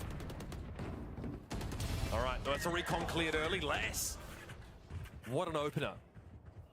G2 here lost that belt presence now. Look at this. Slowly slinking away. Position from QCK. Pushed up so far on B. The risk of making noise, though, if he doesn't anticipate Leaf to be on the other side of that wall. He's got to see some action! And it was just when Leaf started backing off. If he was in the same position, QCK was as good as dead. The turret is watching this, though. Sadaka's going to get a confirmation here in a moment. And realizes how close he was to getting a free haircut. That Cascade comes down. QCK's wondering where these shots are coming from. Blades pulled out. He's ready for close quarters. Really taking a risk there for a moment with the positioning was QCK. No dash online. Big fight from Jonah. Big re-wrapped into kitchen.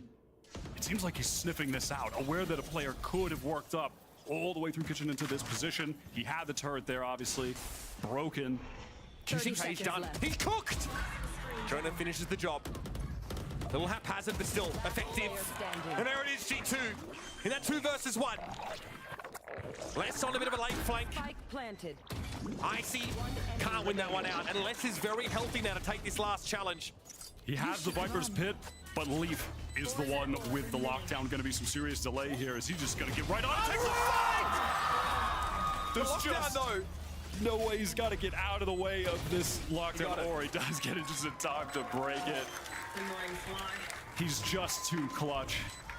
And this is something we've seen all too many times from Loud's star player in Les, and it's certainly not the last time we're going to see a big clutch from him. Sentinels fans discovering the cure for hypotension in that round. Les once the ranked upcoming star that Loud picked up in the inception of the team. And now the guy there with Sadhak with the most experience.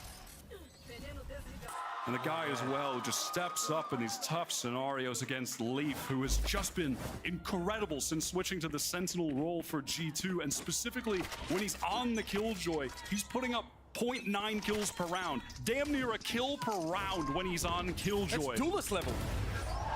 Speaking of which, look at this aggressive play from Loud over towards the A side. G2 are decimated. What do you have to work with now? Venom there, falling away, so it's up to Trent. God, it's been a tough attacking half for this G2 outfit. It has been brutal. Trent's gonna swing this and see an assailant right on the other side of the wall here. Who's got the quicker trigger? Finger time to find out, of course. As per usual, it's less. Once again, it's QCK opening the round up, getting that first kill with the operator. He is looking absolutely white hot right now. The man who was the lightning rod of so much criticism directed at this squad for their failures in the first few weeks in Americas, people questioning even the run at Madrid, not beating the best teams there. They were looking at this man to step up for the squad, and finally against Sentinels last week doing it. Against G2 right now doing it. Hitting the shots he needs to hit. A resurgence for his individual level. G2 have the correct read on an aggressive posting by Loud at B. QCK has been an issue. They've tried to force him off this angle. Looks like that L drone was actually just used to check close and not force him off there, so it's gonna be tough to hit that B in general. And through mid, it's a massacre.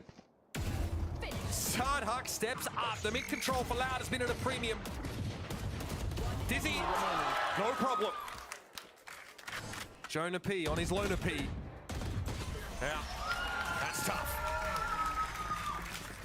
For the first half of this entire season from Madrid, the qualifier kickoff till now, we had seen so much of Loud experimenting with that Phoenix comp. They were so committed to the double flash look. And it had such a short shelf life. It expired that when we got to Americas and when they had the problems getting into the country on time to be able to play, they just never had time to adjust and start something new. And it feels like finally now, after several weeks of practice with some of these different compositions, getting rid of that old look with the Phoenix, they are starting to be that comprehensive unit that we expect them to be once again. Okay, here comes the Thrash. It's sent on in. Icy not getting what he came for though. Kaunzin's Hunter's Fury. Not even a scratch on G2 after that one. This time it's Tui's in kitchen as Sadhak is playing closer to Boiler. 410 positioning denied. And that attacking Sober Drone was committed to try and root less out of the pit, get a tag on him, hopefully spray him down, but it did not. Trying to P. Not a good way to start the round. The plant comes in though. Awkward position for it. G2 are going to take what they can get here. Thrash 2 Electric Boogaloo. This time hits the mark and they're able to follow it up. Now the pit will come down. Reckoning popped. A problem now for Loud in this retake scenario as Sadhak gets the hot foot. Icy finds another. G2. It's just QCK now to try and hold them back. He's good for just the one. Pinged off by the recon though. That's all but impossible. With the wrong weaponry as well. With this round, G2 would dash the hopes of Sen City. Getting ahead to qualify. QCK's nothing to do. And there it is. Sadly, the Sen City crumbled. G2, they have officially made it into the playoffs, so they have locked that one up. And now it's in the hands of Loud. They're the ones with their playoff hopes still on the line. They're up 1-0 in the series. Big advantage here on the first half on their map pick, Icebox. If they can take this map down, they will have made the playoffs as well, and EG's hopes will have been dashed. First tick in the box. Get into playoffs. Second tick would be do it for the boys as EG are looking on. We need a G2 win in the series. Far-fetched as it feels right now. Loud push up fast to get the orb. Tui's off of that Reckoning now in play for this final round of the half, so a certainty that that'll be going off in the late round for either a retake situation or a flood situation while the spike is going down for G2. We've taken it slow. Again, QCK. Very much par for the course from Loud's Jet player on this map. Always looking for more. Aldrome doesn't really... Ah, okay! He re-swings that! They're just assembled alternately. And QCK, no matter how hard he's hitting mechanically, he will always be fighting over B main on Icebox. Sometimes it's to his detriment. He's not hitting the shots, but he won't give up. He will still go for it. But on a day like this, where he can't miss that first bullet, you can see the impact that just his self-assuredness, his confidence that it has on the game. So many first kills for 30 Loud. seconds left. And now they can just play retake with this Reckoning online. Sodhawk even gets another. Impressive. And, with time low, they're just gonna deny it outright. Yeah, there is no chance for G2. Have to fight through this. Wingman down, Icy. Vulnerable as he came through the cove. Enemy remaining. Valen with a valiant attempt, but it's a 9-3 half there for Loud. They have been indomitable on Switching Icebox. sides. Making G2, frankly, look like a worse team than they actually are. Mentioned it already, but this is the G2 on Icebox that defeated Lev, who have just been easily top 2, if not the best team right now in Americas. They are no joke on this map. And Loud look so elite. Spectacular. There's a reason they picked it into G2. That had me weary looking at this pool, and now it's making sense. They're giving him a lesson on how to play with that double controller. Loud eyeing off that playoffs berth that looked unlikely at the start of the stage, but here we are. We're going to head over to the GP and the Deaths to break down a brutal half if you're a G2 fan. One could argue it was a touch bittersweet because even though on the server it wasn't necessarily the most, I guess, exciting performance there for G2, they got the 3 rounds, baby. They're in. So that's all that matters for them. They're playoff bound, but now is where the real work comes in here where, they want to try and pick up this win against Loud. Yeah, but it was a half dominated by Loud. The biggest thing impressing me there was QCK. This guy's aggression was insane. His opping was on point. It feels like the guy we've been waiting to see for so long with this Loud team. Yeah, and he needs to tap into that because they're going to win a lot more games with him playing like this. He was really abusing that jet dash, staying for prolonged times, and it got him a massive value on not only info, but kills. Yeah, and their late rounds as well were great. Loud winning out on a lot of these retake situations with Cow and Zine, I think in particular, doing a good job at that. But it was always these opening kills that were setting them on that course. And just the way that you guys were talking about in the first game, but it was a similar thing here. The way that they were just laying the utility and just preventing them from being able to do anything. And then you have Les, who he has been popping off. Again, I think Wyatt said top 5 player, you can make the case that he's at, at different points in time like the best player in the world. How does he still do it? Every international event he goes to, he's in the conversation for top 3 for a reason. This guy is so consistently good.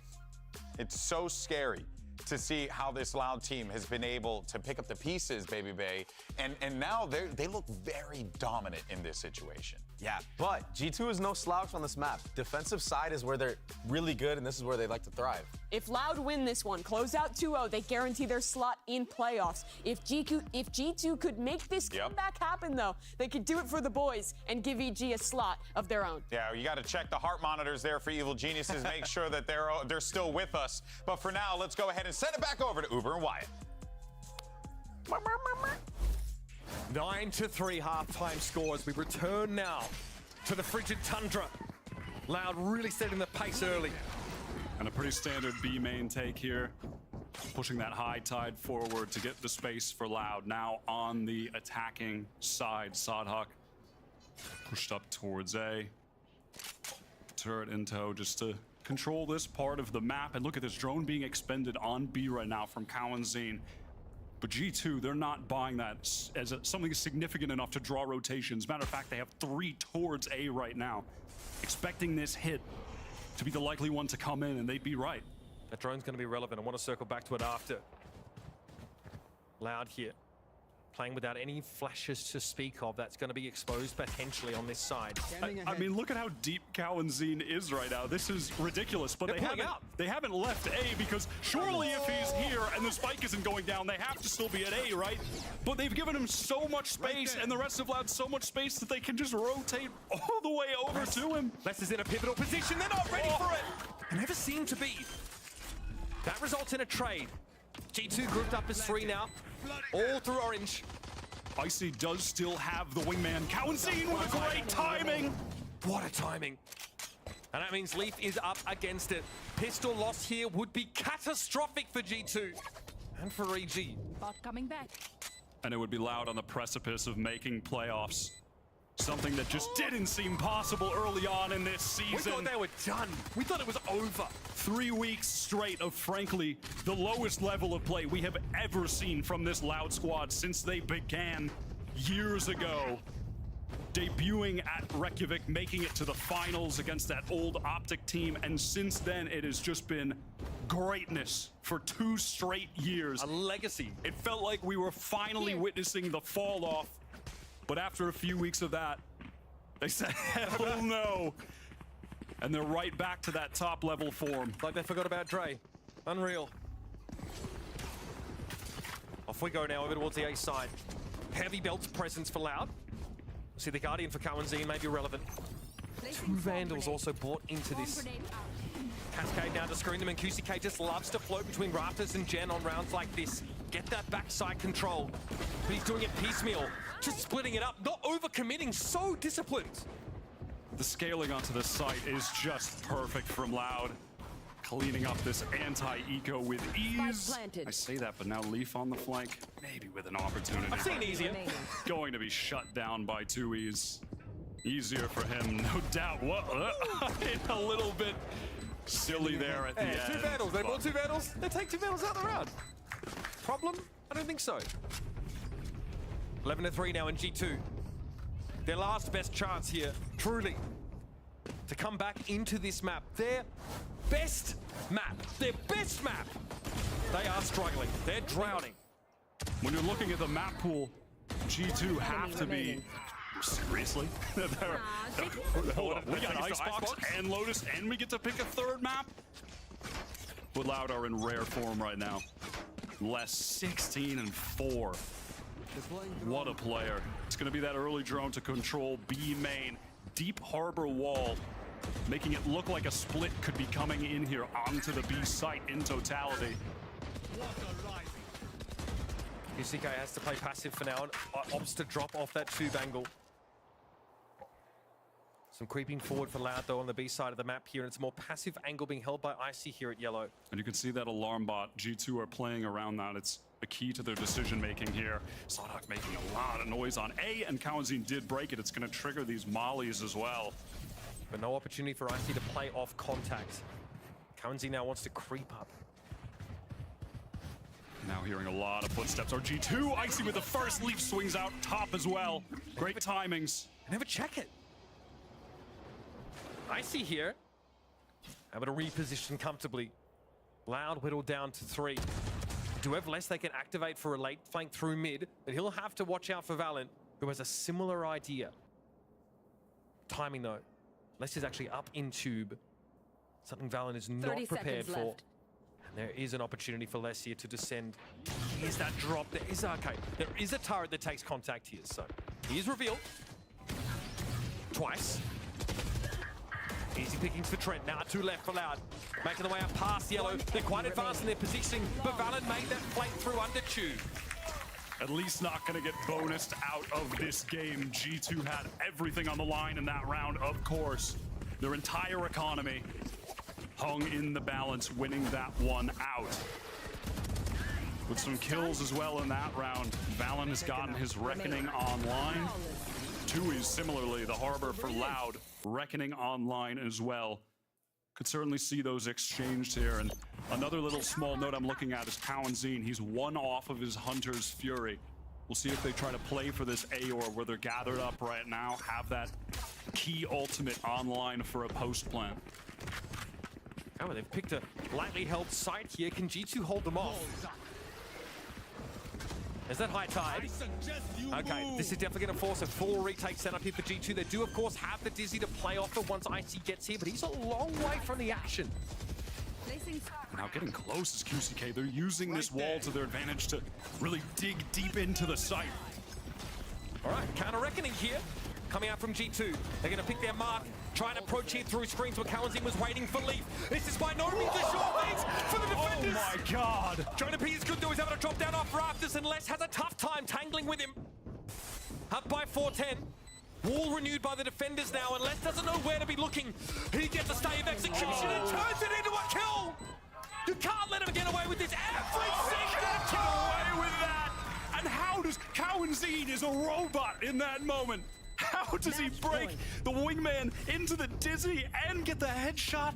And it began to such a small little cerebral moment from him when that reckoning came in from Valen. There was just that little corner, you can see it just slowly pacing to his left, but it didn't connect onto him. So he was able to get that first on Leaf. Didn't think anyone could be on that corner, or one of those bolts would have rained down on his head. Kawanzin has just been phenomenal these past 2 weeks. Resurgence doesn't say enough about how much he's stepped up from the first half of the season into the second. Back to that elite level of play. One of the best initiators that we've got in the game at the moment. G2 taking a timeout. 1 away from this loss. 1 away from EG's hopes being dashed. Their playoff chances rest in the hands of G2 and Josh RT, the coach right now on this timeout. Allowed 1 round away from getting themselves into that Omega Group top 3 and into the playoffs here. Continuing their chances at being able to make it to an international land for, I want to say, the 8th time in a row now. How do they extract maximum value out of a potential lockdown? That's the question for G2. They're pretty well bought up. They've got it all to work with here, and they've got to lay it on the line. Their last chance here in stage 1 to do so. It's gonna have to be magic. Gathered up outside AR loud. Kawanzin with those kills has the Hunter's Fury ready to go. The one ultimate in play at the moment. And it's gonna be that deep recon in. Does get broken. Drone as well here. So a lot of presence being shown from Loud early. They're gonna have to contend with the full KJ setup when they get into the site here. One of the players from Loud got lit on their way in, and QCK lands awkwardly. Might have something to do with the bullets inside of him, but I digress. Hunter's Fury expended now.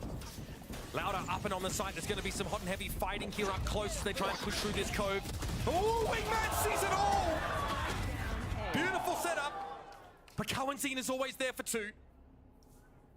There's a thrash here for Icy though. That quick double has earned him that ultimate.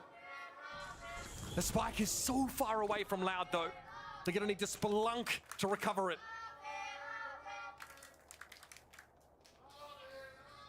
Here. Les pings it. About the approximate location. Asking Kawanzin to try and light it up. G2 finds him. Now can Les do it again for the umpteenth time this series? 30 seconds to play 30 with. seconds left. Many others I'd say it's not possible, but it's Les! That's 1. Now it's a straight swing. Icy's low. 5 HP left. That's all he's got to work with. And Les, the Angel of Death, does it again. Absolutely disgusting. And Loud are back. MIBR couldn't do it. Furia couldn't do it. The hope of Brazil. Loud, as it always has been and seems to always will Can't get rid of him, man. be. They were down all season, but they're not out. They're in the hottest form they've been in so far this year.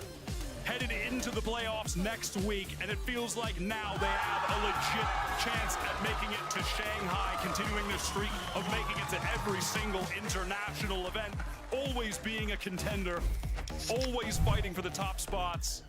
One of the most experienced IGLs in the game, one of the best that we've seen in Sodhawk. Les, one of the best Flex players, Viper players, Sentinels that we've seen in the game, has been for years. What more can you say? They've had to reinvent. They came into stage 1 awkwardly. The travel was uncomfortable. They still had those outdated Phoenix Breach compositions they had to pivot away from on really short notice, and it cost them. It cost them a number of losses at the start of the stage, but this team always finds a way to peak at the perfect time. They've just proven that you can never not believe in the leadership from Sadhak. From what this man is able to do with this team, what he's done with this team. The second they looked like they were out. Again, we have never seen Loud closer to rock bottom than we did for these first few weeks of stage one. They knew it, we knew it, everybody knew it.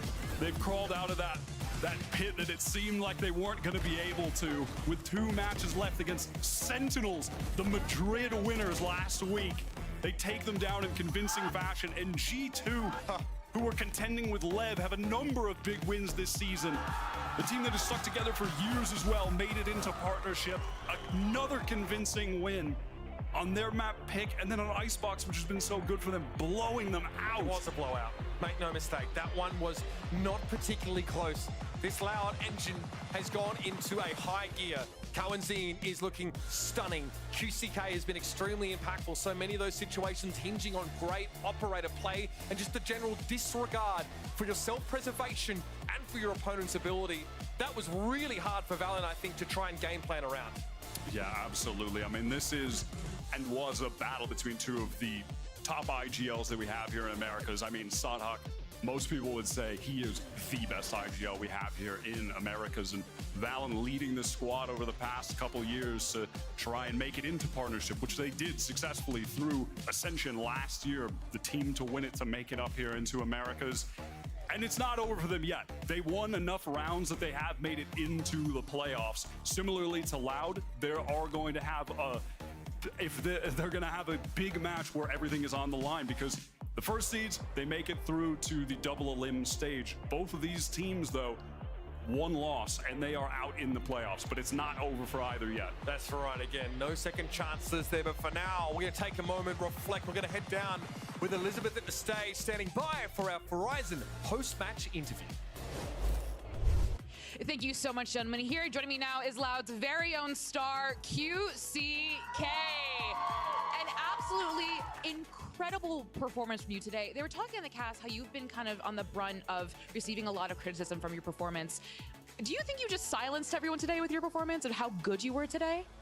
A gente está aqui com o herói do jogo hoje, dos melhores. Você tem recebido pouco de críticas online, né? Principalmente por ser novo no time. Como é que isso te afeta? Você acha que isso faz alguma coisa para você?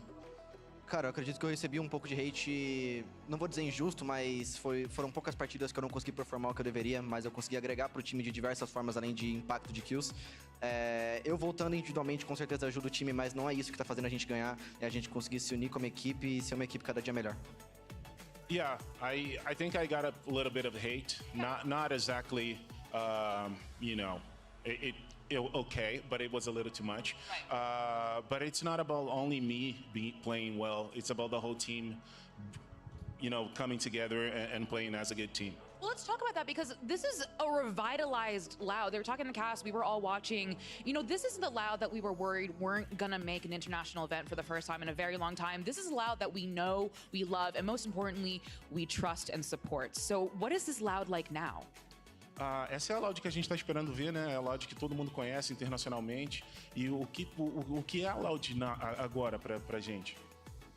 Cara, acho que vocês podem esperar a mesma Loud que vocês conheciam antes do começo desse campeonato. Provavelmente disputando pra vaga pro Masters.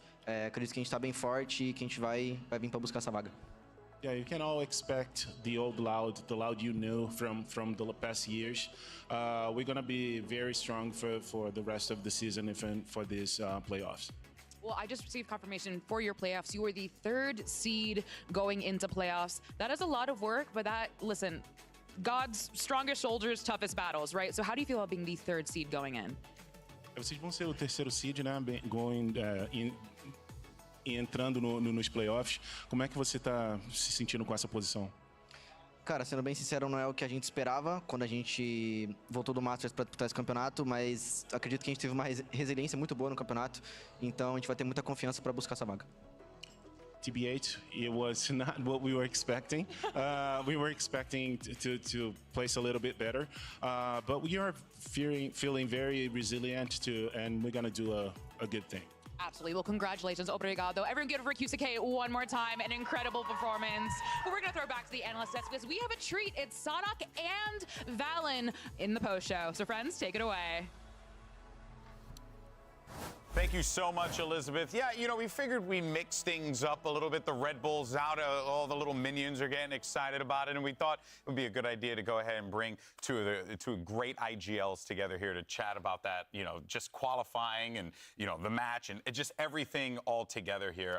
First things first, though, congratulations on the victory. I do want to just get right out in front of it. You guys have had a massive turnaround this season. Christ, yes. How does it feel from where you were in the beginning? Because it felt like you guys were dire. And now here you are. It feels like a completely rejuvenated, revived Loud.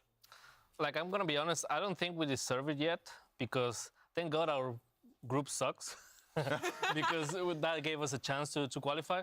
But I don't know, man, like at the beginning we were so bad, like so bad. Nothing was going. Can you pinpoint it on one particular, on a few things? It's never just one thing. Yeah, it's never one thing, but like I think we were lacking like heart to play, you know? Like we needed some heart, we needed some emotion, some fire in us, and we kind of like lost it after Madrid, the way we lost, like we couldn't recover properly. So that's something we were working on because like tactically we felt always okay or decent. But we were losing because, I don't know, we weren't hitting our shots or taking it seriously in a way, you know? Interesting. So, yeah, I mean, we always try to fix that. We fixed it. We fixed that in the match against Crew, actually. Yeah. But things didn't go well. So we were like, okay, now we fixed that. We need to focus on the tactics and compositions and all the stuff. Yeah. Funny enough, though, you guys also were in a little bit of a similar pickle at the beginning of the year trying to find that identity. So, like, hearing... You know, Sadok say that as well. Like, what is your reaction to that? But also, you know, for your team as well. Yeah, I definitely like relate and understand what he's saying because sometimes, especially for a team that qualifies for international event and then comes back home, sometimes, like when you lose bad, it kind of feels hard to get back in the groove, especially when there's no like huge match or big tournament like upcoming. You kind of have to claw your way back. For us, I think.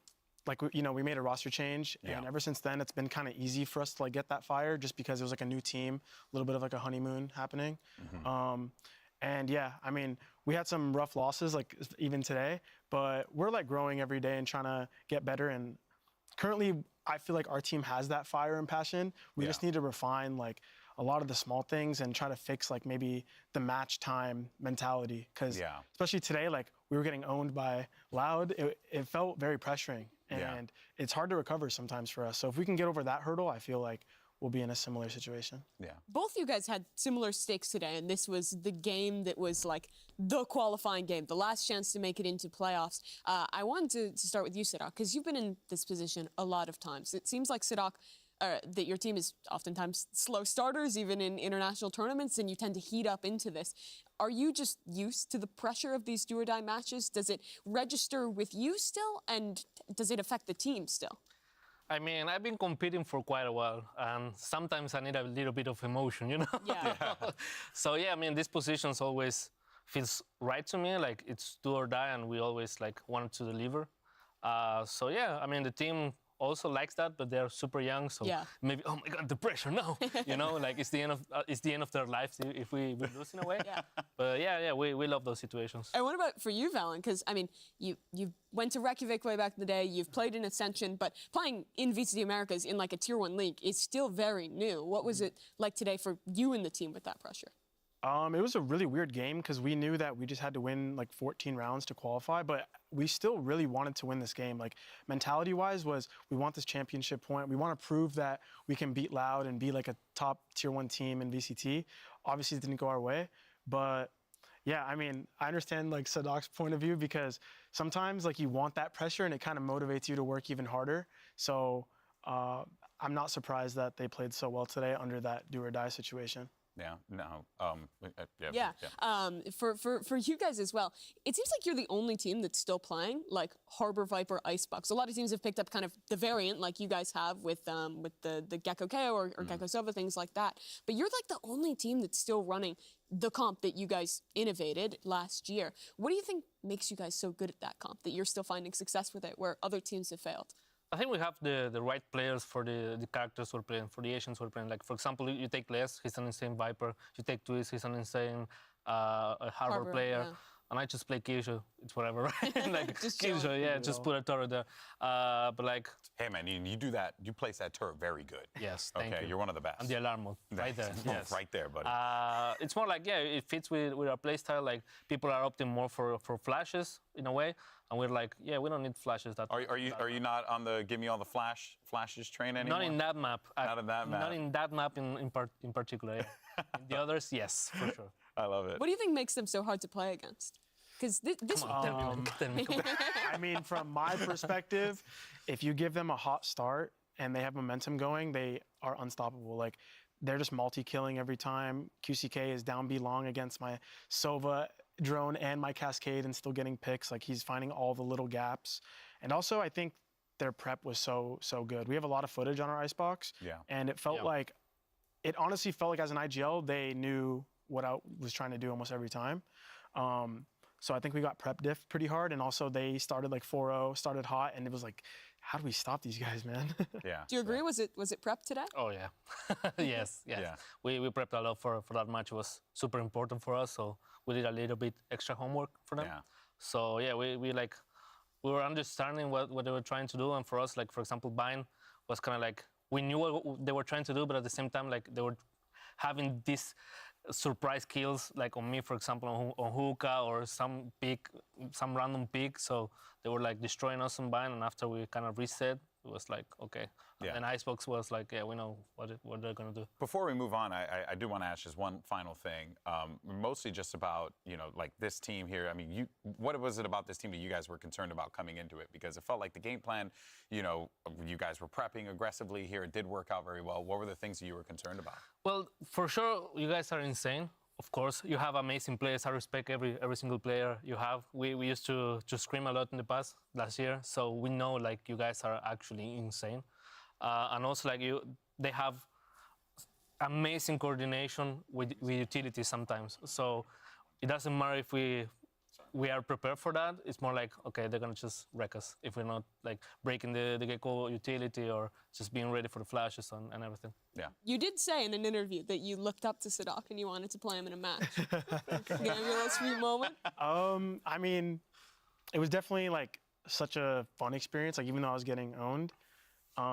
And before the match, like I was super amped up just to kind of maybe prove my shot, like, hey, I can call versus one of the best, if not the best. And even like, I don't want to glaze too hard, but even when I was trying to come up in the scene, I would always watch Loud because they were like probably the most innovative team like throughout Valorant. And so it's kind of cool to see like a team try a bunch of new ideas, different comps, and gain inspiration from that. Yeah. And I got to go toe-to-toe today. Obviously, I didn't get the result that I wanted, but it gives me motivation to work even harder. Like I know now I got like the match experience, and there's long ways ahead for me, but I'll try to work. That smile, it almost seems like, are you having like a little bit of like a I made it moment?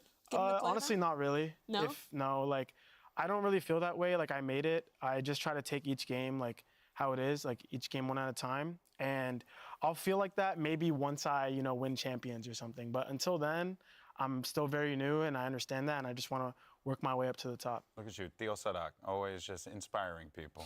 That's amazing, man.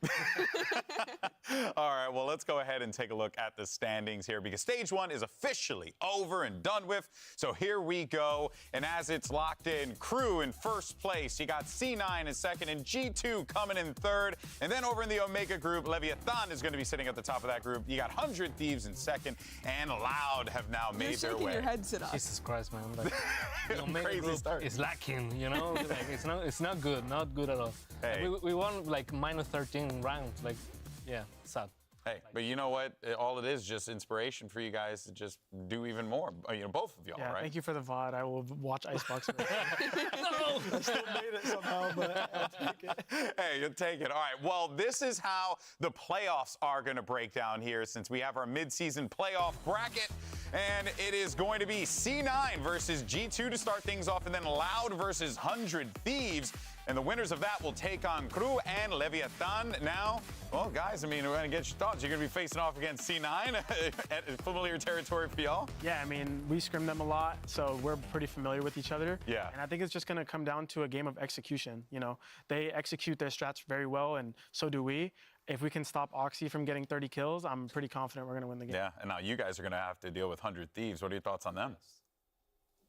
Not a thought yet. Not a thought yet. I love that. I'm still processing, everything. I did want to ask, though, since you guys are the 2 and 3 seeds from your group, you have to play a single elimination match before even having a chance to qualify to Shanghai. That's pretty uncommon in formats. Does that change things at all, or just add that extra bit of pressure?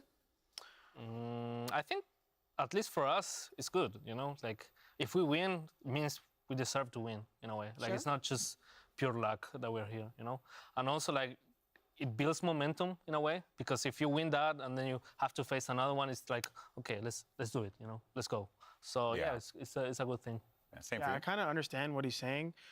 When I was in Ascension last year, we had like a do or die run where we were in lower bracket to make it to Brazil and to qualify. And I think it builds a lot of like inner team trust when you go through those very tough matches. You know you have no second chance, and you got to give it your all. And when you come out with the win, especially after that, you just have so much like kind of that fire, like that ignite on the team, and everyone's amped up. And now you get a second chance too, so it's even like less pressure, but all the hype and that's just true, go in. Yeah, that's true. That's awesome. Well, I mean, good to see you guys are approaching this with a great mindset. It's going to be very entertaining. Let's go ahead though and see the schedule when we're going to be checking out the matches that we just saw in the playoff bracket. So first things first, it's going to be G2 taking on C9. Sorry, Valen, you're going to have to wake up early for that game there. I'm sure you're used to it by now. And then 100 Thieves takes on Loud, and well, Sadak, you just have to keep yourself awake as you get ready for that. I'm sure the nerves will keep you ready and antsy. I'm gonna sleep like a baby. I'm gonna be. Never mind. Love it. Absolutely love it. Well, guys, I want to thank you so much for taking the time. Thank you so much for doing this as well. Very unconventional, but we do appreciate it. Felt very confident with both of y'all, so appreciate it very much. So, and that's gonna do it for us. That's it for stage 1, baby. We wrapped it. And what a wild ride it has been. But don't worry, there's gonna be plenty more action coming at you on Wednesday for the playoffs. You don't want to miss it. Make sure you stay tuned to all the Valorant socials to find schedulings and all that good stuff. And we'll catch you next time. Take care, everyone. Peace. Thank you both. Good luck in playoffs. Good luck, guys.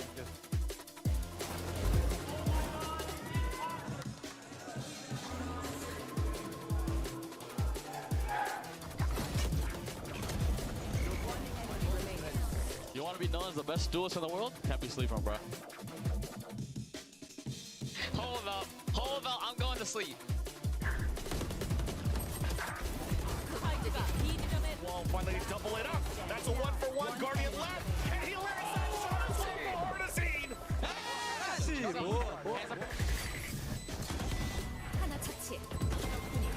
They don't have the angle. It's still a halfway, almost no time left. Oh, he gets it from JCC. On to Zeppa, but also lost his teammate in the process. And Oxy getting 4 in the round in that overtime.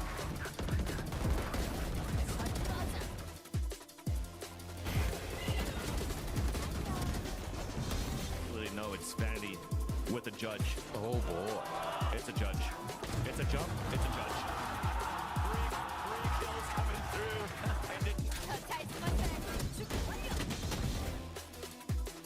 Instead goes for the util. Shows number out for Oxy, and Vanity doesn't need the help from Oxy. The last 2 kills allow C9 to win this series against MIBR.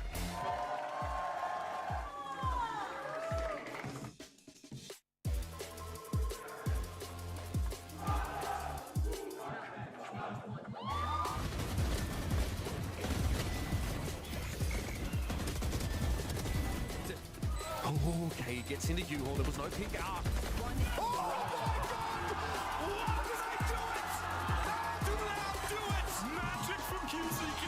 They're gas fishing.